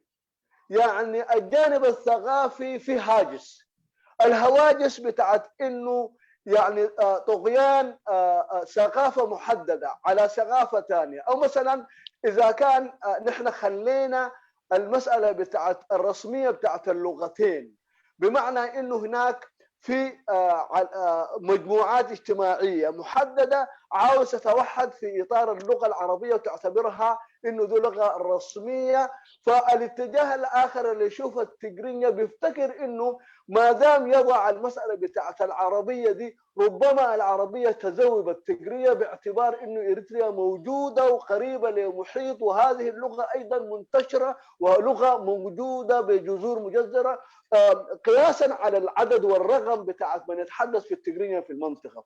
فالمساله انا قبل لما كنت اسال استمرار عناصر والعوامل هي العنصر الثقافي. يعني مساله القوميات في اريتريا ما جات من فراغ. السياسي لما تبنى القوميات هو يعني بصفه اساسيه عاوز ينهي مساله ذوبانيه الثقافه محدده في ثقافه اخرى. فبالتالي انا اقول مساله الثقه هذه يجب ان تناقش بالذات على مستوى النخب وعلى مستوى الصفوه، وانا ذاته احتاج انه تكون فيه شفافيه. مثلا النخبه بتاعت الثقافه بتاعت التجرينيا، مساله استيعابهم لرسميه اللغه العربيه يجب ان يكونوا فيها منفصلين.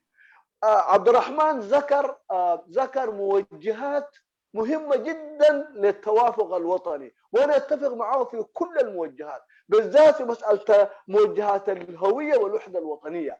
الهويه والوحده الوطنيه قاعد تتعرض لمساله بتاعت هز بتاعت ثقه، وهذه الثقه مربوطه في الدرجه الاولى بالمساله بتاعت التوافق الثقافي.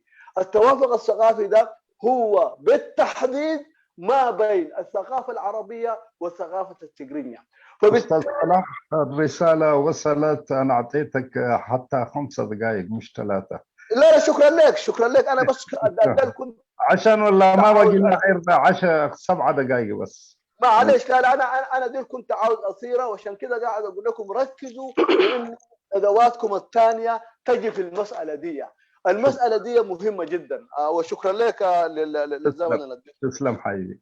امين نسمع له هذا هو حامد طبق اما كنت ترجمة زاني علي حاو سلاح موني اوكي قطر اوكي كرماي سلاح الأحمد حسابي نيرو دخمت متأممان وي سنيت زي مهلاو حدك بأصبغنا كل جزية بقصالي إذا جزاوني انتخوني أبزو قدايزي مالت سقيتو تزربلو زلو قدايون سخاء متان هنسات سنيتن هنسات متأممان نمرقاس أبزي مالت سقيت كسرحو يمعساني له فلالي خام جزاء كابز بالتبقسة ناي بعداويان قبل علي مننتنا إرتراويانكم وون قبل علي إمنتنا إرتراويان اتحادي أنصار اتحادي قبل اتحادي جيروم كرئيو فلاليوم كبأسو انتفتنوا زي زقرم نقرا يكون المخنياتكم جيروم يمكلوا زخلوا حجوين انتقوني من إرترا مرحمة ساس وين انتقوني إذا قداي زي كابتز تكملين السخاء جزء سلطانون جزءاتون من واحد كابز جبروي أمونغ إرتراويان جن بحقي كزربلون تدأخوينو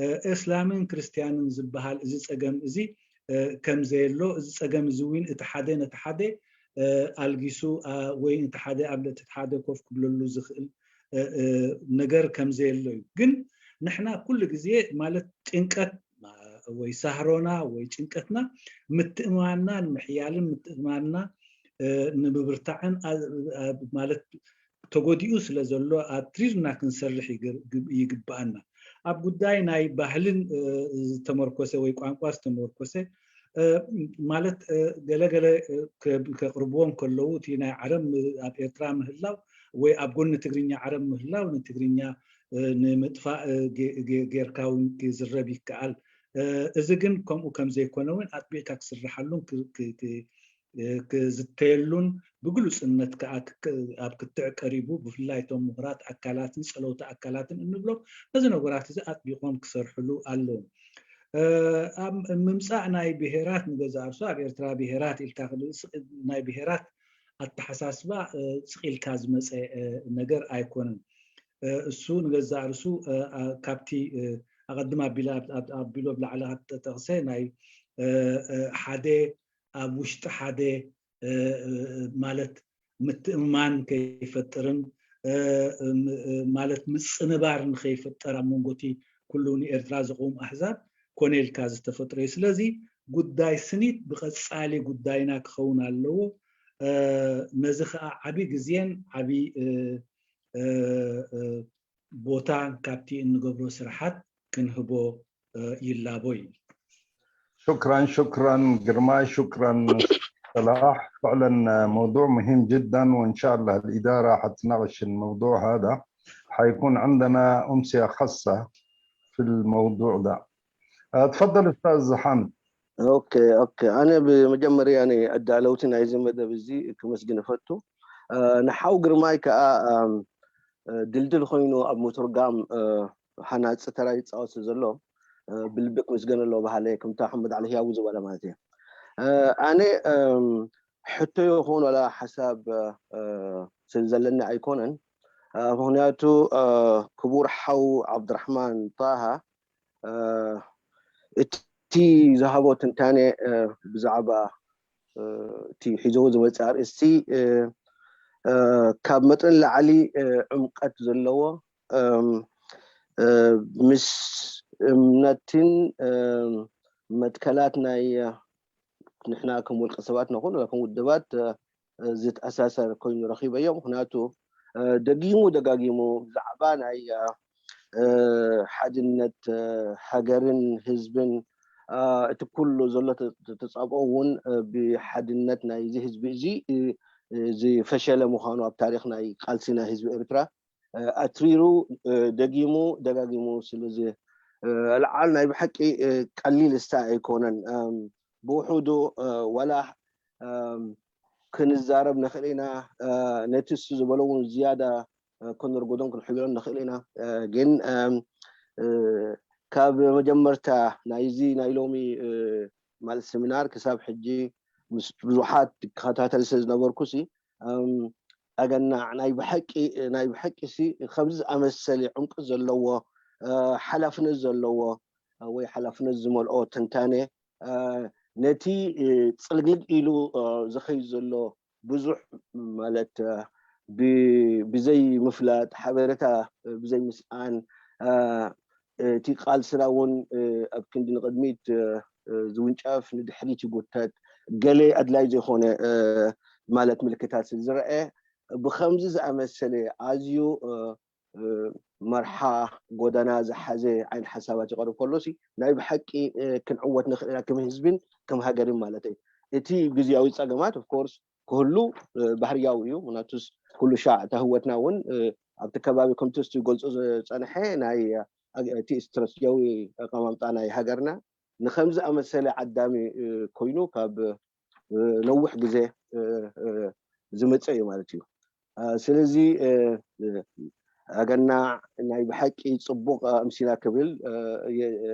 سوق إليك حلف سزيد ولا خوالتيو شكرا ترجم الكلام ده بسرعة ولا ايوه ترجمها ايوه يعني حقيقة في البداية أنا أشكر الأخوة في هذا البرنامج لأنه بيلعبوا دور طليعي في خلق مفاهيم وضعها في إطار الصحيح وزي ما قال اخونا محمد علي هياب يعني اخونا قرماي قاعد يلعب يعني دور تجسير ودور مش سهل مهما حاول الناس يشوفوه لانه نحن بحاجه انه مفاهيمنا وقناعاتنا نمشي كاريتريين بصف واحد يعني زي ما قلت مش بالضروره عشان اضيف حاجه ولا اسال ولا بالتاكيد لو عايزين نتكلم بنقدر نتكلم في نفس السياق اللي نتكلم فيه، وده يمكن الشيء المغري اللي خلاه الواحد ذاته بيرفع يده يتكلم، مش لانه عنده حاجه محدده او عايز يقول حاجه محدده، لكن في قناعتي ان اخونا عبد الرحمن طه كفى ووفى في هذا الجانب، واكد في قضايا اساسيه ودائما ابدا هي محور بتاعت خلق مفاهيم صحيحه، اللي هي انه وحده اريتريا ارضا وشعبا. موضوع المفاهيم المغلوطه حول وجود صراعات طائفيه، صراعات دينيه وغيرها اللي تكون موجوده على جوانب كتابات او مفاهيم هنا وهناك، اكد عليها. وبالتالي يعني هذه الامسيه كانت بكل ما تعنيه من كلمه بالنسبه لي انا من البدايه للنهايه كنت موجود، وحسيت انه هكذا مفاهيم، هكذا سيمينارات، هكذا وسائل بتاعت يعني توصيل افكار بتخلق جيل قوي بيحارب حاله التزييف اللي قاعد تتم من كل اتجاه. اريتريا موقعها التاريخي زي ما قال عبد الرحمن طه، موقعها التاريخي وموقعها الاستراتيجي ما تمتلكه من ذخائر، سواء كان قوة شعبها ولا موقعها الجغرافي، ده كله كان هو مسار بتاعت اغراء الاخرين. بالتالي انا زي ما قلت ما حبيت افوت ومستمع وانا اسمع هذا العمق وهذه القراءه الصائبه، وهي الدليل بتاعت اننا نحن قاعدين في الاتجاه الصحيح يعني. بالتالي اكرر شكري للاخ عبد الرحمن طه على هذا الجهد، واشكر برضه الاخوه في هذه الغرفه اللي ما يلعبوه من الدور. بالتالي اكتفي بهذا القدر، وزي ما قلت اذا اخذت وقت كان فقط لانه حاضرين وقاعد نسمع وقاعدين نشاهد، وبالتالي انا اشكركم. شكرا لكم. حامد درار. شكرا، ونحن كمان نشكرك الاخ حامد درار. نايب حق نحن ونمسكنك لك كمتي أغدي ما حبيركم زنبركو تربعتي ساعتون أبزي نزاز مالنا ناي مجرش عدل حو عبد الرحمن طه هو توم كلت مجرشات تزاربو حطو زقربو يلن جن كم مدمدم تاوي مزازم جيركا أو نابتقبلو تصنحكم أنت لك بوهيبكا معتوهم قبرينا. تفضل أستاذ عبد الرحمن.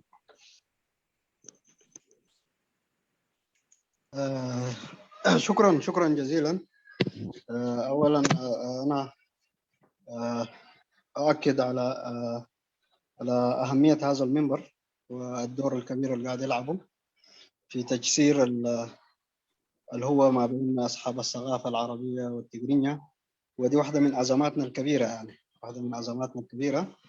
عليه أنا دائما ما بشيد بإدارة جلسة ودور جرمايزا ميكائيل، يعني إن شاء الله أبو ناصر بيبلغكم يعني في كل اتصالاتنا بنبلغه. بالنسبة للموضوع طبعا هو موضوع كبير.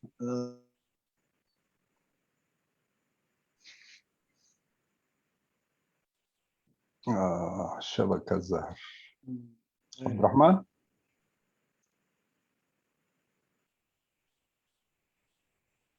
أستاذ عبد الرحمن.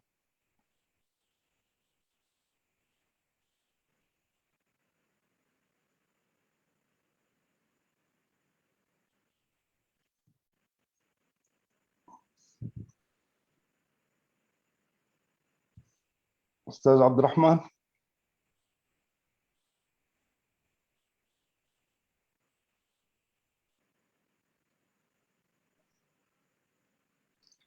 صبوا كمان عم تشيلوا تي نتورك بتاع أشجاري. تفضل كيف أستاذ عبد الرحمن حبي؟ رجعت معلش. ولا يهمك، عارفين ظروفكم هناك. الليلة بالذات يعني بقت سيئة جدا الشبكة، ما أعرف المشكلة. ولا يهمك ولا يهمك. مسموع يعني. أنا بقول يعني نحن يعني الموضوع ده هو داير إعادة تأسيس للمفهوم بتاع الوحدة الوطنية. فأخذنا محاولات كثيرة ومشينا فيه، ولكن يحتاج مننا إلى شجاعة أكثر الآن، وإلى شفافية أكثر، وإلى تعاطي أكبر، لأنه جذور الخلافات أخذت أبعاد كثيرة ومخيفة. فنحن مطالبين في الوقت ده إنه نراجع رؤانا ومرئياتنا حول مختلف القضايا، ويكون عندنا فيها مواقف مبدئية تتجاوز ما كنا عليه في السابق يعني.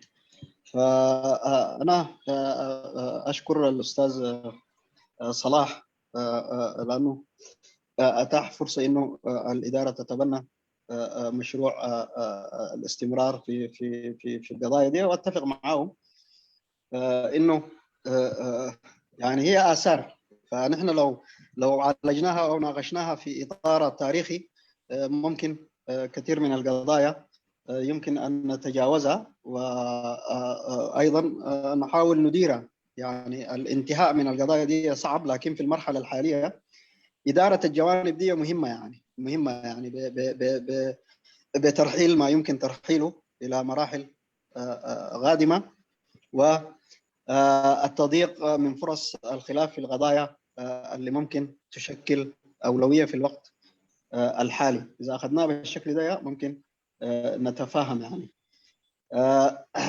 أنا في الأخير الأستاذ حامد درار، يعني أنا شهادة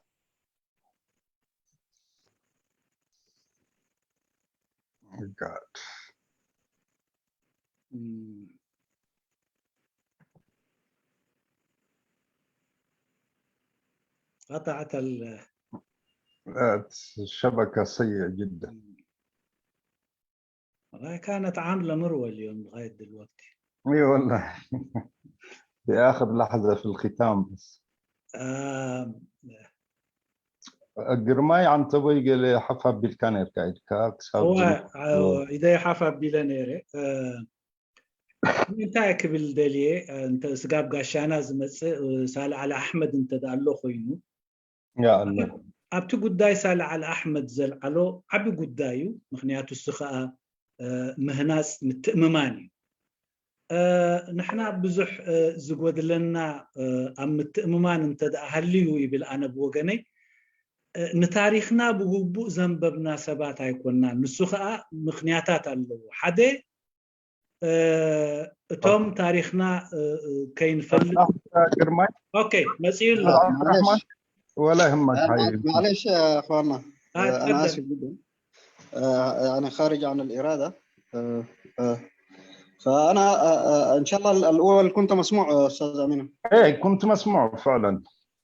جميل. وصلت انت الاستاذ حامد درار، يعني كنت بدات. حامد درار انا اولا اشكر شكر جزيل على تواجده اليوم ومداخلته، وشهاده اعتز بها صراحه، ومنكم تعلمنا استاذ حامد درار.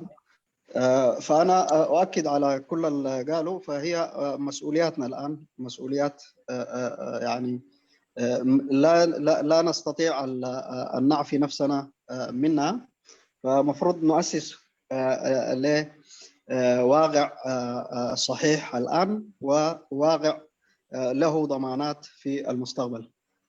ففي الأخير أنا يعني أذكر برضو المبادئ الحاكمة لقضايانا دي، يعني هو قضية الهوية والوحدة الوطنية. أنا حاولت زي ما قال الأستاذ صلاح علي أحمد أضع موجهات وأسس للقضايا دي. فموضوع الحريات وما يتعلق بالحريات المفروض تكون قضايا مبدئية للكل في جميع رؤانا وممارساتنا. التأسيس لشراكة وطنية هو موضوع مهم جدا جدا، وبناء الدولة الإريترية على أسس صحيحة لا يتم إلا عبر مشاركة الجميع وضمان مصالح الجميع.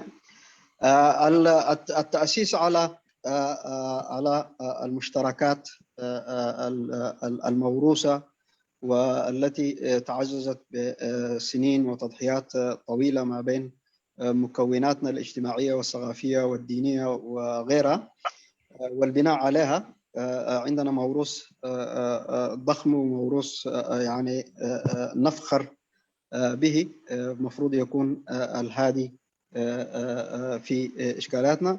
يتطلب مننا إننا نرتب أولوياتنا بشكل صحيح، نخرج من دائرة المصالح التنظيمية والفئوية الضيقة إلى رحاب الوطن ككل. يتطلب مننا أنه يكون عندنا يعني نتحمل بعض ونعذر بعضنا البعض ونمارس العمل السياسي بمسؤولية كبيرة جدا.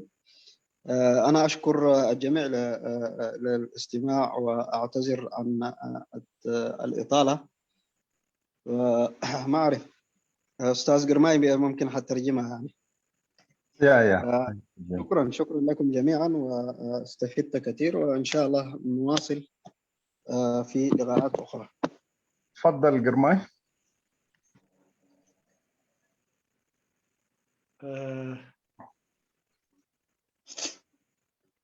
للأسف أنا ما بالله ما سجلت، لأنه كنت قلت يعني هي كلمة أخيرة كلمة أخيرة. طيب أستاذ عبد الرحمن يفضل برضو أنت بطريقتك الكلمة الأخيرة ممكن تقدمها. واسفين على ازعاجك كمان مع اشكاليات. لا لا لا لا لا لا لا العفو، عملت الواجب واكثر يعني. بس تقرينية استاذ قرماي كان افضل بكثير يعني. لا طيب انت مترشتا نقولاتكم من دامزغونكو تي نزيم من حدار مايزي زتين حبراو نحاتوين عندنا مزغنا فتون من تايتي جاب زلو اب مونغو تقرينيا دزارب زلون عرب دزارب زلون اندا اصببو زخيت كمبرج كوينو عبي حلفة هاجراو حلفنت كايدالو مالتيو لايكا من حدار نايزي زومن ناي استواصو ناي كبور حاو قرماي زميكيل وكل جزء أبو ناصر في الدعوة نكلنا تحلي يزبله مالتي تزلنا كبرتن نايزي استواج أوزي بسترفه ناي كبور حاو صلاح أحمد أنا زي أجندة زين عبي سفيحينيو انتاي تي علامة ناي زي حجز غربة زلخو انتقينو داغماي مسراته فنقبرلو لنا اتياتها حزانا زغل مالتي عادة تأسيس تتها حزانا داغماي فنقبرلو لنا منتاي نحجن متسائم انبار انا خنكيد انتقينا تي حدنتنا زتنكفون زداخمون زلو قدايات بنصر للينا خنكيدو مالنا بهلاي إذا خنقبر قلصنات كدلينا ايو تبعات كدلينا ايو حلافنتاو زخونه التحاحزة كدلينا ايو بهلاي مالتيو تي زغربو حسب زي نزم محضار كم لبوا زغربو سام علو ايه كم زا مساله زعبا زي بفلاي عدلات كوها والله بخالقته يزبل انتالني دغفو ايه زبل دلهو مالتيو افتخال زولا سامعه سور سديدلو تي سيخات سقاتنا تفلليات سور سديدلو مالتيو ግን ببقوا من فتحهم سلا زي نبرنا شفافنا نحلفهم سلا زي نبرنا أفتي مسيرة أكاونا نايت حبرة سبنا ناي هزبنا بتيح سلا زلو عابزة تاخد لنا يوزبل النتالنا ناي كلاتنا حلافنا يوزبل النتالنا مالتي ناي كبور حاو حامد درار بتعمي دمسقنا لما مشيت بزي مسانا منساي زي زغرب كوا مستزل دوا حسرت كم زيلو مقبوسوين بتعمي فنان سمعني كبرت سمعني مسقنا مالتيو كاباخو مينان مهار يزبلهم كلهم سوجين ميركا كلهم عبيت تقال استخواتنا أبوتاتنا نزلوا بز مالتيو تي كله استبهله سوء تحكي سوء ناخا حجي داغماي تمليسنا خنريو زلنا مالتيو بحوار قعزوت رايزي كونا ناي حبار مصائنا وين كن ندار انا خنكيد علنا زبل مالتي أب مترشاتي تن مدمدمتا خبران زدلي تي كم برينسيبل كن كدوم زلنا قدايات بهلاي نتاي مرهونا هي حسابات غرب سلازله نزي ناي في اللياتنا بخمي كتسبب على زبل بستخالتي ديت سامعنا له ويمكن كنسقرو نابكال مدرخات النخيل كنسقرو لنا زبل النتالني قدام النتات ناتنا نسرع تي حجي خنسامع لهم زلنا خا بستحاته درجة خنسامع لهم نخيلنا التقنع من قدم تي صحنا زخيل مرهطات وين مسرتها وحساب انت حيزنا زبل مالتين بارزين كم مدمدمتا حدا تي زي ولاول متكلاوي ناي ناي حرنتات زبل مالتي مسالات ناي حرنت بمولو كم برينسيبل كن حزول لنا مالتي كالاي تي هاجراو شركنت زبل هاجراو شركنت وسانيو اب هاجراوي هنصت كابو يزبقس مالتي السوين بزلع عليه أدهوبه كنري لنا أفتي بزحناتنا أبناء كلهم أكلات وين أكاونا نهزب إرترا ناتم ربحان ناتم متساعد لاتم زحلو خون الله زبل نطر النتن متكلاوي خون الله زبل سالساي تي هفتام زخونه ناي حبر من ببار أبمونغو حزبنا زلو نوح عوانات نوح عمتات زطريون بنوح ناي قالسي زعزوزون سو عقبنا خم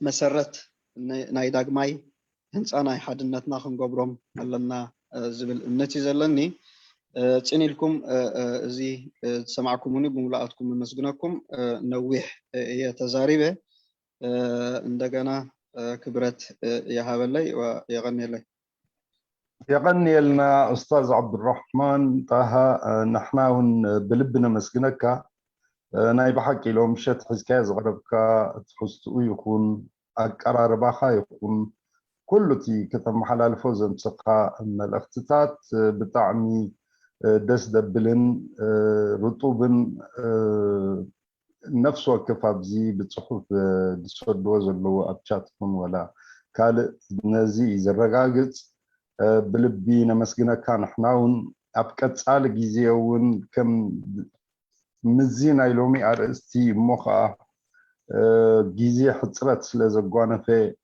بعمقت كن قبرو زي كألنا سنيتن هنتسات ممانن زي بالعينة أرستي نخال أي جزيون عدل انتداهي بكارنا أرنجي غيرنا خنصو عكاون مدبالو مالتيو وبلب خاني نمسكنك 3 ساعات زبلنايو already 4 ساعات ربعن غيرنا قبلهم بتصحى دماني زي كم حدش بروجرام كانت تاثات ويلنا حسيبنا جن جيجا انيرا ان خمسه عينت كبيد عبير استسي كمتنا اذا حلفه جيزي وبزح كاين وحكان تي ار اس تي وسفح نيرو شكرا جزيلا لك استاذ عبد الرحمن طه حجي انا جرماي عدلك هو امه بدحري جن كان فانوكا شكرا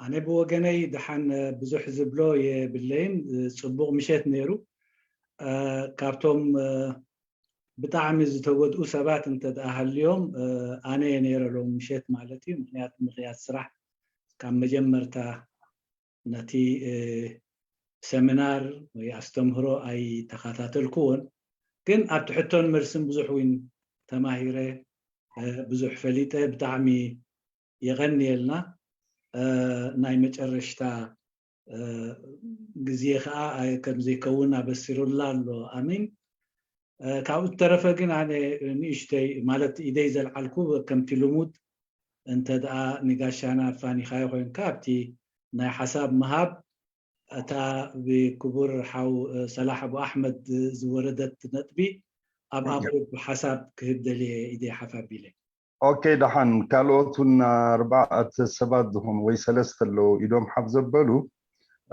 نشكرك أستاذ عبد الرحمن طه وخد كيد تخيلي أنت دعني زاكل وناتكنا كينا مشكورك كابزي غتسيلهم ناي دردشة لمدة بزي جزا نقاشا دحر مفناون قبرلو أبو ناصر تريكورد أنت إشمو تطاب له